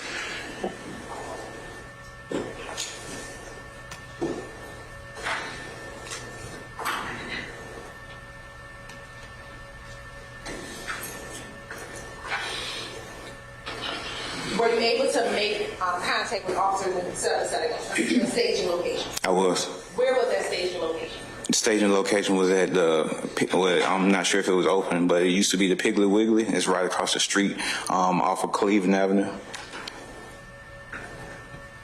And once you met with officers at the staging location, did you give them instruction as you just discussed? I did. All right. What happened next? Then we would all caravan over to the location and begin our investigation.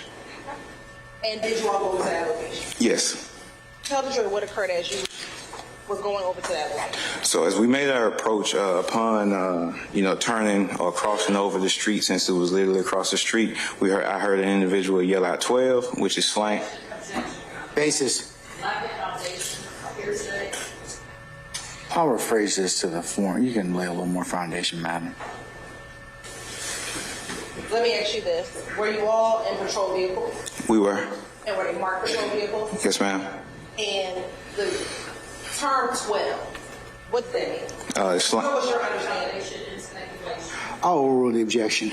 What is your understanding of 12? 12 is slang for police. Okay.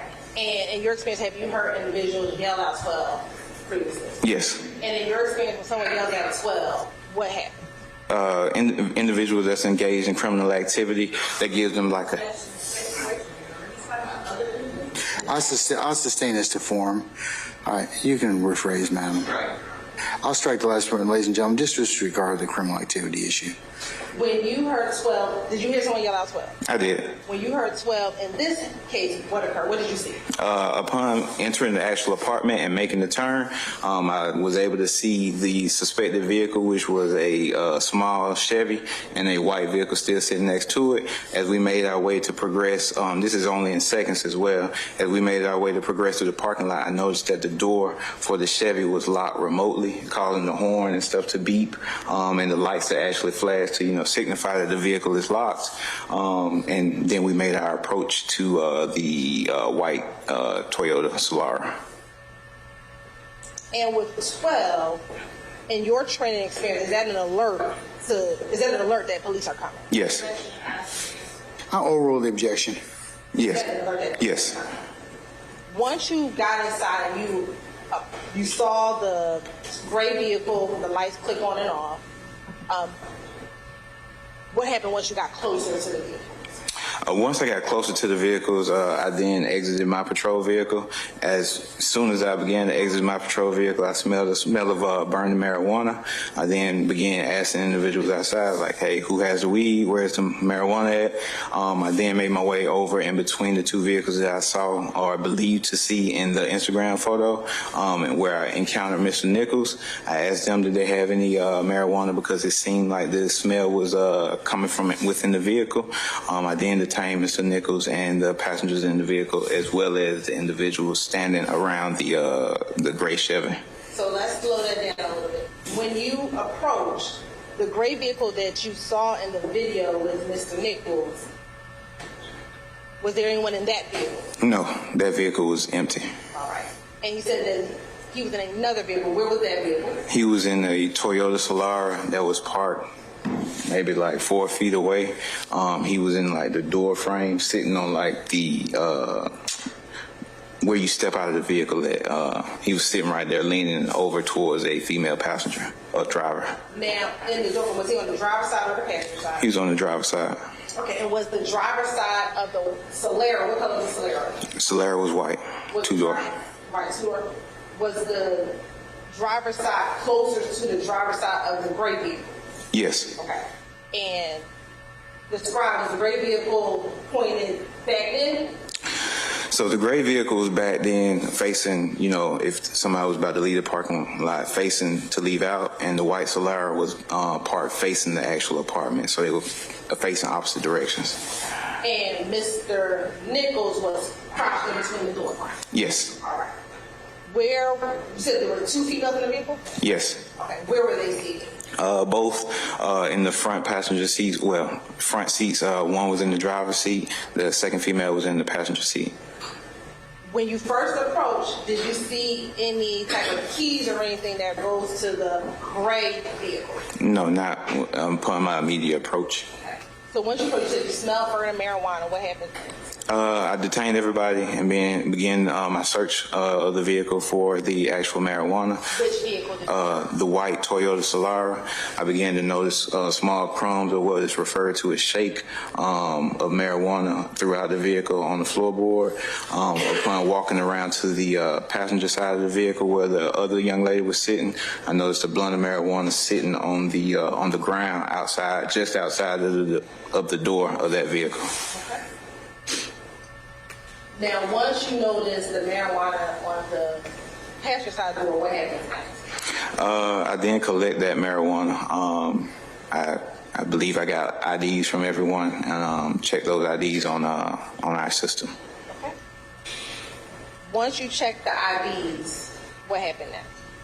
I then walked back and I took my flashlight, peered inside of the gray vehicle, and got an update from K9, who was already en route, as to how long it would take them to get out there to continue my investigation, on which I initially came for the gray Chevy vehicle. And why did you call K-9? Because that's a normal practice. Whenever I have like a suspicion of some type of drug investigation, I have them come out to assist as well as another resource in identifying and locating where possible drugs may be in that crime scene. As you waited for the K-9 to come, did you ever locate a key for the radio?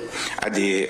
So upon that initial search where I noticed the shake, there was the center console. I lifted up the center console and located blunt spray and what appeared to be a Chevy key. The blunt spray.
Okay, all right, folks.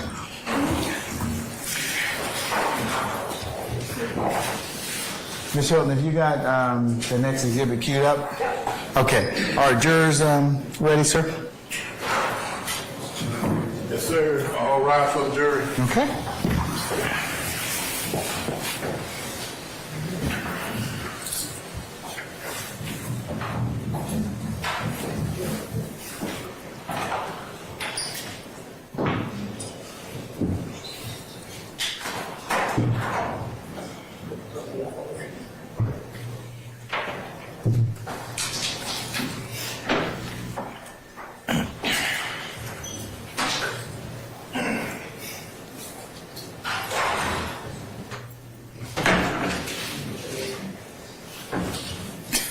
You all right?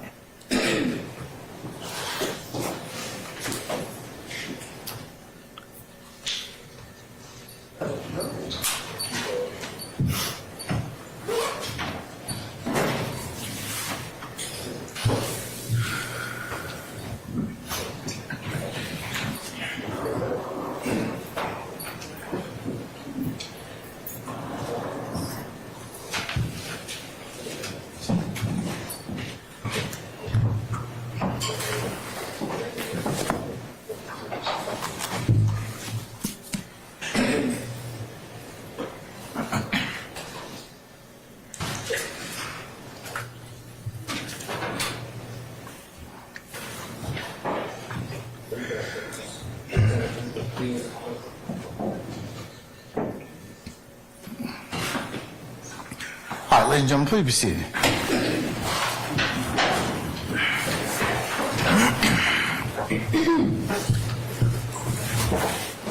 All jurors ready to count.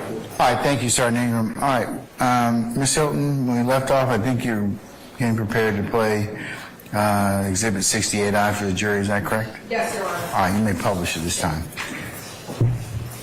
Auntie right here, talking about she want her a young nigga, and Quay right here trying, Quay right here trying to get in. Auntie saying she want her a young nigga. Man, show these, man, my boy, man, I got part of them.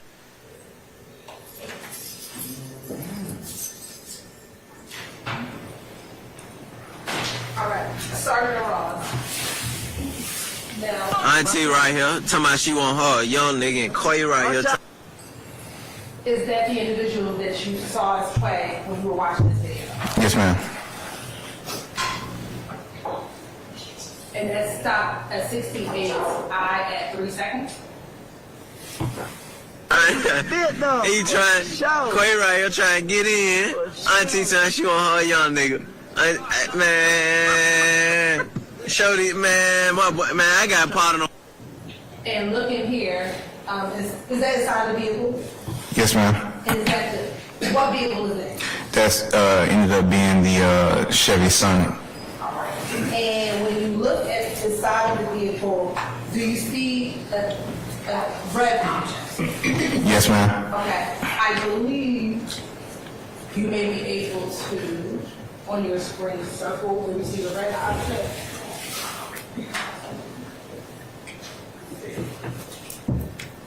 Tap that. See that corner? Yeah. And press the pen. All right. And circle where you see the red object.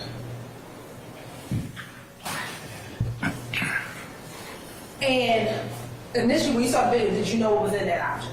I mean, what was in that bag? No, ma'am. All right.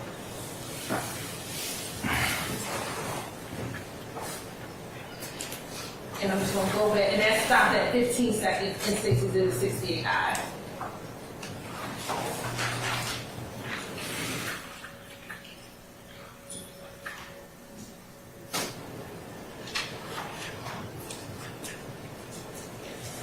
Quay right here trying to get in.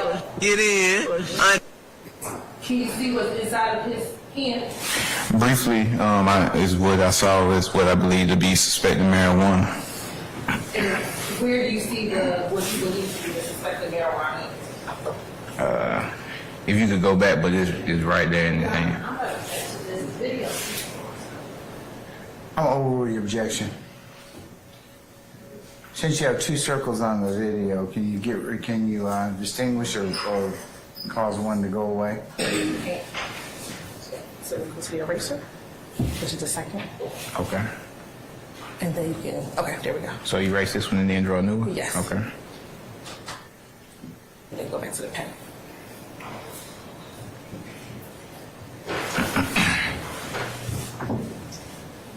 And again, this is that initial video. This is that initial video that you saw. Yes, ma'am. Your Honor, now of course I'm gonna play the second exhibit. On the CD, excuse me. Continuing objection. Yes, ma'am. So noted.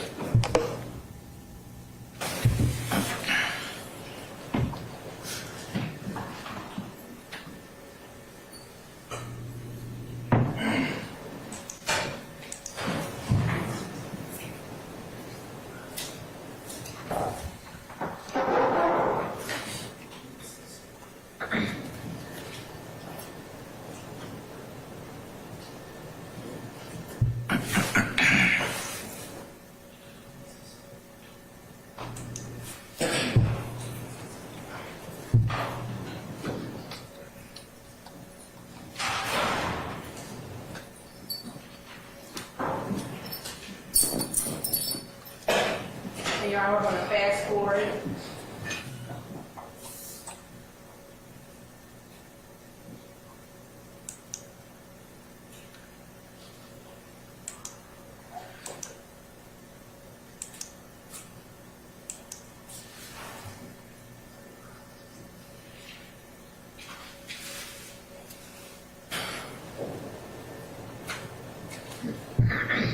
Is that the picture? Yes, ma'am.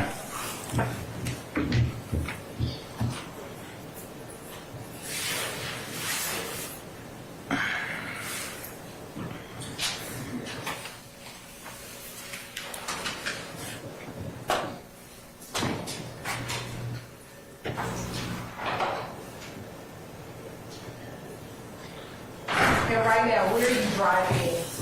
What street are we looking at? We're facing, Cleveland Avenue is running to the left and to the right. Directly across the street is Steel Avenue.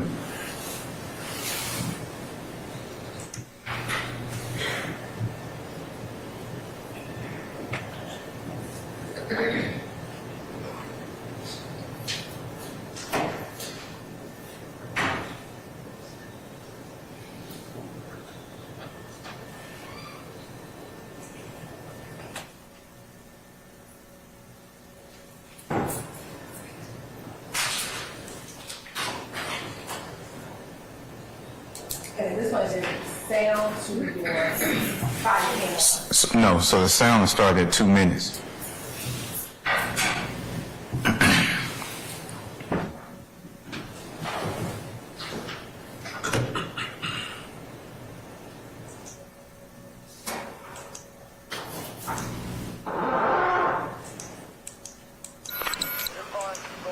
Fellas, what's going on? Who got the weed over here? Nobody? Yeah, it's coming from right here. I ain't crazy. You don't smoke no weed? How about you, man? Are you talking about throwing But it's coming from right here. Do me a favor, I'm going to detain you, man. What you detain? Step up. Why you detain? Step up, because this whole area smells like weed, so we're going to detain all y'all. Why you got me to search you? If I can search you, that's fine. We'll get to that. I'm not locking you up. Listen to me. I'm detaining you. Your Honor. I'm detaining you. Detaining you, man. Yes, I have an objection. Continuing objection, madam? Well, just We haven't always taken up already? further hearsay objection. Overruled right, objection. thank you. Okay. You're not going to jail. You're not under arrest right now. You got me? You understand? All right. Hold him tight. Ma'am, anything in this vehicle I need to know about? You mind stepping out of the vehicle? How about you, Miss Lady? Why are you going? This your car? It's her car? Okay.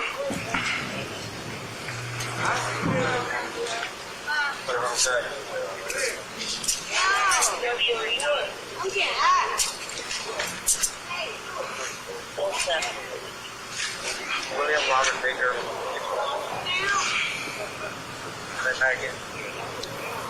William Robert.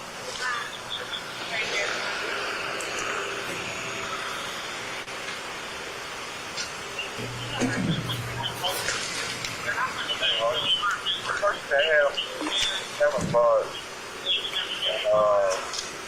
Black jacket, black leather belt or female? Good hell, I got him detained. It's a blunt right here on the ground and some shake all in this car, in one of the cars over here. Real quick then, Whiskey Robert Baker, 2017 Chevy Crown Train, 28 Bakers or a female born in 63 hours later.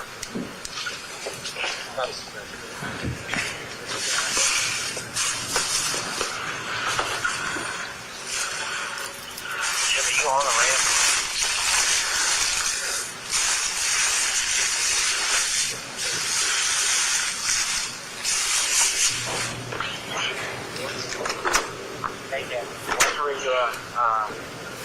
Hold out. What's the purpose? Somebody goes irregular. Oh boy.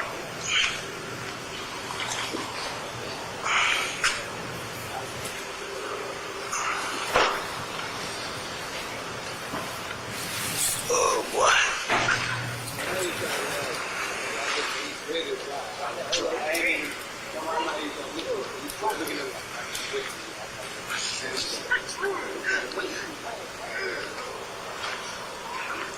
Hey, Corn, whoever that was, answer. What's your ETA out here? You talking about Canaan? Yeah. Yeah, we should be out there in about 10 minutes. I copy.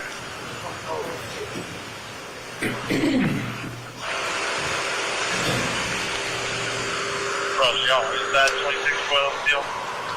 Yeah. She knows that's the table.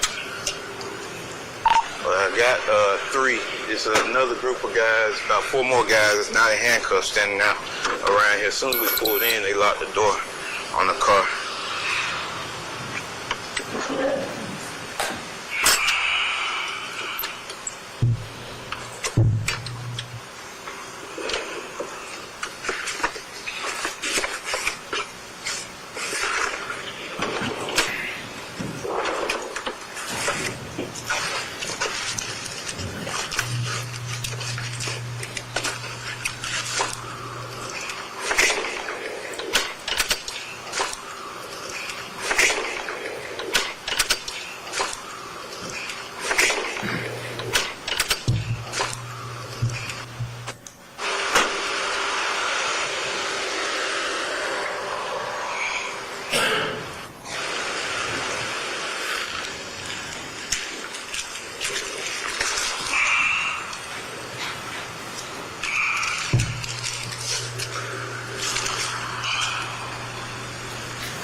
Oh, y'all got ID on y'all?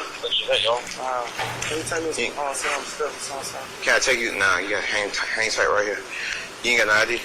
You got a name? Come walk over here with me.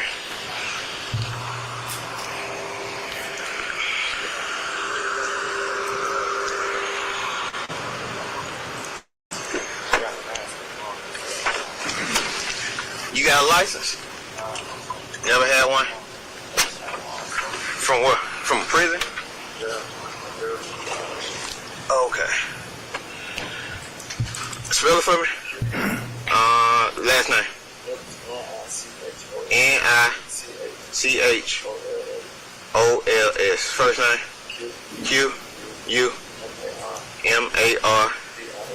Qumarivious. What's your birthday? Excuse me, Your Honor, may we approach?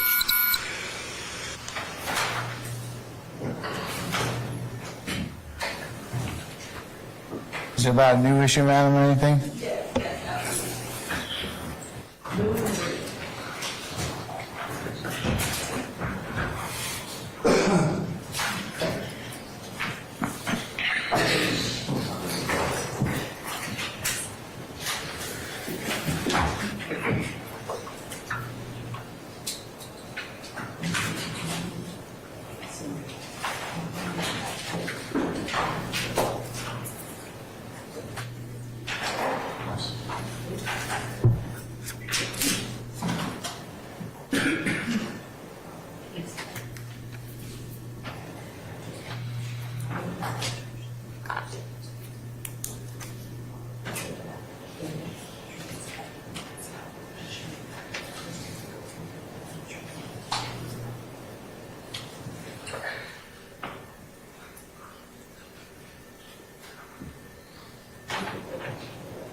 All right, you may continue, madam.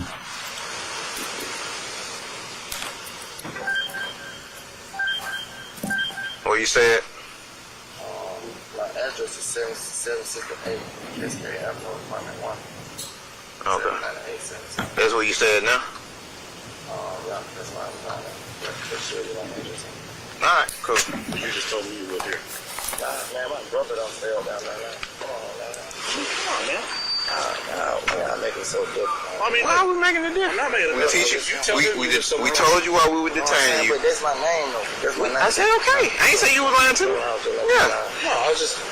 Why you say you live here when you say you live on Cascade?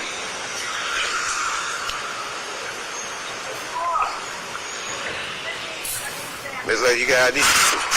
Appreciate it.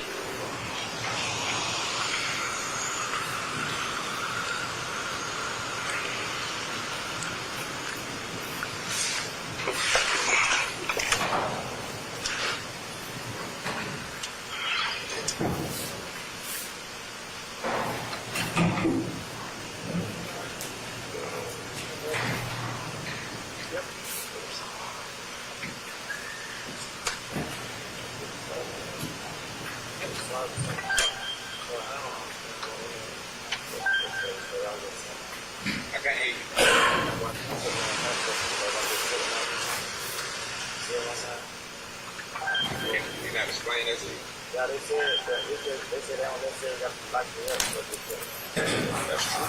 All of them is like you put your counsel or something on right. Yeah.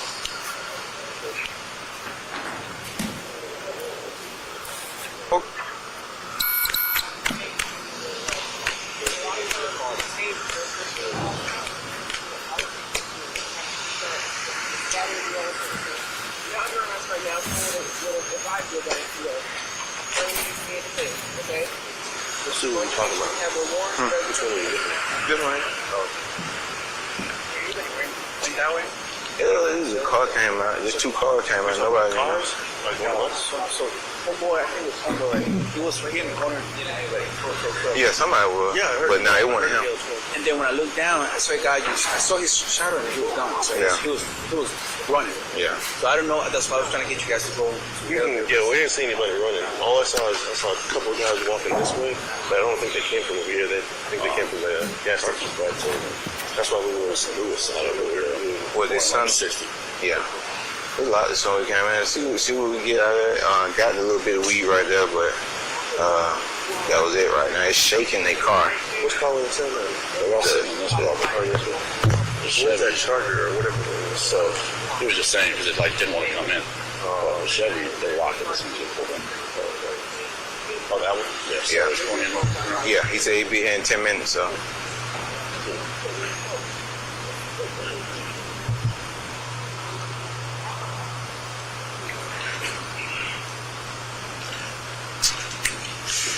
Gentlemen, y'all got ID? I got him. You got here, you ran it? She went right now. You get, how old are you? How? You got ID? Never had ID? Okay, come on with me. I'm just for the rain name.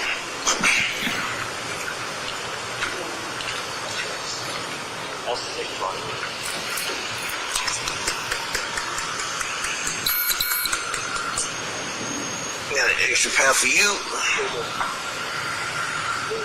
He been entertained, man. He a grown man now. Boy. Yeah. They stuck.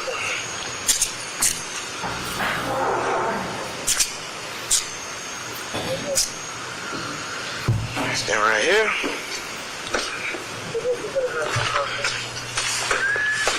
What's your name, sir? Right there. Q-U-A-Y. Last name. Arnold. Spell it. A-R-N-O-L-D. First name. Quaitez. Spell it. Q-U-A-Y. Y. T-E-Z.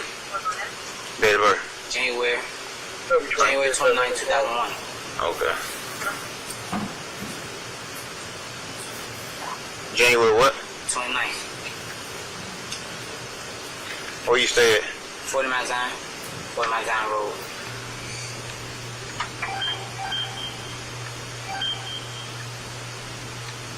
You said you had ID before? Yes. You sure that's your name? Yes. Arnold. A-R-N-O-L-D. First name? Quaitez. Spell it. Q-U-A-Y-T-E-Z. Date of birth is? January 29, 2001. That ain't coming back, man. It was out of Georgia? It was in Georgia. I'm honestly telling the truth. How long ago was that? It probably like when this summer. It probably like I had got it like when I was 16. Was it ID or was it a license? Like when, like you know when you go to like 7 months you try to get a job, you try to something like that. So you went to the DMV and Yeah. got an actual ID? Okay. All right, just hang tight. No, he's Baker, but they wanted me. I guess she wants to take a look at everybody. Yeah.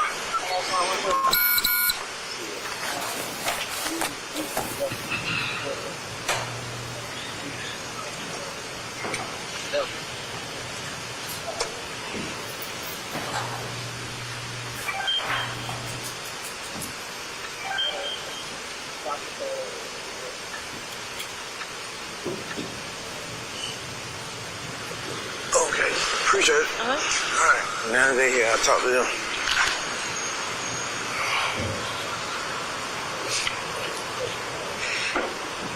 Y'all got the rundown? Okay. Yeah, I just told him normal everything. Okay. That was really the only car that was here. Yeah.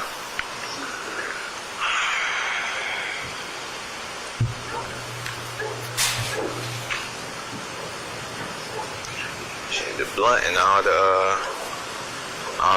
blunt, the actual blunts that they broke down right there is proof that we ain't crazy. I know I ain't crazy, man. I smell weed. Then everybody holler, oh, I don't smoke.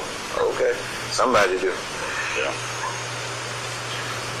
There's much that was detained is like through the search we so I can come. But now you can say it worked out. Exactly.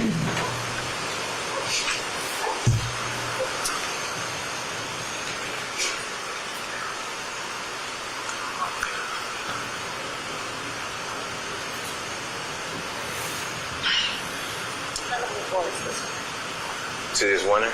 You don't like winter? I like Christmas. That's all it is. Because you get gifts. No, I just like Christmas time. Oh, okay. I'm a in the spirit kind of person. So you decorate? Mm-hmm. Okay. Full of stockings up and everything. I like Florida's Christmas because we don't get real ones. Gotcha.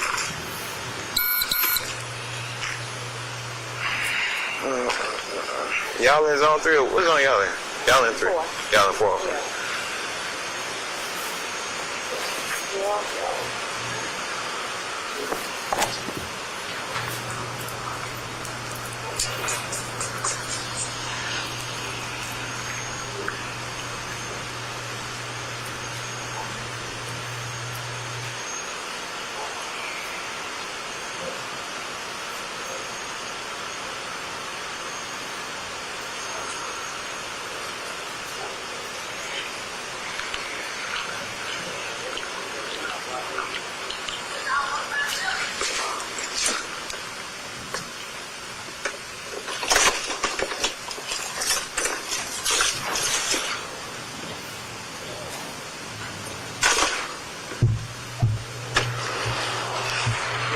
Yep.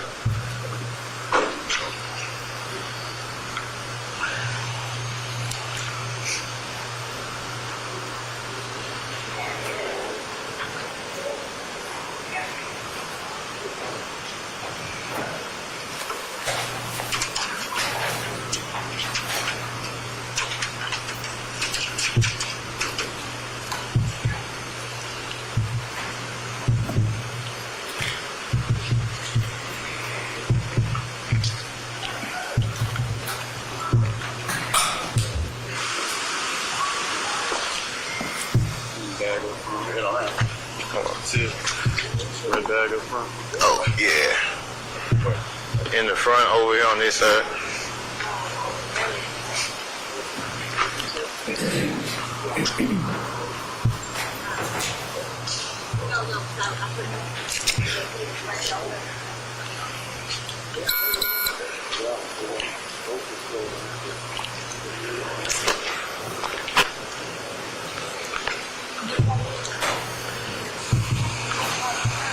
This your car? Whose keys? Are those your car keys? In the glove compartment. I don't know where they were going in the drive-thru. So what do your keys look like? They in the long in the cheek. Gotcha, hang tight.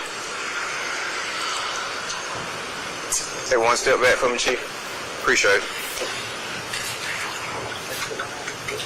You can have a seat on the ground if you want to. You want to sit right here? Oh, no. Hang tight.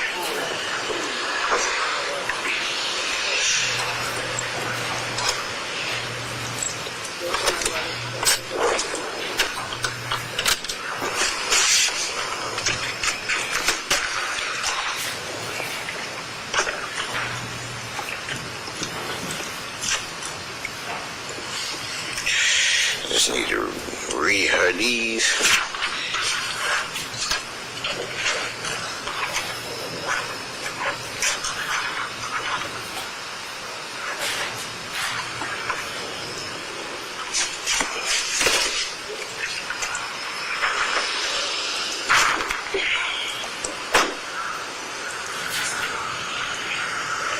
Man, walk with me.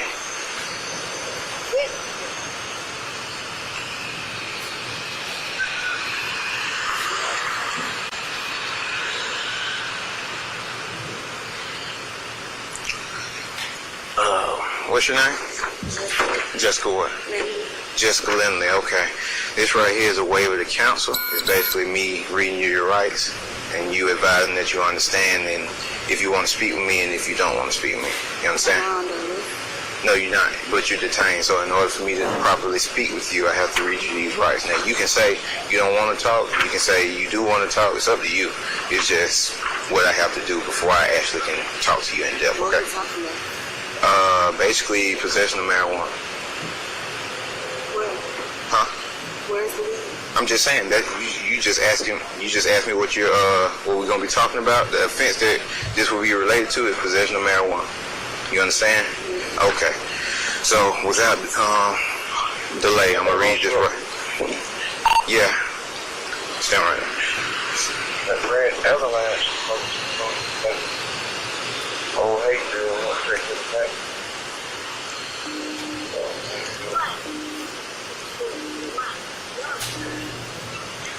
Yeah, I got hang tight. Alright. Right, number one, that I may remain silent and do not have to make any statement at all. Do you understand that? Yes. Okay. I need you to speak a little bit louder. You understand that? Okay. Alright. You ain't gotta say sir if you don't want to.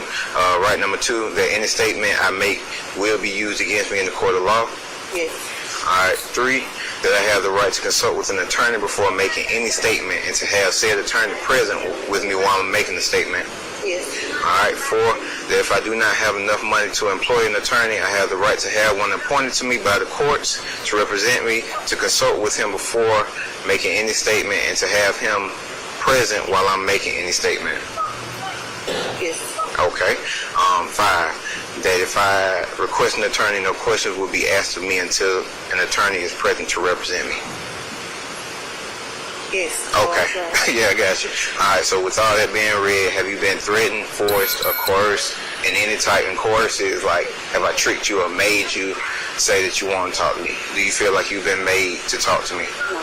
Alright, with that being said, would you like to talk to me? Yes. Okay. Alright. There are a pair of car keys in your center console right now.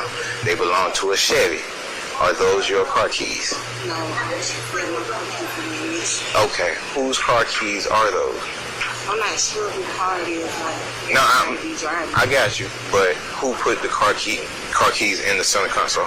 I don't know. That's what I'm saying. I'm in my own world in my phone. So you don't know who's been in and out of your car? A couple of the boys I am we hang out here. I got you. Which ones?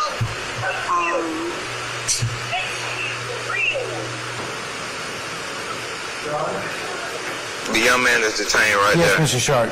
With the fatigue pants on. Yes, hold on, pause. Basis? Overruled. You may continue. Overruled. That was sitting in your car when I got there. Was he? I got you. So he's been in your vehicle. Okay, got you. Anybody else? Who else? Nobody else has been in it besides him, you, and the female that's with you. Oh, it's a couple of them. Then my doors are open when I pulled up. They stand by the car. But I didn't see nobody put no keys in mine. You didn't see your console open up or anything. It's broke, so it. But it was closed. No, I'm saying it's closed. So you have to physically grab it, open it, put whatever you putting it in there, and close it back. What I'm telling you, it's broke. It's flat. It stay up. You can go check it out. No, I just checked it out. It closed, and when I went to open it, now I can understand that I can pull it back into the open, but it don't just open by itself to where you can put keys in there. So that's what I'm saying. Somebody had to physically open it. So that's what I'm trying to figure out. Who physically opened something in your car? Gotcha. All right. Have y'all been smoking weed out here? Who was?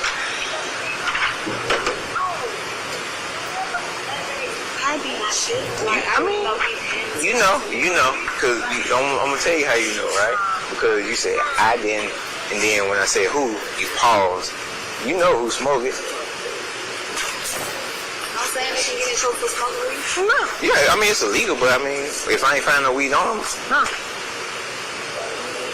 It was a gang in my ear. All right, I don't know a lot of was your friend and my friend, your friend and your best friend? Okay, y'all smoking weed? No. Nobody in that car was smoking weed? No. So why did I find it? I found a blunt right next to where you were sitting at.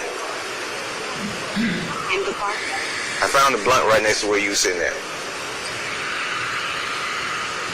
That's what I'm saying. Like, when we pull out here, they crowd around my car. Like, I can't give you no exact. But nobody in your car was smoking weed. That's what I'm trying to make sure. Okay. They was around it. That's why I said when you Gotcha. said something about the weed, you can't do no weed in my car. They probably. Well, it's shaking your car, so it's definitely weed in your car at times.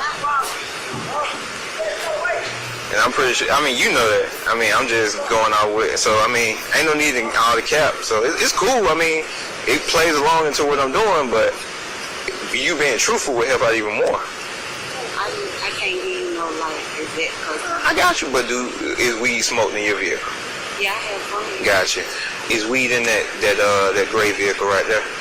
I'm not sure. Like, have you seen we anybody? Been out here long, period. How long have you been out here? Probably like 30 minutes. 30 minutes. In that 30 minutes, have you seen anybody go to that gray vehicle? No. Nobody at all. Because like I said, when we pull up out here, they crowd around our vehicle. One more question. Here's the kicker, right? So I came in. When I came in, I looked over at that vehicle. The lights went off to lock that vehicle. The keys for that vehicle are in your car. So somebody in that car locked that car. Somebody in your car locked that car. Did you ask them who called me? I asked all y'all. Nobody said nothing, and that's fine, because we're going to get to the bottom of them before we let anybody go out here. But somebody in that car, and you know who locked the car. I mean, it's pointless. I got you. Well, that's fine.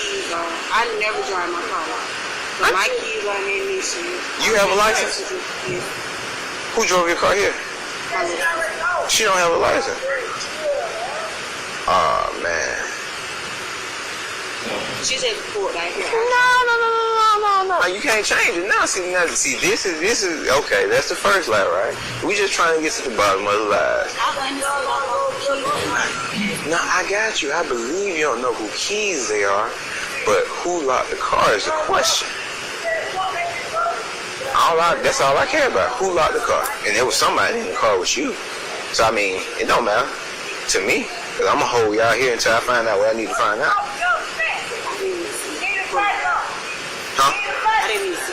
Oh, I understand that, but I know two things I know you heard. You heard somebody holler 12, because they came from in here.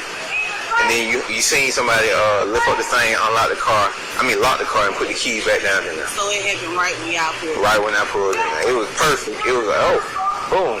Why they lock the keys to that car? Then the keys to that car are in your car. So you didn't lock it.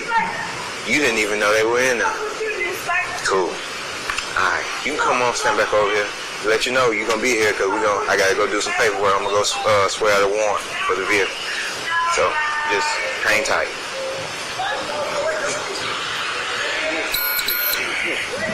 Alright, y'all can just hang tight for a minute. I'm gonna go to a precinct and knock out the paperwork. Appreciate it. You ready? You ready? Who was all in the car?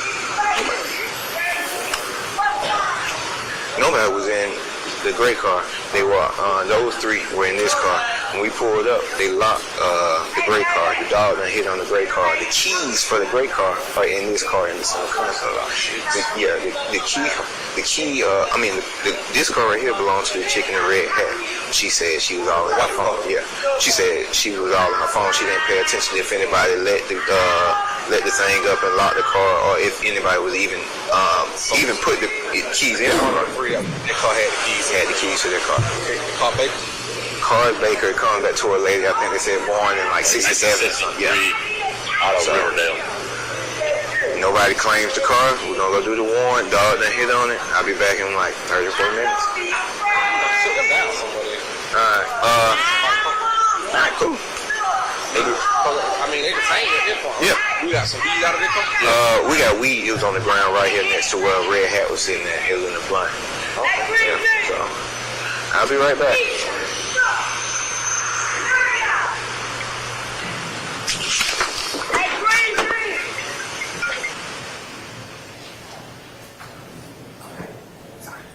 And just looking at a few portions of that video, it started and ended at 29:44 for the record.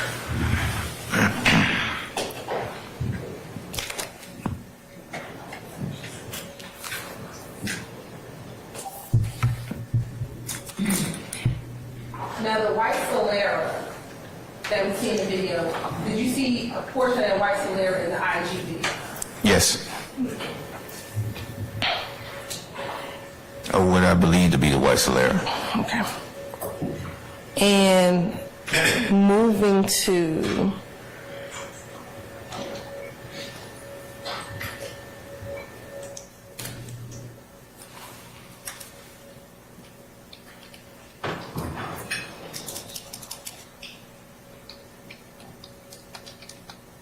timestamp 1724 in the video.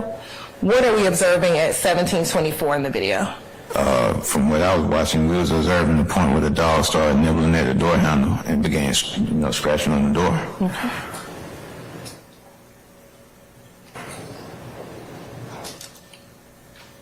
And is that the K9 in the where the white flashlight is? Yes. Okay. Now, when you're listening to the body cam, there appears to be someone very loud in the background. Do you know if that person was speaking to a police officer, law enforcement, or something else? I think that person was just talking randomly, but I'm not sure. Okay. All right. Now we're going to show you the next video.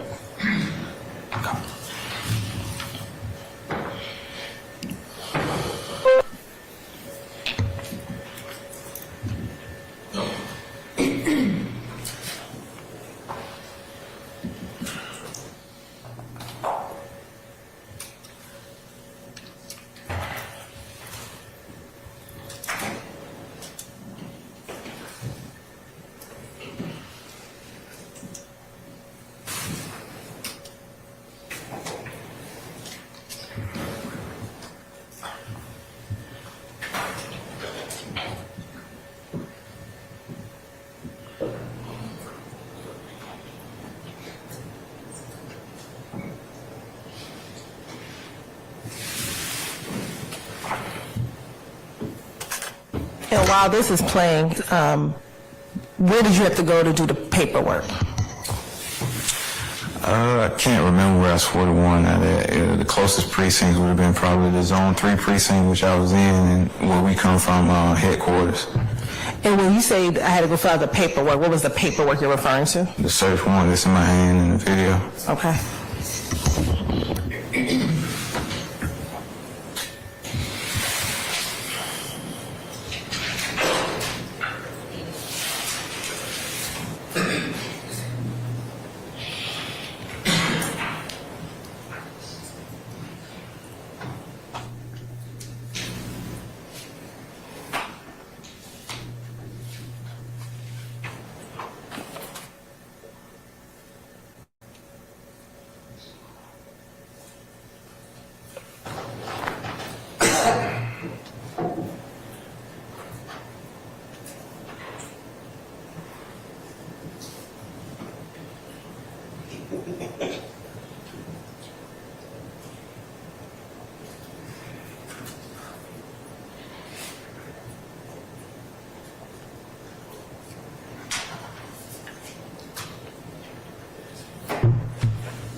Yeah, you got a little bit of weed right here.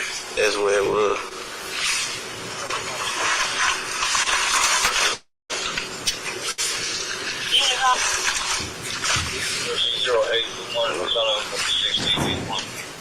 Got everything for intent right here. You probably saw, we caught the tail end of it. Yeah, it's weed in there.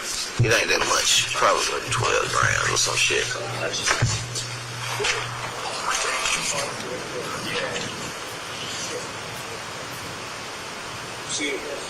You, do we have any? Yeah, I did. I gotta go. Yeah, we got, it's shake all in there. I gotta go back through it one more time. The gun right here under this seat. It's right here. It's under this seat. Yeah. You got some gloves on you, Horn? I have. Dang, let's come get this one.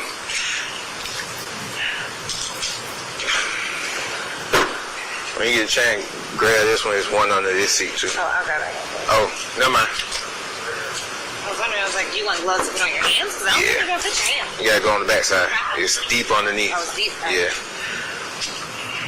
Oh, my goodness. I stick your hands in this way. I don't think I can fit my hands in my world.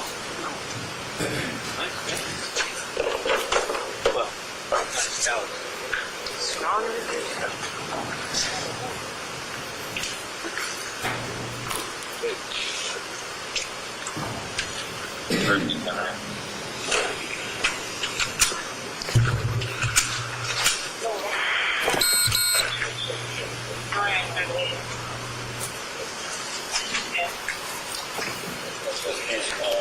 yeah, I'm right.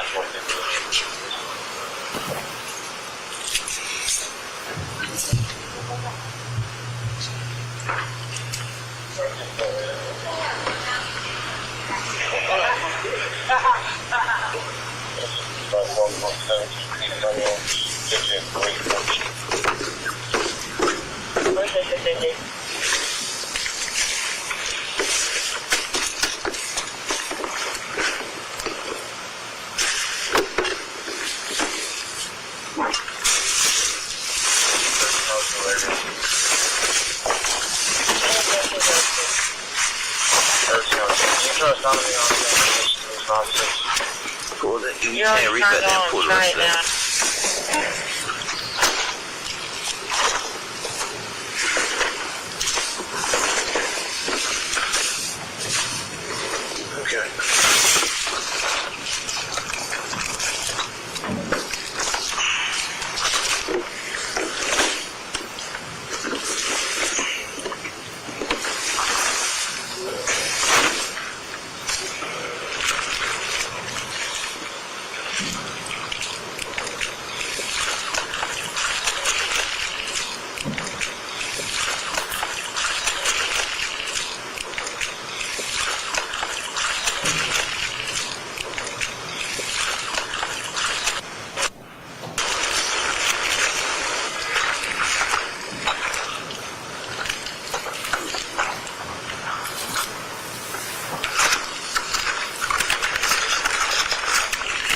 Another one?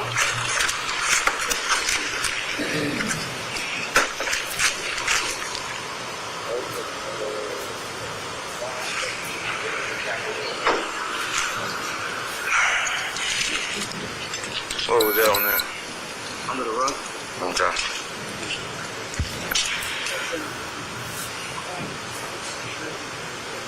You was standing right here when he got the first one? Yeah. What was the first one at? It was right on the seat. That one was Point to where it was at for me. The first one was right here. It was right on Hey, the seat. okay, all right. Like that sticking out. You can All see right. it. And this second one, show me where you. Okay. I can't give this chance. Hang on. Hang on. Make sure. See if there's a safety on there. Well, the safety's right here. Is it on? No, it's on red, so it'll shoot. No, but you mean Yeah, you don't want. Nah, I got you. Just put it on just in case.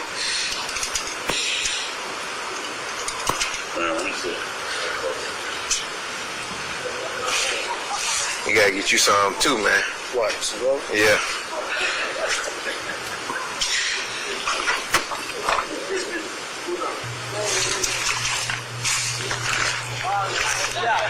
Do me a favor and check that on the name? Yeah, Horizon. I got all these. Either you don't got a birthday though. I mean, either way, whichever one you want to do it on, give me that. Appreciate it.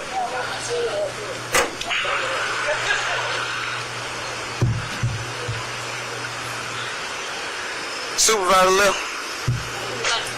Yeah.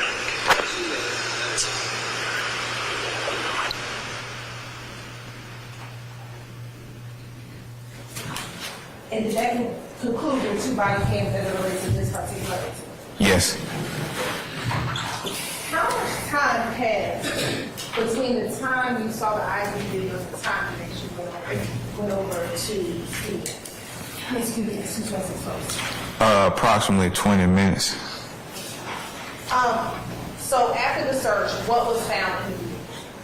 After the search, we recovered 17 grams of marijuana, a scale, a plastic bag, some sandwich box bag with a sandwich box with smaller plastic bags inside of it, as well as 3 firearms located throughout the vehicle.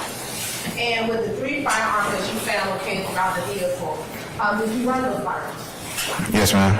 And what if anything happened when you ran those firearms? I believe 2 came back stolen, and 1 we had no indications of stolen. And you said you believe you could look at a copy of the report, how it refreshed. Yes, ma'am.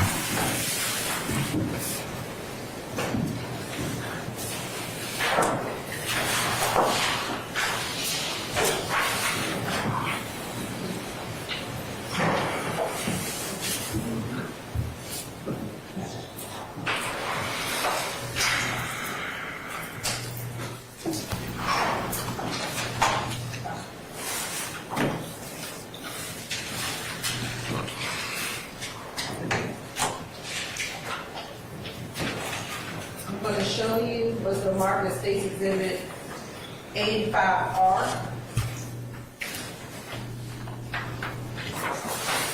First, what is Exhibit 85R? It appears to be an official police report completed by me through the Atlanta Police Department. But looking at this Exhibit 85R, how it reflects your memory as to how many guns were stolen? Yes, ma'am.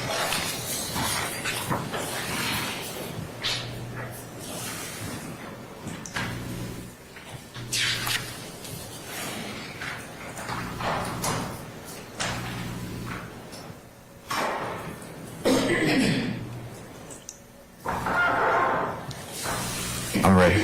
Okay. It showed that 2 of the firearms, the Glock and the Smith & Wesson, to be stolen. Okay. Where was the Glock stolen from? Stand by. I need to refresh my recollection.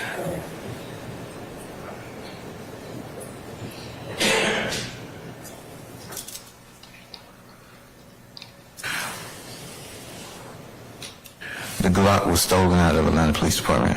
And then what about this Glock? Stolen out of Clayton County. And did you collect all of the items that were found inside? I did. As I'm approaching, Can you ask that question again? What do you mean? did you collect those items? Yeah, it was a group effort. I mean, yeah, okay. A better question. Were those items collected? They were. And were those items subsequently transported to APD's property? They were. With the guns specifically, were they found with rounds inside? Objection, please.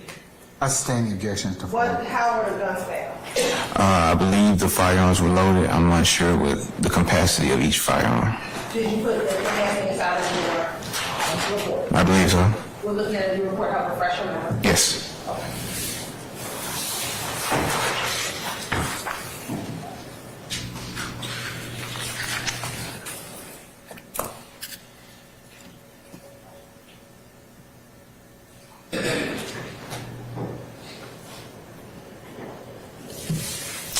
So for 2 of them, the Glock was loaded with 11 rounds, and the Smith & Wesson was loaded with 5 rounds.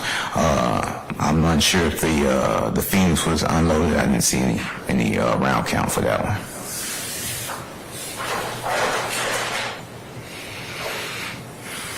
Mr. Pearson.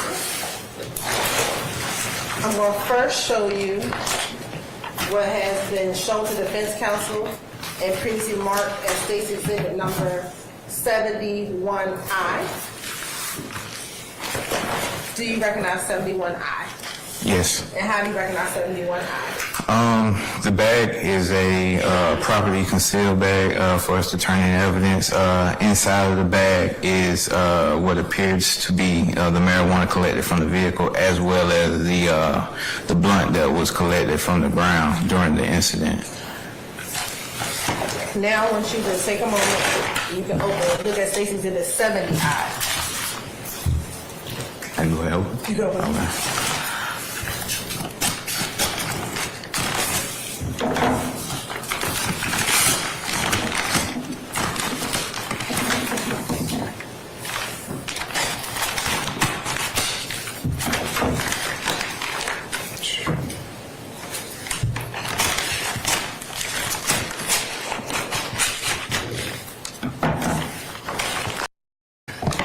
Inside is the red Xfinity bag that was collected from the vehicle.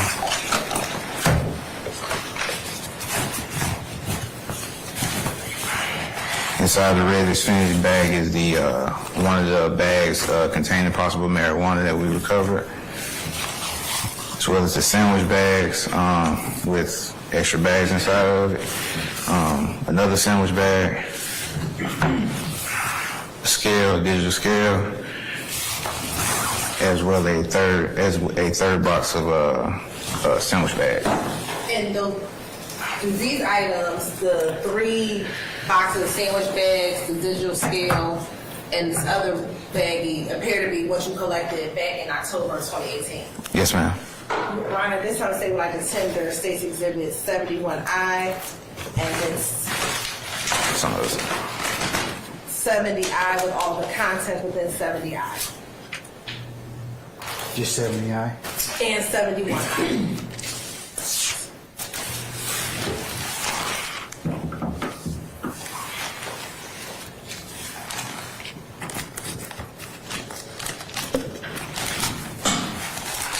And Mr. Westmore, any objection to state 70 or 70I? Yes, absolutely, Your Honor. It's irrelevant. Okay. I'm going to rule it admitted over your objection. Commissioner Publisher? Publish as you see fit. All right. And first looking at 71I.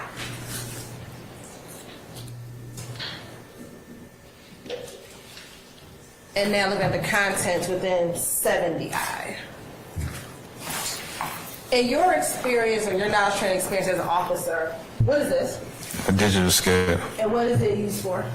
Weighing items, and as it relates to narcotics, weighing the... Regulation, lack of foundation. Oh, I'll sustain the objection. Lay a little more foundation.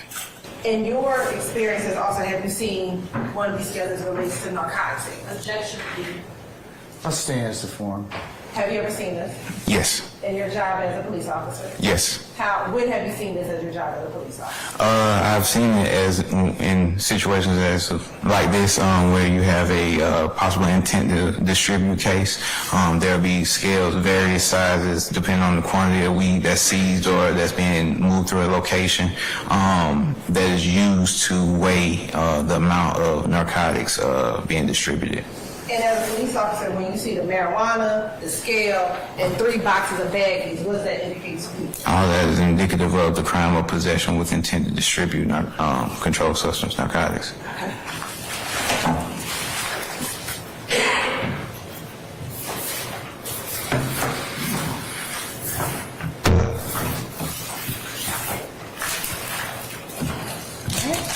And next.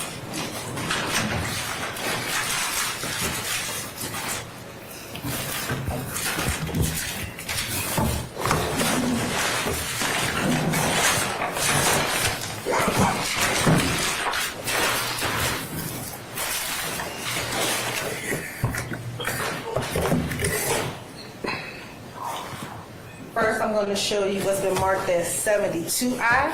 Tell me if you recognize 72I. 72I is a firearm that was seized from the Chevy Sonic on the day of the incident. And what type of weapon is 72? What type of weapon is 72I? It's a Smith & Wesson pistol. Also, now looking at 73I.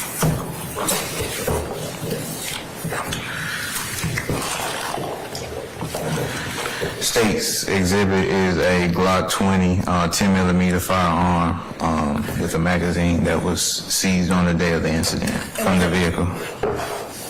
And now looking at 74I.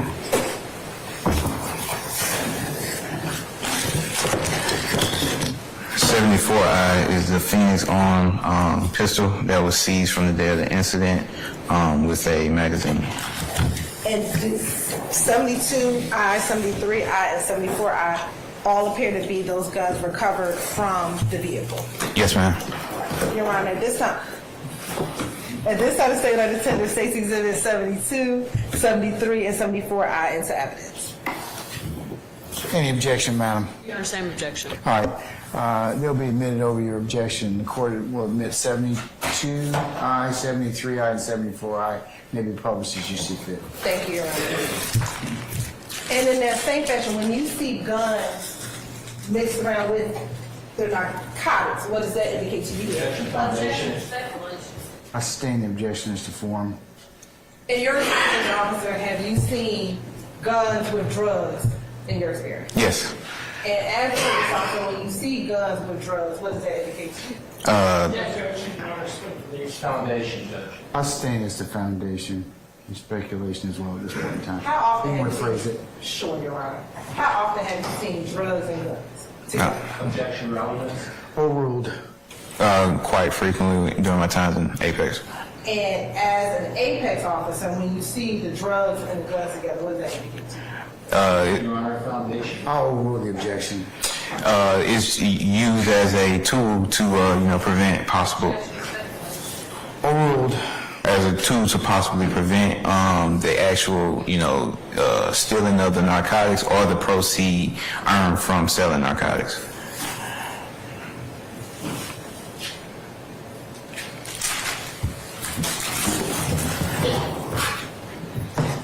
And now looking at, I'm going to publish State's Exhibit 73I.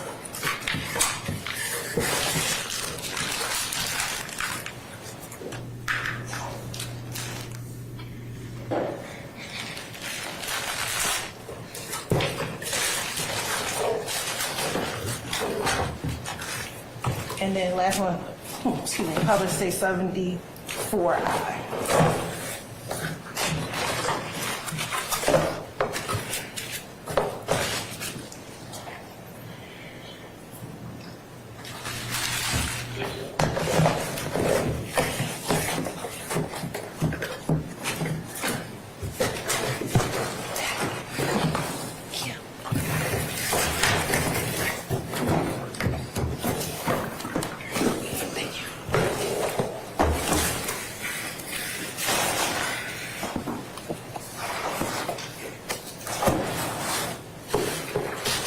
Now, on October 23rd, 2018, did you arrest anyone? Yes. Who did you arrest? Mr. Nichols. And what did you charge him? I believe possession of narcotics with intent to distribute, possession of a firearm during the commission of a felony, and possession of a firearm by a convicted felon.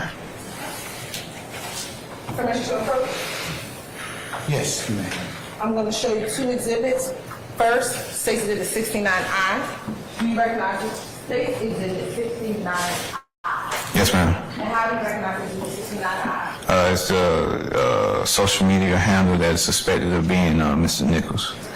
And when did you observe this particular post? Observed it. I'm not sure. It would have been at some point that day. I believe I sustain as to the form in question.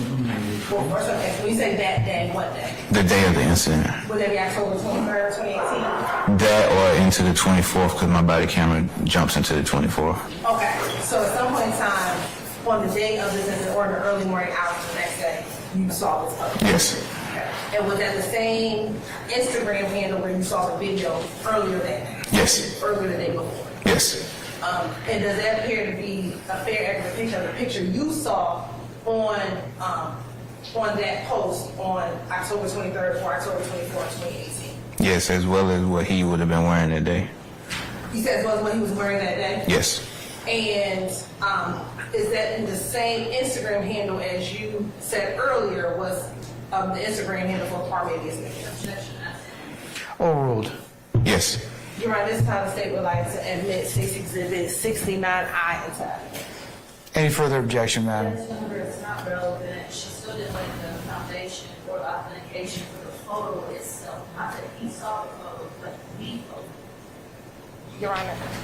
Has a photo in 69I been changed or altered in any way? No, Your Honor. I'll overrule your objection. I'll note your objection, continuing objection for the record, okay? Yes, and I'm going to admit State 69I. It may be published as you see fit.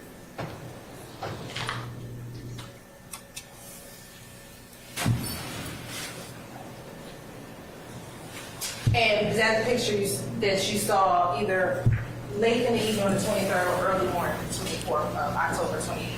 Yes, Your Honor. Yes, ma'am. So, if you could just read for the jury, what does it say underneath the blank mark out? Okay, so it says the name of his Instagram handle, which is emboldened. I object to the stare of the jury to read this themselves. Overruled. It says the name. Okay. It says the name of the Instagram handle, which is emboldened, as well as smile through the Try pain. to speak a little bit slower for me. So Okay. As well as smile through the pain with an exclamation mark, and then it says keep yourself even when you broke, exclamation mark, hashtag bad season, hashtag slime. Hashtag slime. Yes. Let me ask you this. This is, what community was this in? This occurred? The Cleveland Avenue community. Were you aware while you were an Apex officer of any gang activity within the Cleveland Avenue? Objection. Basis. It's not relevant. Foundation? Foundation. I'll sustain as a foundation. As a police officer working in Zone 3, were you aware of gang activity in Zone 3? Yes. And how were you aware of gang activity within Zone 3? Through knowledge of, investigators from the gang unit, as well as, reviewing some of the Instagram handles. I saw what I suspected to be, gang. I sustain the question, the answer. Your Honor, it's the same thing as suspected marijuana, suspected drugs. He said what he suspected it to be based on what he saw. Gotta lay more foundation in terms of that, though, madam. So I sustain the objection. What types of things did you see? At various times, you could see individuals throwing up what's been assumed as the. I'm not. What was it? Okay. As a relation to the community overall, individuals throwing up hand motions that are to this effect. Okay. And what did you understand that particular gang sign to be? I understood that to be related to YSL. Okay. And inside the community in Cleveland, in Zone 3, where in Zone 3 would you see that type of in Zone 3, did you see anything else associated with YSL? It was some, what's the word? Tagging is a graffiti word. It's a graffiti term for spray paint, where you see buildings or whatever marked with YSL or slat or slime or various phrases that, is known to be associated. Basis. Lack of foundation. He's saying it's I'll overrule the objection at this time. To be associated with YSL. And where would you see that type of tag, slat, YSL, or slime? On various walls. Okay. Yes. Where? In the community, I can't off the top of my head think of one right now. Was it near Cleveland Avenue? Was it near Steel? Well, I'm going to overrule the objection. I sustain it as to leading. Where is Zone 3? Would you see these types of tags? along, the whole Cleveland Avenue area, it's all one street, so, it has varying streets that branch off. You may see it on the apartment, building along, one of the neighboring streets off of Cleveland Avenue, but that's the main, thoroughfare corridor. Thank you. Yes. Now I'm going to show you what's been marked as State's Exhibit 84I. Oh, excuse me, Your Honor. If I didn't, I would like to tender State's Exhibit 69I into evidence. I think it did. 84I. What's State's Exhibit 84I? It appears to be an aerial view of Cleveland Avenue, Steele Avenue, and some of the neighboring businesses and residents in the area. And does that appear to be a very accurate depiction of that Cleveland Avenue area near Steele Avenue? Yes, ma'am. And is that the area in which this incident from October of 2018 occurred? Your Honor, this time say would like to turn State's Exhibit 84I into evidence. Just for demonstrative? Yes, Your Honor. Okay. Any objection, Ms. Westmoreland? Relevant. I'll admit over your objection. All right. For demonstrative purposes. And if you can just kind of orient the jury starting from 75 and bring them over to Steele Avenue. Okay. So to the right of the photo, you have 75, which runs north and south. The right or the left? I'm sorry. The left of the photo, you have 75 that runs north and south. You have what appears to be a neighboring street or oncoming, the roadway leading on to 75. At the bottom of the screen, you have Cleveland Avenue, a nearby Chevron. So you can actually do one of two things so that the jurors in the back can hear you. Okay. You can either use that same symbol earlier and point and use your arrow and then turn this way. I know it's going to be kind of hard. I got you. And you can use that to point to where you're seeing Cleveland Avenue. Okay. So right here, we have 75, 85, which runs north and south. Then right here, we have Cleveland Avenue, which runs east and west along, 75, 85. And then we have the Steele Avenue street and the apartments and parking lot area where the actual search and investigation took place. And then we have neighboring businesses and the actual residents of, the apartment complex. And going straight, if you kind of going up Steele, past 2612 Steele, what, if anything, is behind that's not indicated in it? Another apartment complex, but I'm not sure of the name. Okay, but that's another apartment complex. Yes.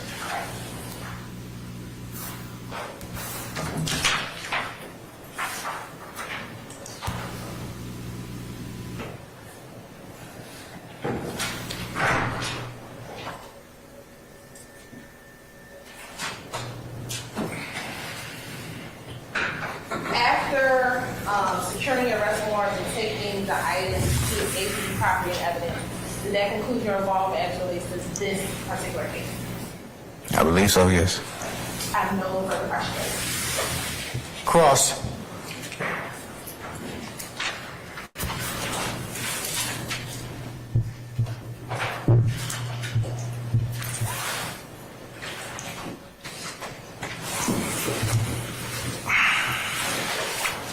Good afternoon, Officer Ross. Good afternoon. How are you? I'm good. How about you? I'm doing pretty good. Good. Okay, so you do not know when this video, the social media post, you do not know when it was created, correct? I do not. All right. And you do not know who posted it, correct? You cannot say that for a fact? I cannot say who posted it. Okay. And in fact, you do not know who filmed the video, correct? I do not. You do not. All right. And you do not know what approximate time that you saw the post, correct?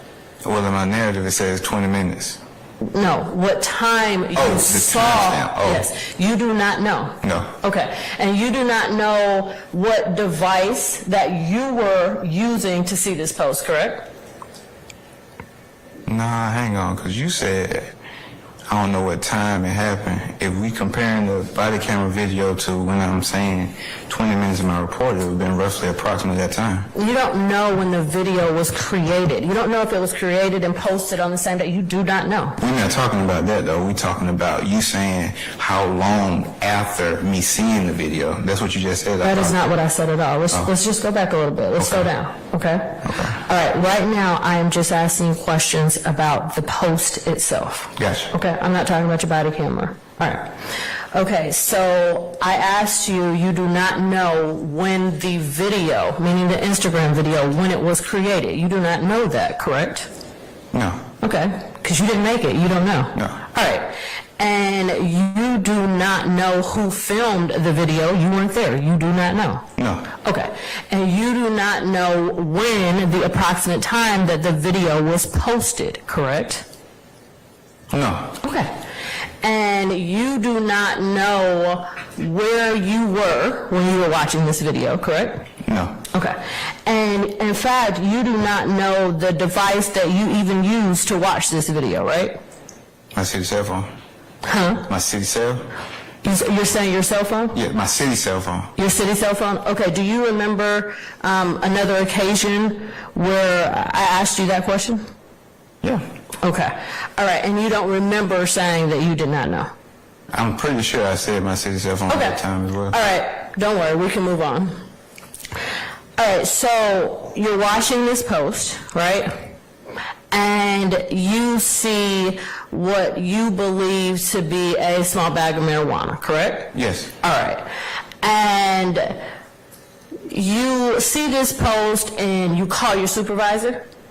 I notify him, yes. All right. And you get a caravan together? Yes. All right. And you find a staging location? Yes. Okay. And and several officers meet you at the staging location? Yes. All right. And you do this briefing session with your other officers? Yes. To go get this marijuana? Yes. Okay.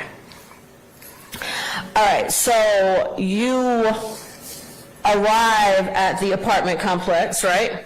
Yes. And when you get there, Mr. Nichols, who you believe to be Mr. Nichols, he's not even in that car, the gray car anymore, correct? Correct. Okay. And let me ask you a question. Let me make sure that I'm clear on this. You saw another post on that same social media account from the day before or earlier that day with the same clothes on, correct? Yes. Okay. All right, so anyway, so you get to the apartment. Mr. Nichols is not in the white Toyota. No. He's in the white Toyota. Excuse me, he's not in the gray Sonic. Yes. Okay. And in fact, he's now in a different car. He's in a white Toyota, right? Yes. All right. And there are two other people in the white Toyota with him, correct? Yes. Right, the two females that we just saw. Yes. Okay. And there are several individuals standing outside. That's fair. Yes. Okay. And of these individuals standing outside, they're males, they're females, it's both, right? Yes. Okay.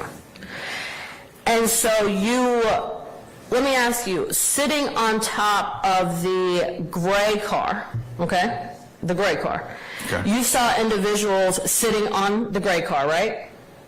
Yes, sir. All right, and you saw individuals standing beside the gray car, correct? Yes. None of which was Mr. Nichols. Correct. All right. And so you park your patrol car, right? Mm-hmm. And you get out.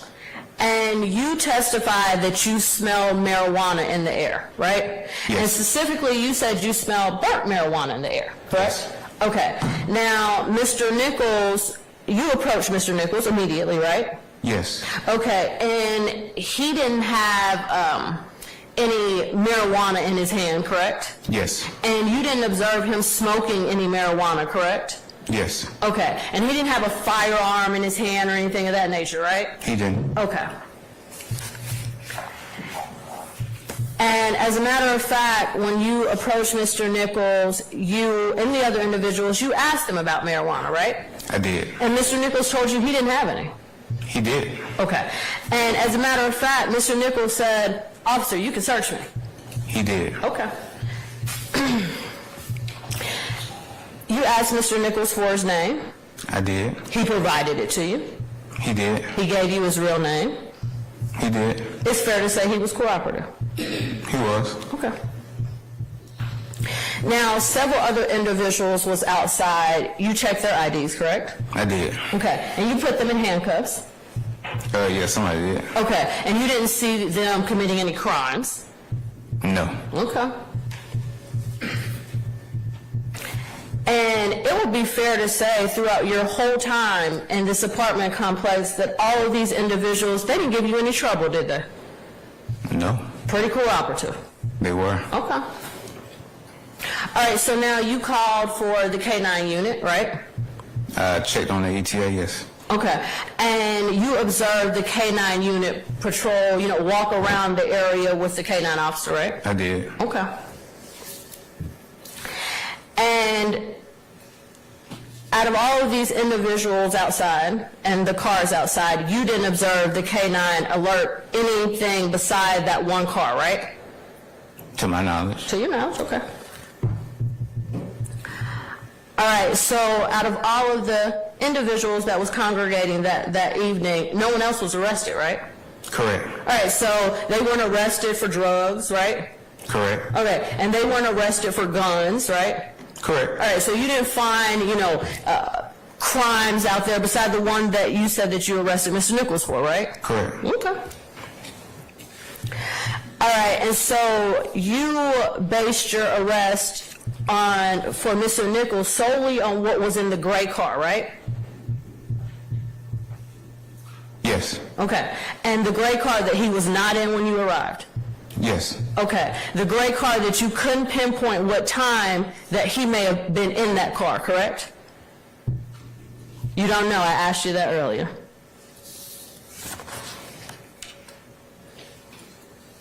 Correct. Okay. All right, and Officer Ross, let me just ask you this. You're aware that the marijuana charge against Mr. Nichols was dismissed? No. You're not? No further questions. Any further examination? Mr. Sharp?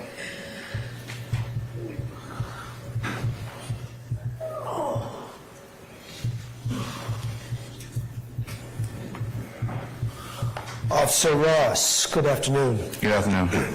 How many people approximately were out there that night?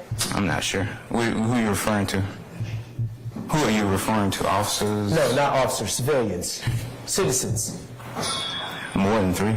More than 3? Was it more than 10? I'm not sure. Okay. How many total people were detained? The people near the vehicle and the people inside the vehicle. And how many people was that? Without looking at the video, I'm not sure. Give me an estimate. I'm gonna guess, maybe 5 at least. 5? And how many people were put in handcuffs? I'm not sure. Okay. Was it multiple people that were put in handcuffs? Yes. Okay. And what was the total amount of marijuana seized? 17 grams. And that's a misdemeanor amount? Standalone, yes. Okay. You also testified to, as an officer, seeing firearms with drugs a lot. Yes. Okay, and your testimony was the reason for that is because the people with the drugs don't want the drugs taken. Or the proceeds. Or the money taken. Yes. So your testimony as an expert is... He didn't say drug, that's... or as an officer, excuse me, thank you, Your Honor, is that drug dealers have guns to avoid being robbed, correct? It's one of the reasons. All right, thank you. Anybody else? All right, Yes, Judge.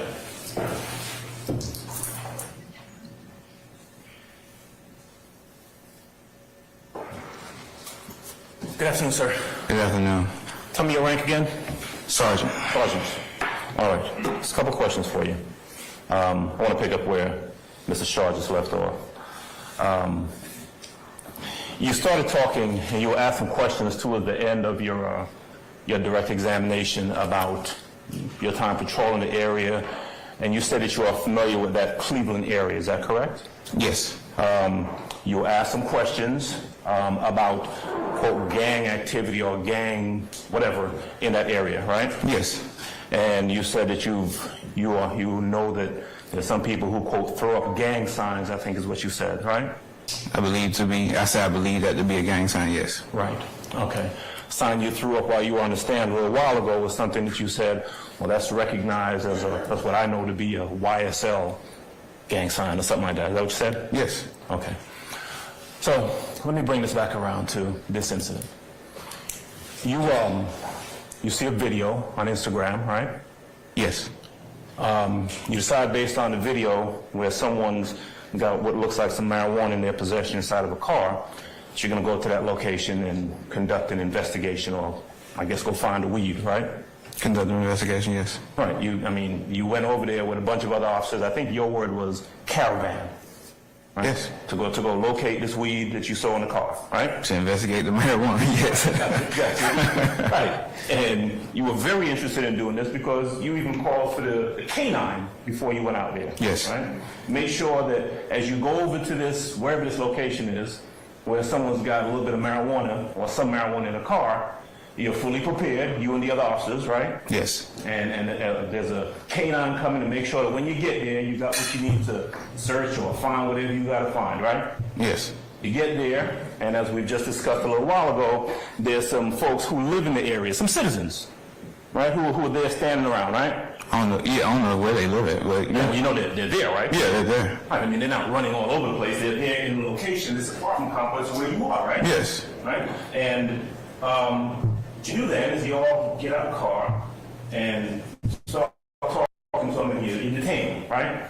Yes. And in fact, I think the way you described it, as you walk up,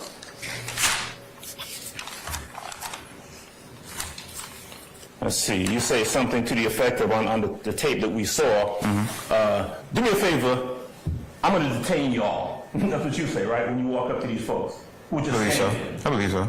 Detain in your word means put them in handcuffs, these citizens, right? Yes. Right. Even the ones who you hadn't observed commit any crimes, these folks in their neighborhood are put in handcuffs by you because you want to detain them, you want to investigate, right? To locate the marijuana, yes. Locate the marijuana that you saw in a car on an Instagram post that you don't know when was posted, right? Yes. Okay. And so these folks who are just standing around there in their neighborhood, right, detained, quote unquote, put in handcuffs, and you tell them, as you're conducting an investigation, that you're being detained. As a matter of fact, one of them you said something to the effect of, some kid, you said, you're being detained, you're a grown man now. Based on his age, yeah, he was considered grown by the state. Yeah, I mean, but that's what you said to this kid who's standing around there, right? Yeah. Well, he was putting handcuffs. Well, somebody else was talking to me. I didn't say that to him. You didn't? Somebody was talking, somebody asked me something, and I said, he's a grown man now. So when you said, when the words are said on the tape, and we saw the video, you being detained, you a grown man now, that ain't you? I just said that was me. I said somebody was asking a question of him, I believe, and my response to them was, he's a grown man now. Right. And that's the kid you're talking about who didn't have who had the ID that he had gotten to get a job or something like that, right? I guess so. Remember him saying that? I don't know if he was getting a job, but I guess so. You don't remember him saying that, I went to this location to get this ID, you got to get it to have a job? You don't remember that? Didn't really hear. Okay.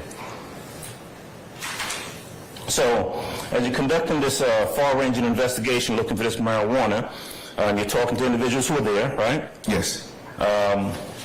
Somebody says something to you, and you says, you can have a seat on the ground. Remember saying that? Yes. Okay.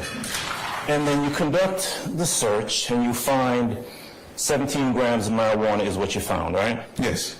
And you found 3 guns, right? Yes. Mr. Nichols gets arrested. Yes. And that is the extent of it, right? Yes. Except at no point while you're conducting this investigation, while you're on the scene, is there anyone out there throwing up gang signs, right? Correct. Right. Ain't nobody out there while you're conducting this investigation that you're here talking about, that you're here testifying about in this Rico racketeering gang case, throwing up gang signs saying, I'm selling some marijuana because I'm YSL. None of that, right? I sustain the objection.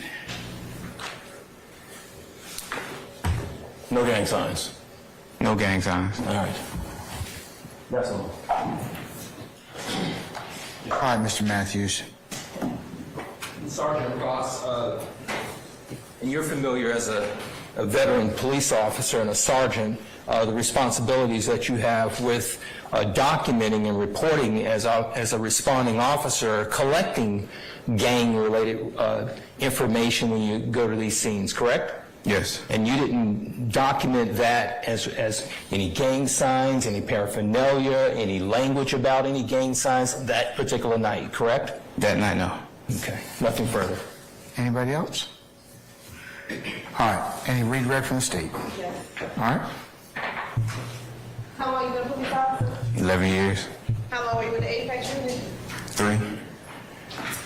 As an officer with APD, Apex unit, when you're conducting an investigation outside, in front of people, is it common that people don't throw their gang signs while you're in the midst of the investigation?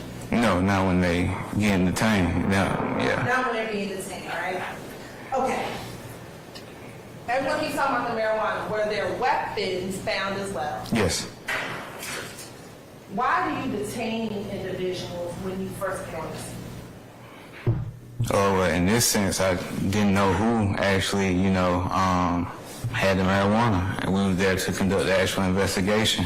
Had several individuals in a separate car that was nearby the car in question, and I had individuals sitting on and standing, immediately behind that vehicle as well. So, as well as they've been saying, the door could be closed. Somebody could be trying to move whatever we suspect of being in that car. So I found it safe to detain anybody with immediate presence from that vehicle.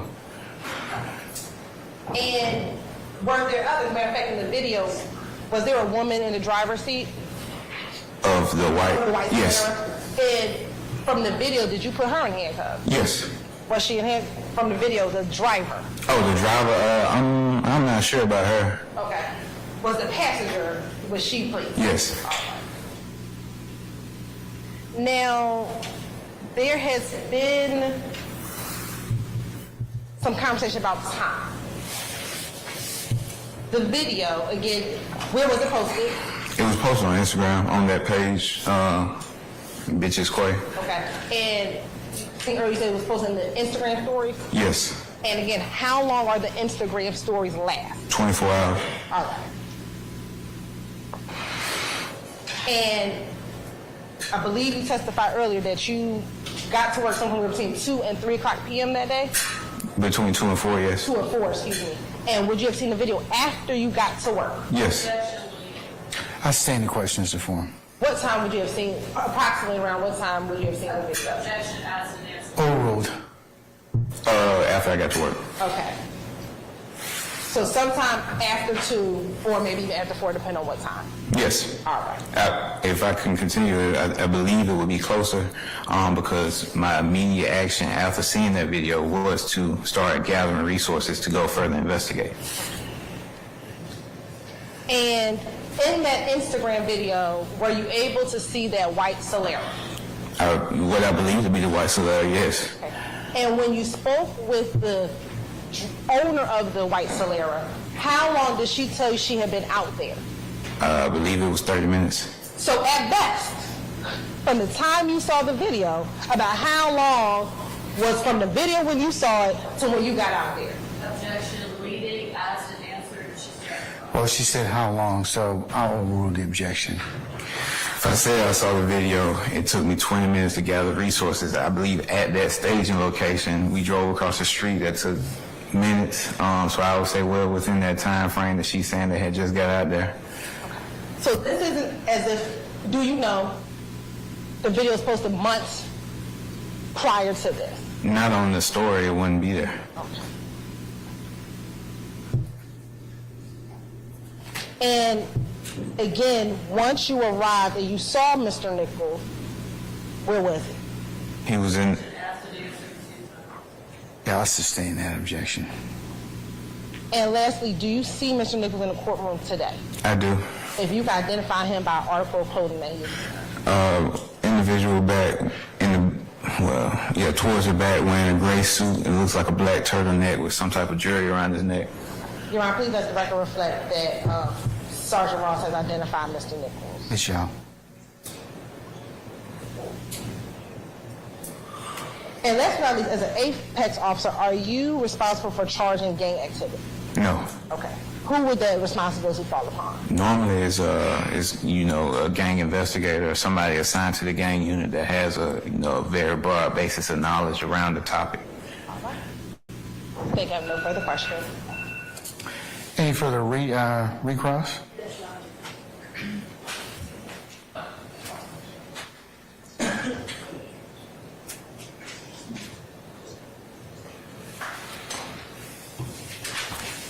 Officer Ross, the state just asked you about the firearms in the vehicle, right? Yes. You remember that? Yes. All right, so you're aware that you charged, and I think you went over this a little bit, and you're direct, Mr. Nichols with 1, 2, 3 possession of firearms during commission of a felony, correct? Yes. All right, and you're aware that they were null pros, dismissed? Yeah, I wasn't aware, but okay. Okay. All right, and you said that it was 3 guns, right? Yes. Okay, and you're aware that the possession of a firearm by a convicted felon, that 2 of those counts, you're aware they were dismissed? No. You're not? Okay. All right, now, you charged Mr. Nichols, right? You filled out the arrest warrants. And you did not arrest Mr. Nichols for any gang charge, correct? Correct. All right. I'm finished, Your Honor. Anybody else?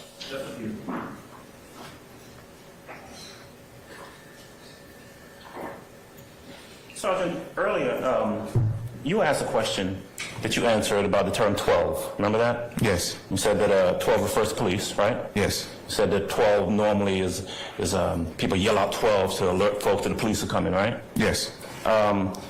Would it surprise you? I mean, would you be surprised that people in the community might yell out 12 when the experience that they have is police coming in and folks who haven't done anything is just thrown in handcuffs and detained when they haven't been observed committing any crime? You think people might be concerned about the police and might want to warn about the police coming in the community when they see that kind of stuff over and over again? Are you referring to this incident? Sure. Well, this incident and any other incident where something like this happens. Well, I'm not sure about any other incident, but as it refers to this incident, I believe that there was justification for detaining people, so I'm not sure what they would feel. Justification for putting folks in cuffs even if they hadn't done anything? They would be... I sustain the objection. Yeah. You all, so when you just talked about this a while ago, detaining folks to make sure you can conduct the investigation, put them in cuffs, do this up in Sandy Springs too? You said do they? Mr. Adams, Improper. please don't do that. That's improper commentary. Well... No, it's improper commentary. Okay. I'm sustaining the objection. Okay, objection, understand. Actually, that's all I've got. All right. Yes, Mr. Matthews. Sergeant Ross, on that particular night, did you all photograph any building or any area that had any YSL graffiti in that apartment complex? That night, no. Nothing further. Anybody else? All right. Anything else from the state? Just one question. We'll see. Do you have control of how the DA's office disposes of cases? No. And on that Instagram post of him in the single picture, was the word slime on his Instagram post? It was. And was that within the time frame of his video? It was. And your understanding is slime one of those gang graffiti that you would see on the wall? Excuse some of the graffiti you would see on the wall. I sustain it as deleting. Have you seen that word slime as graffiti? Yes. Anything further? Did you forward, Sergeant Ross, as a requirement for SOP, any of the information to any gang-related investigator? Forward it, I'm not sure, but I believe I made them aware of it. Is it documented in any narrative report that you completed as a requirement as an officer? In a narrative, no. I don't believe so.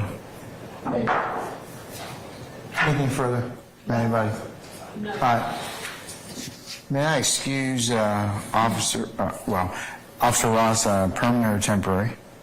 Permanent. All right. Officer Ross, thank you for your patience with us. I'm going to permanently excuse you as a witness. Please don't discuss your testimony with anybody except the attorneys in this case, okay? Yes, sir. All right, thank you, sir. All right, thank you.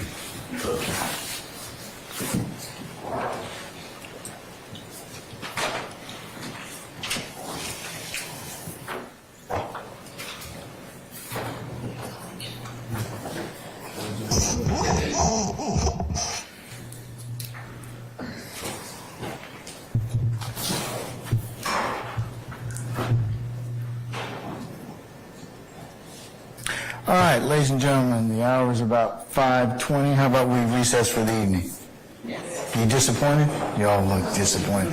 All right, okay, all right. So, ladies and gentlemen, this is a natural stopping point, so let's go ahead and just recess for the evening.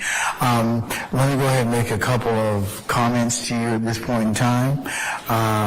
First, we'll start out with the nightly ad nauseum admonitions that you all have grown to love. Now that you've heard several witnesses and you've considered some of the matter, is it appropriate for you to walk and talk about this case you're going out? No. Is it appropriate for you to tell your friends, neighbors, and loved ones tonight about all the things that you covered in court? No. All right. And you're going to post otherwise on any social media platform or phone a friend and tell them all the things that you learned thus far? No. All right. Okay, I think you understand that as well. Ladies and gentlemen, along with, just to reiterate as well, if anybody, third party or otherwise, tries to comment or reach out to you, I need to know about that immediately, okay? But nobody's supposed to be reaching out to you. Nobody's supposed to talk about this case to you. Nobody's supposed to discuss this case in your presence and hearing anywhere. So if somebody does so, I need to know about it, okay? That means somebody reaches out to you by email or text message or other device. I want to know about it, okay? All right, ladies and gentlemen,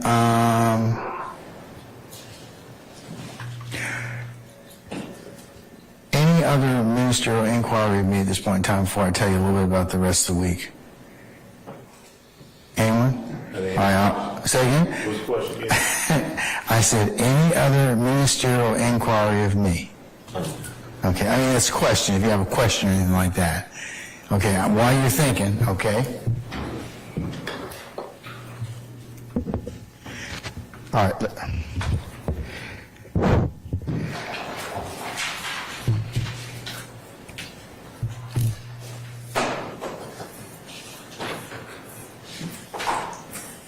Okay, ladies and gentlemen, just to kind of go over with you a little bit about what's going to happen this week. All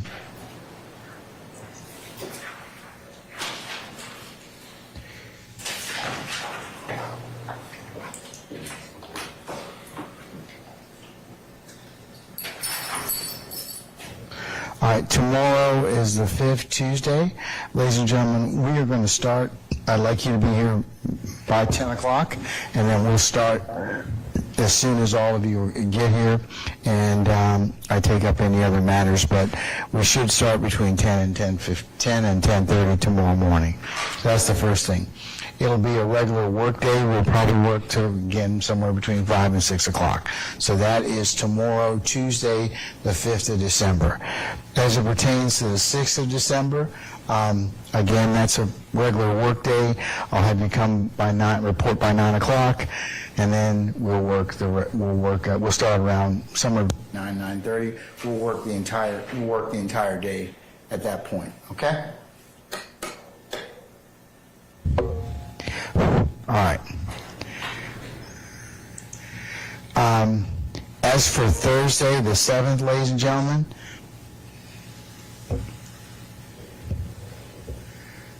Thursday and Friday are going to be short days. So if you have business you might want to take care of, I'm going to go ahead and tell you the time period. We're going to start probably about 9. We'll get started probably around 9:30 or thereabouts. We're going to work to about 12 or thereabouts, so 11:30, 12 o'clock. And then you'll be recessed for that day, okay? So, Thursday's a short day. You have anything you want to book in the afternoon, like an appointment or anything like that, that would be the time to do it, okay? Conversely, on Friday, the 8th, ladies and gentlemen, I'm sorry this microphone keeps going in and out, but I apologize. I need to look at my computer to talk with you so everybody else can hear me. Ladies and gentlemen, on Friday the 8th, you will have the morning off as the board has unrelated business to take up. So I'm going to have you come by report at 12:30, and we'll work from about 1 to 5, and then we'll recess for the day. So that's still scheduled for the rest of the week. Just to give you all a little bit of planning and notice up front so you can kind of plan accordingly, okay? Yes. All right. So,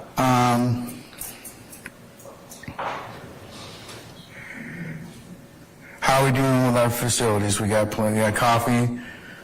You comfortable back there? Yes. All right. How about juror stickers? Got plenty? Okay. Remember when you leave tonight, leave your notepads in your basket and take a juror sticker, and then we'll see you.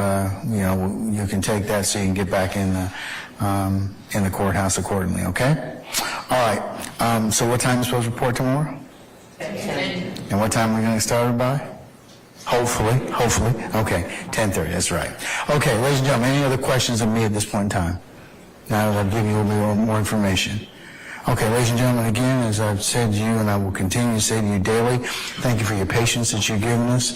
You'll continue to give us in the resolution of this matter. And unless you have anything else for me, we'll go ahead and recess for you for the evening, and we will see you tomorrow at 10:00 hours, okay? All right, all rise.